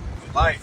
for life. This shit is so bad. How did it become a trend to actually list your used car for the price of a down payment on a house? Obviously, it depends on what the car is, but some of these prices are just not in touch with reality whatsoever. I've been seeing some actual dog shit when it comes to something like a beat up E36. These cars will have 0 interior, 20 owners, 0 oil in the engine, and the owner will confidently ask that you spend 10 racks on this piece of garbage. Then the description on these listings is talking about grandma driven, garage kept. Like, dude, the hood doesn't even line up with the bumper. This thing has been completely run through. I feel like if you see an absurd listing like this and then just ask if they'd take $1,500 on a Red Bull, it usually works. It's like they didn't even expect to sell their car for $10,000 in the first place. They just wanted to see if it would work somehow. If you see a bullshit marketplace listing like this, don't cave, dude. It's not worth it. This is a 1995 Honda Accord. It's a comfortable mid-size family sedan. This is what it looks like next to a 1995 Honda Civic. This is what the 1995 Honda Accord looks like next to a 2025 Honda Civic. Why did cars get so big? Surprisingly, the last 20 years isn't the first time we've had massive cars. In the 1950s, bigger was better. After World War II, we had cheap fuel, growing families, and no worries about efficiently producing cars. Like, you could literally find coins in your couch cushions and get a full tank of gas. Cars were getting longer, wider, more powerful, and more luxurious. Having a big car was a status symbol. By the early 1970s, many American sedans were over 18 feet long, which is roughly the same size as a 2025 F-150 Super Crew. They were badass, heavy, and super comfortable. Like, dude, look at the Chevrolet Bel Air. When I think of a car from the 50s, this is the first one that comes to mind. They're super colorful, big cars, and just make whoever's driving it look really cool. Then Cadillac made the Eldorado, which actually looks like a Batmobile. You're either gonna see a car like this at a drive-in restaurant or in like Nuketown. There were just cool cars everywhere at this point. We have the 60s Mustang, the Pontiac GTO, the Dodge Charger, and so many other badass cars, which were all huge. People were going crazy over these cars as well. Unfortunately, the fun had to come to an end. The oil crisis of 1973 changed everything. Basically, oil nearly quadrupled in price within a super short amount of time, which made everything boring. When the price of fuel went up, all of a sudden, it wasn't that cool to have a land yacht. People started to care more about fuel economy, reliability, and even the cost of a car up front. Massive American sedans did not check any of those boxes at all, which is where the small Japanese cars came along. Honda brought us the slow, cheap, and reliable Honda Civic, while Toyota gave us the Corolla. These cars were actually about as slow and boring as shit. It's not like people were choosing to drive a Civic or a Corolla over a Mustang. They needed to. 40 miles a gallon was revolutionary compared to the 10 or 15 miles a gallon you could get from American sedans. Not worrying about your car starting in the morning was also a plus. They were also surprisingly comfortable for city driving, since you didn't have to worry about hucking a 20-foot car around a corner. The more popular Japanese cars got, the less popular American cars got. People started to actually notice how nice the build quality of Japanese cars were. They were reliable, efficiently built, and set a new standard for a daily driver. When you look at American cars of the time next to Japanese ones, the difference in quality is pretty clear. After American automakers started to see how much people like Japanese cars like the Datsun 510, they decided they needed to tap in. GM rushed to produce a smaller American car and came up with the Chevrolet Vega. This thing was completely awesome on paper. It's a really nice looking car. They were lightweight, had good fuel economy, and were affordable. Again, on paper. In reality, this shit just decomposed. The Vega actually had insane rust issues and was a reliability nightmare. The engine would overheat, the car chugged oil, and it was just a piece of shit.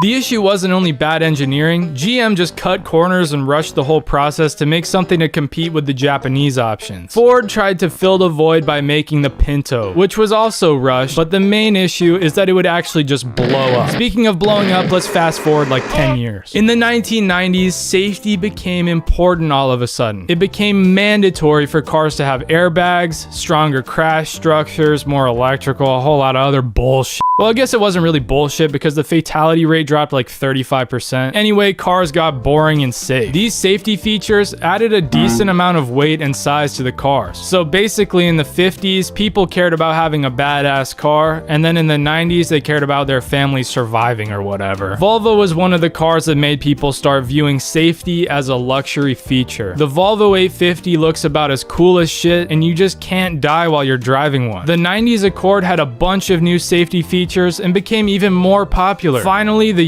US locked in and made the Ford Taurus, which was safe and practical. This kind of seems like the sweet spot, right? Around this time, cars were a good size, they were safe, they were reasonably raw, although it was around this time that more emissions regulations were enforced, and that was kind of boring and also made cars a bit more expensive to produce. This is where things get interesting though. SUVs used to be just for park rangers or driving on rough terrain or dudes who go fly fishing on the weekend. But then automakers found this loophole that would print them cash. They realized that under US regulations, SUVs were considered light trucks, not cars. Trucks didn't have to meet the same fuel economy and safety regulations as cars, which meant these greedy automakers could simply drop a fat car on a cheap truck frame to make the most profitable vehicle possible. They basically sold it to suburban moms as a safer option for transporting their family. Better yet, the government didn't even give a shit about emissions or safety regulations because this thing was technically a truck. So people saw these fat cars on cheap truck frames and absolutely ate that shit up. SUVs became the new normal, and you basically saw these things everywhere. So daily traffic basically consisted of those normal sized cars from the 90s that I was talking about, and then just some absolute elephants like the Ford Explorer. Eventually, the people who got SUVs started to realize that it was kind of a pain in the ass to drive a truck everywhere. They rode rough, they handled like shopping carts with a broken wheel, and completely drank fuel. So in the late 90s and early 2000s, automakers designed the vehicle that made everything big, the crossover. So let's take a step back. People loved the SUV because they felt safer, you sit up higher, and they're capable of getting over rough terrain, but people also loved cars because they were more comfortable size, they handled well, and they're fuel efficient. All of these factors bring me to the Lexus RX 300. It's basically a Toyota Camry that was stretched vertically, put on squishy suspension, and then built to be as comfortable as possible. Toyota did not give a shit about making this thing off-road capable, they just wanted it to be comfortable, and it turns out that's what people wanted too. The Lexus RX 300 sold extremely well right when it came out, and basically proved the entire crossover idea. Now every car got about as big as shit, which brings us to today. Hatchbacks basically died, wagons started to go extinct, and even sedans are on life support. If you look at an ad for a car on TV, 9 times out of 10 it's for some sort of safe, boring crossover. It's not like everyone wants to drive these cars, but you kind of have to in order to feel comfortable on the road. So I don't blame drivers for wanting to drive a car that's the same size as everyone else's. But it's just weird how quickly these types of cars became standard, right? I feel like in a lot of cases, wagons, hatchbacks, or even sedans have plenty of room for most people's needs. I wonder if we'll ever get back to small cars being normal. One of the funnier things about cars getting bigger is that sports cars are also getting bigger. Like BMW actually started putting M badges on massive cars like the E70 X5M. I think it's a really cool car, but putting an M badge on it feels really weird. I mean, it does make 555 horsepower, but an M car isn't about the speed in a straight line. Look at the E30 M3 for example. From this car until the E46 M3, maybe even the E92 M3, it was all about having a raw driver-focused car. They were light, the engines were rev happy, and they were good cars all around. As big cars became more popular, so did BMW's M cars, and I think it's making them worse. Let's say you can pick between 2 BMW M5s to race in a hill climb. Your first option is the brand new G90 M5, which makes 720 horsepower and can get up to 60 miles an hour in just 3 seconds, which is super impressive. Your other option is BMW's third ever M5, the E39 M5. It makes under 400 horsepower, the 0 to 60 is 2 seconds slower than the G90, and I would pick the E39 every time. The E39 weighs a bit under 4,000 pounds, while the G90 M5 weighs 5,500 pounds? Do you know what else weighs 5,500 pounds? A Cadillac Escalade, a Ram 1500, or 5.5 grand pianos. I do not want any performance car that I'm driving to feel like 5.5 grand pianos. What the fuck? All this being said, I understand why they chose to make such a massive car. These days, even driving an E39 M5 feels kind of small on the road, let alone an E46 M3. So if BMW dropped a small sports sedan in 2026, people would just not feel comfortable driving that shit. A lot of people seem to prefer going for a bigger car, even if it's not the best option for performance. The Escalade V, the Trackhawk, GLS 63, even the fucking Lamborghini Urus. Like, cars are getting so big that even Lamborghini had to tap in. I think it's interesting how we got to this point, where massive cars are just the new normal. And I honestly don't think they're as good as smaller cars. That's for a few reasons. The seating position, weight, and the headlights. The reason I think the seating position is an issue is because of speeding. When I drive my BMW 3 Series, driving 60 miles an hour feels like I'm driving 60 miles an hour. When I drive my second gen Tacoma, 60 miles an hour feels like 40 miles an hour because the seating position is higher than the BMW. While it is comfortable, it just makes me want to drive faster. And the second gen Tacoma isn't even that big of a truck. That's probably why lifted trucks and massive SUVs are always driving like idiots, because everything feels about as slow as shit to them. This is also why weight is an issue. Not only does it mean the car is gonna get shitty fuel economy, but you're gonna have people speeding in cars that can actually do damage. If I rear end someone in my Mini Cooper, first of all, I'd be pissed because it's a cool Mini, but second of all, it wouldn't do that much damage to their car. If I rear end someone in a Jeep Wagoneer, every single one of those 6,400 pounds is gonna completely pancake their car. Unless they're driving a massive car too, which is why everyone drives a massive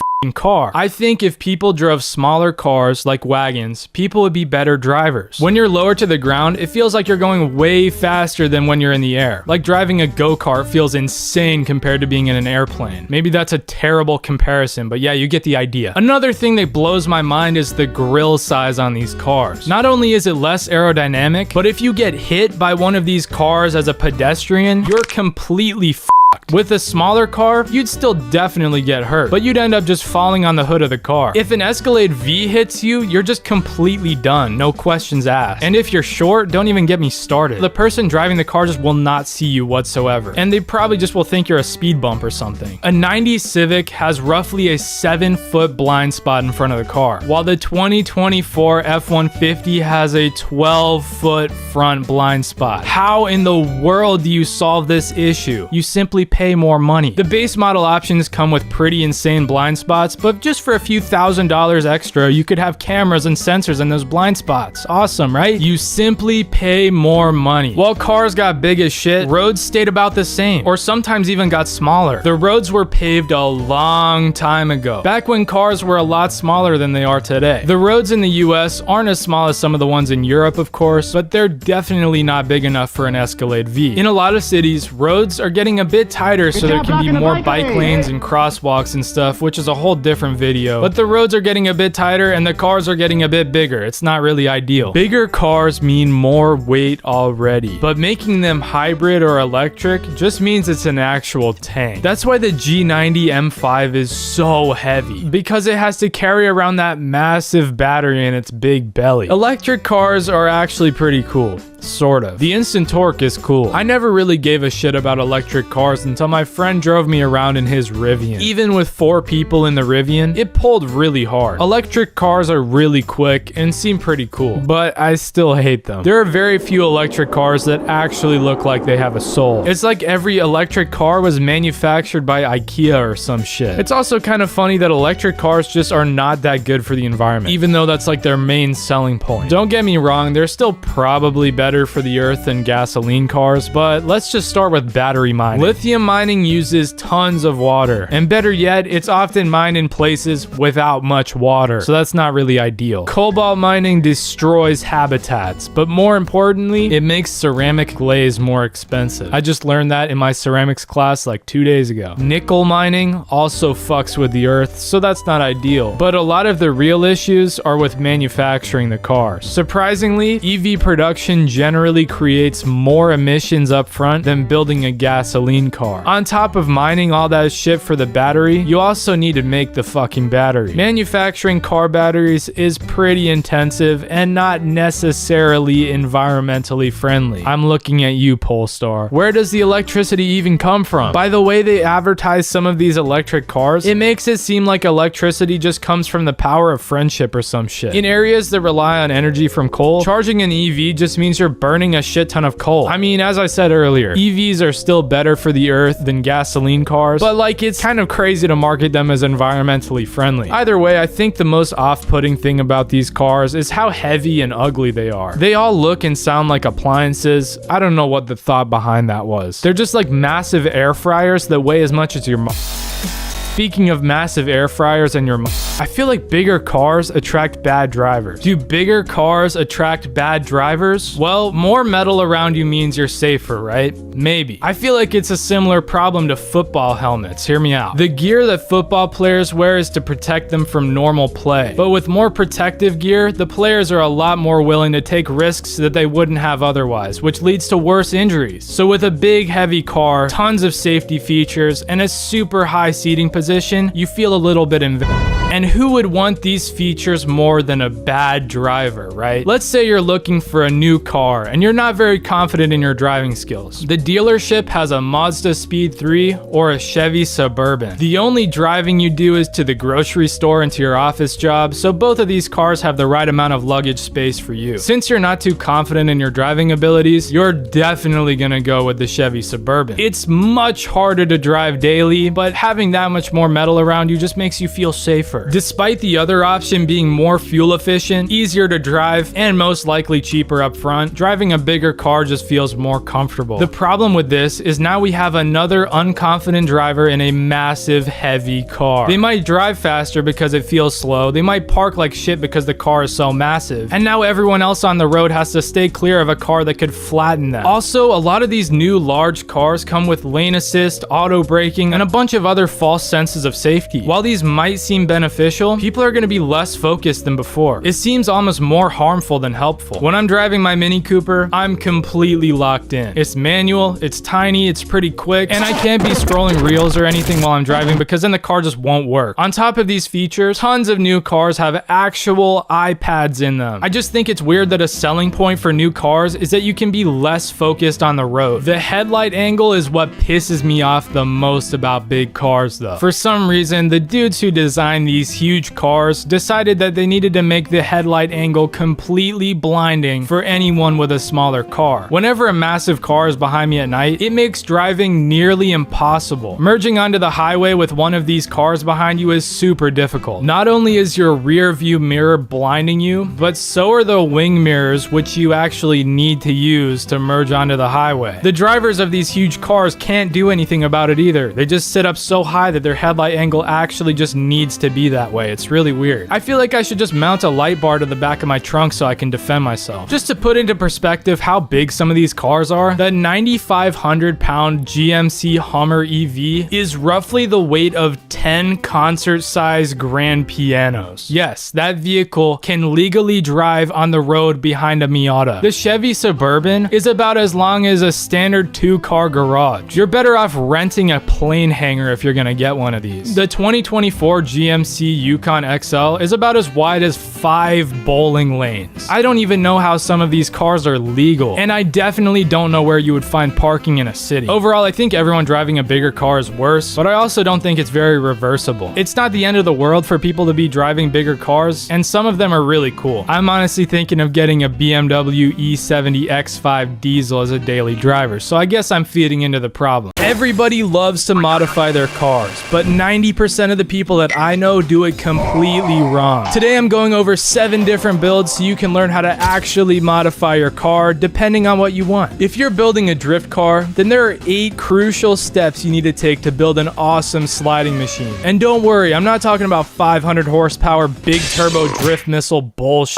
You just need something predictable, balanced, and relatively reliable. The first thing to look at would be your car's differential. If your car has an open diff, then let's take a step back real quick. Don't even try sliding that thing yet. The only person drifting a car with an open diff is going to be Ken Block. If you try drifting like this, one tire is going to be doing all the work while the other one is just watching. But you have a couple options here. If you have some bread, go for an LSD. If you don't, then it's time to lay down some welds. If you're trying to make a decent drift build, then get both wheels spinning or else. The next thing to worry about would be suspension. Let's be honest. Your 20-year-old shocks are more beat up than a marketplace 240SX with 20 previous owners. If your car is bouncing through every corner, you're not going to be linking shit. When you're budgeting out this drift build, definitely set aside some extra cash for nice suspension. Nice coilovers are going to make a huge difference. That being said, you don't need anything too crazy like 3-way coilovers or some bullshit. But something in the mid-price range is going to be worthwhile. Just don't cheap out too much on coilovers because they're super important. While we're talking about suspension, you should definitely consider getting an angle kit. You don't need some Formula Drift NASA package, but more steering angle helps save bad entries and lets you hold a bigger angle without smacking into a tire barrier or a cement wall, better yet. Having a kit like this is super helpful for when you're starting out, so you have a little bit of extra room to correct your mistakes. There are other mods to help improve steering angle, like extended lower control arms or cut knuckles, so those options are worth looking into as well. The next mod that every drift car needs is a solid clutch. I'm gonna be honest, the stock clutch is probably not gonna work or last very long. When you're drifting, you're always gonna be kicking the clutch to get loose, especially with less horsepower. So upgrading to at least a stage 2 or performance clutch is definitely gonna be worth it. We also need to talk about cooling. Every new drifter ignores their car's cooling system until they're parked in the pits with steam pouring out like it's a vape convention. To avoid being that guy, upgrade your radiator and fans, make sure your intake temps are low, and maybe even throw in an oil cooler if you don't have one. The more cooling you have means the more track time you get. Drifting is abusive. So fix it now. After you get your cooling system figured out, maybe you should consider a hydraulic handbrake. This is actually a mod that I don't recommend, but I'm gonna throw it in here anyway. The hydraulic handbrake is almost like an oops I messed up I need to continue sliding button. A brake is for slowing down and it has no steez when it comes to drifting. But if you're new to drifting, you're gonna be pulling your handbrake anyway. And it's best not to snap your brake cable, so you might as well go with a hydraulic e-brake. It'll make it a lot easier since it will lock the wheels right away, and it takes very little effort to pull. That being said, hydros are for chuds, so it's kind of optional for a drift build. But something that I find mandatory is a bucket seat and steering wheel setup. If you're sliding around in your seat, grabbing onto the door panel every time you transition, that's not driving skill, that's just survival. Getting a bucket seat will have you planted in the car, and you won't even need to think about it anymore. You can put all of your focus into actually drifting the car instead of holding on for dear life. This is actually a huge mod. Last but definitely not least, the seat time mod. Before you buy the neon lug nuts and anime toe straps, you should probably spend your money on tires, gas, and event entries. The best mod for drifting is actually learning how to drift. It's pretty difficult to get good at, but not nearly as hard as rally driving. If you're building a rally car and the first things you bought were a shiny livery replica of the Audi Sport Quattro, a blow-off valve, and underglow, then we gotta restart real quick. Rally ain't no cars and coffee in the dirt. Rally is launching a car through the woods at irresponsible speeds, while rocks, potholes, mud, trees, and physics all try to kill you at once. Your car does not need to be flashy. It needs to be insanely durable and easy to drive. You're gonna have to follow these 8 steps to build this thing. Of course, we're gonna start with suspension, an absolute no-brainer here. This thing cannot be slammed on coilovers or stanced on washers. You're gonna need some solid suspension with good travel. When you're looking for rally suspension, here's what you're gonna need: inverted dampers, durable mounting ears, and the ability to adjust things like damping strength, ride height, camber, and caster. Basically just all that good stuff. Your car is going to be going over bumps, jumps, potholes, and you can't have super stiff suspension or else you're going to be airborne for half the race. The next thing you should invest in is a skid plate to protect your oil pan, transmission, differential, fuel tank, exhaust, or really anything important that the ground could touch. It would take one softball-sized rock to turn your oil pan into modern art. If this happens mid-race, you and your co-driver are going to be going for a hike. Getting a piece of metal to cover these parts is a lot cheaper than replacing the parts most of the time, so it's definitely worth it. It doesn't really matter if the car doesn't stay on the track though. That's why you'll need to invest in a good set of tires. Good rally tires are surprisingly important. Gravel, snow, mud, whatever surface you're on, having the right tire for the job is crucial. crucial. If you bring street tires into rally, they're either blowing up or you're gonna spectate from a ditch. While you're getting your tires changed, you might as well pick up some mud flaps too. First of all, they look cool, but more importantly, they save your paint, keep debris down, and stop your car from getting sandblasted every time you drive. It's a functional reason to make the car look better, and it's likely that they're required in whatever event you're attending. More importantly, do you spend a lot of time on your phone? I need to put you on Tester Up. Tester Up lets you earn real money by testing apps. It's super simple. All you have to do is sign up, pick an app to test, then complete simple tasks like playing a game or answering survey questions. That's literally it. Also, you don't have to pay anything. It's completely free. You can choose which games you want to test and which surveys you want to answer. I saw this game that I wanted to test out. I just downloaded it, played it for a few minutes, and earned real money by sharing my feedback. It's really simple and a fun way to make some money. Everyone who signs up through my link gets a $5 sign-up bonus depending on where you live. I really like Tester Up because the payouts happen within 24 hours and go directly to your bank. Also, you can make up to $80 per app that you test, which is just insane. This app has a 4.2 out of 5 stars on Trustpilot and over 22 million users, so you know it's legit. There's constantly new things to do, so you'll definitely find a game that you already enjoy. Why not leave some feedback and earn some extra money? Download Tester Up for free right now by using my link in the description, the pinned comment, or by scanning the QR code on screen. Before you drive this thing for real, we should bulletproof the engine a bit. Rally cars work hard at all speeds. Not only will you be regularly hitting the limiter, but your car is also going to be covered in all sorts of elements. It's super important to have radiator protection, solid fans, clean airflow, and maybe even an oil cooler depending on the setup. Overheating 5 miles into a stage would be super embarrassing. I mentioned clean airflow, so let's talk about filtration for a minute. Clean airflow would come from a nice intake filter with sealed routing because keeping water and dirt out is mandatory. If your engine inhales some of the environment, that shit is locking up. Also, don't forget the cabin air filter because you don't want to be inhaling the environment either. I know this sounds counterintuitive, but having a roof scoop actually helps prevent dust from getting inside the car by pressuring the cabin. So maybe consider doing that. If you think it's hard to see with dust in the cabin, then try seeing with bad headlights. Driving 100 miles an hour through a forest at night is crazy, but doing it with stock headlights is psychotic. For a rally build, you definitely need to upgrade your lighting, or you're gonna end up in a tree. Make sure everything is wired up nicely so you don't go blind mid-race, and don't cheap out on lights too much. Remember the hydraulic e-brake I was hitting on earlier? Well, now is a time you might actually want one. I actually do recommend a hydro e-brake for this build because on a rally stage, it's not about if you will mess up, it's about when you're gonna mess up. A rally course typically isn't as forgiving as a drift track, so definitely make sure that brake is easy to grab when you need it. It's fair to say that the most important thing about a rally build is its reliability. So before you take this thing out, be sure to check up on the fluids, bushings, wheel bearings, brake lines, basically everything else. Rally exposes the weak parts of your car very quickly, so make sure you don't have many. Let's say you want to build a track car. If you're chasing big power numbers while building a track car, then you've got it all wrong. Track days are meant to be fun. It's all about driving your car hard and improving. Nobody cares what your car makes on a dyno when it's overheating and dripping fluids all over the parking lot. A big part of going fast on a track is being able to go slow, so you should probably upgrade your brakes. Not every car needs a brake upgrade, but if you're gonna whip your mom's SUV around a track for a couple hours, you're definitely gonna want to be able to stop eventually. Brake pads and rotors are important, but also upgrade your brake lines while you're at it. Your stock street pads were designed for stop-and-go traffic with the occasional Tesla brake check, not repeatedly going from 100 miles an hour down to 40. If your brake pedal goes soft after 2 laps, this is a massive issue, and your brakes are probably fading. But that's not as bad as going bald. I'm talking about tires. I know I keep mentioning tires, but I feel like most people don't understand how much of a difference they actually make, especially with a track build. Upgrading tires will completely transform the feel of your car more than most power mods ever will. With better tires, you get better grip, a shorter braking distance, you can accelerate faster, and you carry speed through the corners so nicely. If you're thinking about getting some nice rims, definitely put that money into tires instead. Those rims aren't going to look that great once they've been understeered into a barrier. The suspension setup for track cars is a lot different than it is for drift or rally. I feel like a lot of the reasonably priced, high quality coilovers are meant for track driving, which is nice. As well as coilovers, you can get some solid sway bars, which will make a huge difference. They don't change your car's vertical travel, but they keep the chassis from rolling through the corners. A bit of camber is good, but don't make that crap look weird. If you feel like you're on a roller coaster while you're driving, you're losing so much potential. essential. Getting a bucket seat, figuring out a solid seating position, and proper steering wheel placement will make you that much better at driving. If you get comfortable in the car and don't feel like the car is controlling you, you're gonna shave a lot of time off your laps. Also, get some safety gear, dude. As you're improving, you're definitely gonna make some mistakes, and it's better to do that with a helmet than without. Most of the time, a track is gonna require that you have some safety things anyway, like a fire extinguisher, helmet, harness, tow hitch, and all that good stuff to keep you alive. So you might as well invest in it anyway. If your main motorsport is about arriving somewhere safely and comfortably, parking at an angle, and standing next to your engine bay with a matcha in hand, this build list is for you. There is absolutely nothing wrong with building a car strictly for meets, cruises, looking suspiciously clean in parking lots. No hate at all. Not every car needs to set lap records or be able to hit clutch kicks in an industrial loading zone. Some cars are just built to be cool to hear and look at. There are a lot of things that can go into a build like this, but the foundation for any good show car is a nice pair of shoes. Good fitment and a nice set of wheels can completely turn an average car into a neck breaker. Bad fitment kind of makes you look like a poser. Definitely figure out your ride height and wheels first. This isn't something that you'd have to worry about with any of the previous builds, but keeping a show car clean makes a huge difference. Consider grabbing yourself a detailing kit and some other cleaning products. Half of the battle at Cars and Coffee is paint condition. No one likes rusty, sunburnt hoods with paint flakes. Learn how to buff out all the small scratches and imperfections, and you're probably good to go. The next thing that makes a really good show car is a nice exhaust. Notice how I didn't say straight pipe. I'm talking about a tasteful exhaust that genuinely sounds good. If you're the trumpet pulling up to the meet, you're probably not going to get any respect, but you could probably make up for it with a really nice interior. Those are super important for builds like this. You're going to need a clean steering wheel, tasteful shift knob, sporty seats if they fit the build, and just a mint looking interior overall. If your headliner is sagging, you might actually get kicked out of the meet. People absolutely look inside your car when you walk away, so if the passenger seat is filled with McDonald's wrappers, empty energy drink cans, or other junk, you'll lose even more respect. Keep that thing clean, dude. Another important part of the interior is a sound system. I call them the dogs. Listen to them bark. You're gonna want to invest in the sound system a good bit. Having high quality audio with a nice head unit shows that you know what you're doing. Going with a brand like Sundown or JL for the subwoofer shows that you're not cheaping out and you know what's up.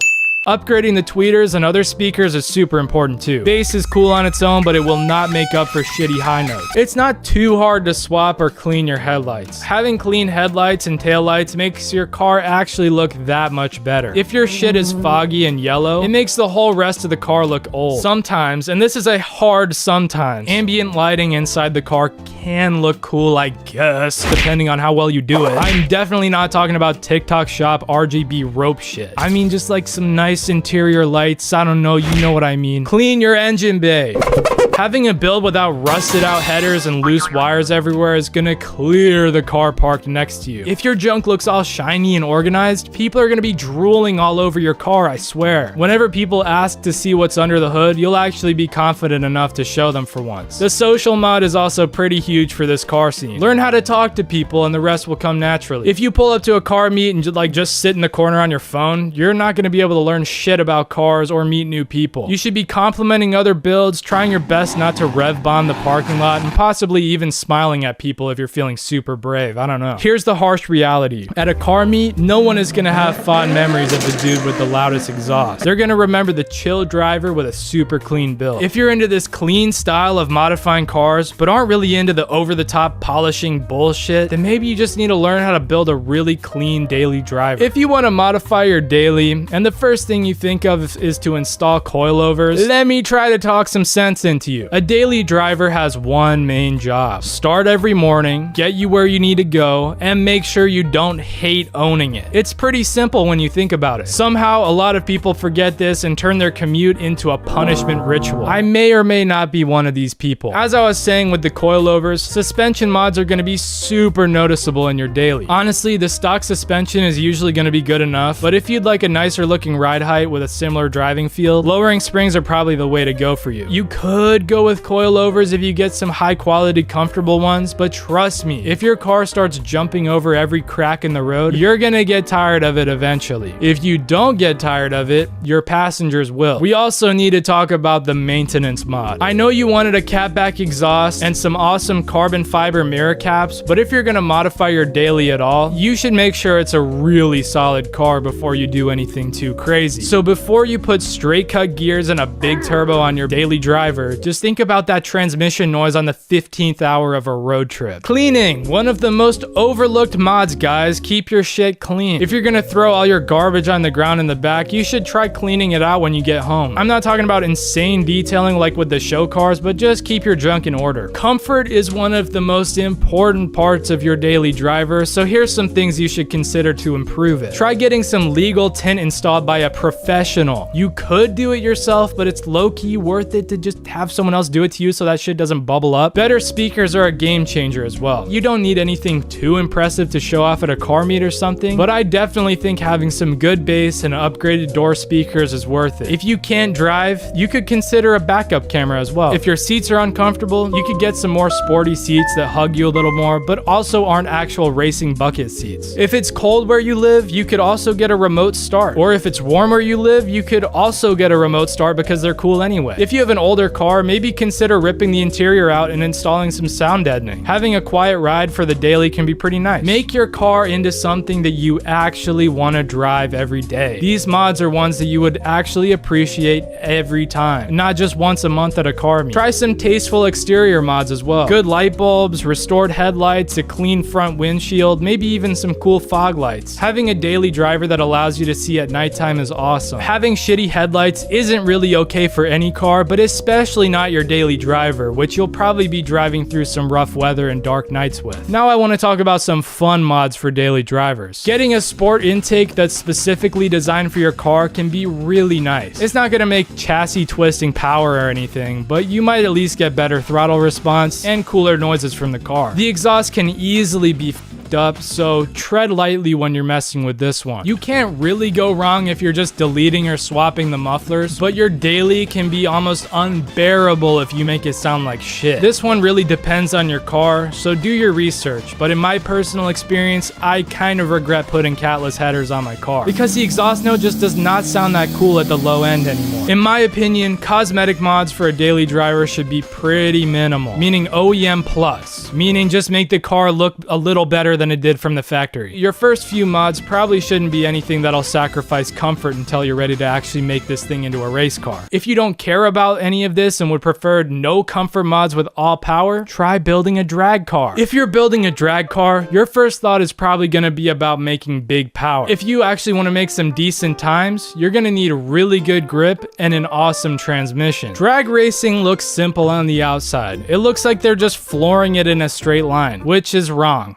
Sort of. Drag racing is about putting all of the power down as well as possible without turning your drivetrain into dust. I'm gonna say it again, tires. Drag radials, slicks, correct tire size, proper pressure, it all matters. Horsepower doesn't mean anything if it doesn't get put to the ground. Yeah, it's boring, but it's the truth, unfortunately. At least with a build like this, you can get some thick tires that are gonna look sick. The next thing you wanna think about is not breaking your shit. The stock driveline parts on most cars are good enough for a daily, but they don't love hard launches on sticky tires. Be sure to upgrade the differential, get some stronger axles, and a fatter drive shaft if you're making really big power. If you skip this step, expect a loud metallic noise to follow you until the finish line. As far as suspension goes, weight transfer really matters. You want the car to plant the tires, not squat weirdly in fishtail. So you should find some suspension that helps make this happen. The last thing you want is to be popping wheelies and catching air or some shit. Actually, the last thing you want to be doing is blowing up. So be sure to upgrade the cooling system. Cooling a drag car is a bit different than other builds. A lot of drag cars run a compact radiator, but in some classes, they remove it entirely and rely on the cool down between races. You could also get an electric water pump so the car can cool down while the engine is off, which is huge for cooling down between runs. Switching to an electric fan is also pretty cool because the mechanical ones just rob a tiny bit of that precious horsepower. As far as the fuel system goes, it's super important because you want more power. You're gonna have to supply it with more fuel at once, which means upgraded injectors, upgraded fuel pump, stronger lines, high quality fuel, and probably consider building a fuel cell as well. Having a fuel cell means you can fill up enough for the race without adding too much weight. Definitely get this thing tuned as well because you need to have a pretty perfect air-fuel ratio. Weight reduction is very easy and essential to drag racing. You don't need some cushy seat bullshit while you're trying to make some good time. Take out all your trash, sound deadening, gut the interior, whatever it takes to make this car lighter. As far as safety goes, you should definitely have a helmet, good brakes, drive shaft loops, and somewhat light roll cage. A harness depending on the speed and rules, and maybe even a parachute if you're a freak and got motion like that. Fast cars need stopping plans. For a build like this, it's good to be taking note of what's going on as you're driving and staying consistent with your specs. You should be logging data, you should have a tire pressure routine, basically do all of the boring repeatable preps so you're not blowing your shit up when it comes down to it. If you'd like to build an off-road vehicle, definitely avoid jumping straight into the cosmetic mods. A lot of people will just get a light bar and a winch, and this build won't see anything more intense than the curb of the Starbucks drive-thru. Off-roading is not about looking capable, it's about actually getting through all the bullshit that gets thrown at you in nature. Go with all terrains if you're gonna do some city driving and off-roading. Use mud tires for that really sloppy stuff, and rugged terrains for the kind of in-betweens. Go for proper sizes, decent sidewalls, correct pressure, anything but street tires in the mud. Recovery gear is also super important. This is where beginners usually mess up. If you're on your way out to some cool trails, you don't want to get stuck out there. Be sure to bring a tow strap, some traction boards, a winch, and a JBL. Don't forget the JBL because off-roading would suck without some music. Eventually, you will get stuck. The best piece of recovery gear is another person in another vehicle, so be sure to install the friend mod. When you're off-roading, you don't need the biggest, baddest lift kit. Getting sensible lift with some quality shocks and springs makes total sense though. Some people lift their shit way too high and it just looks goofy without actually changing the ground clearance. Underbody protection is also really nice to have when you're off-roading. Ideally, you'll be doing some cool shit like crawling over some rocks or something, and you don't want to be worrying about every time your undercarriage scrapes a rock. Installing a skid plate and other armor under there is totally worth it. It's better than putting a hole in your oil pan at least. Getting lockers and other traction aids is really good for off-roading. You could upgrade to something like a locking diff, or maybe even have a limited slip differential. At least something that's gonna get more than one wheel spinning. It's a huge upgrade for when the terrain gets real. An air compressor for changing your tire pressure on the go is surprisingly helpful. Lower tire pressure can improve grip and also just makes the ride a little bit more comfortable. Don't forget to air them back up before driving on the road with all the boring normal cars though. As far as lighting an off-road build, it's pretty similar to Rally for the front end, but you can also toss a bunch of cool lights on the sides and shit for the sake of it. Seeing is key when you're off-roading, but just please don't be the dude who uses these lights on a normal road. Holy shit, that pisses me off. If you've done everything right, you will naturally have a sick looking off-roading build without all the LARPing. You also now have a free pass to shoot TikToks at the gas pump with your rig.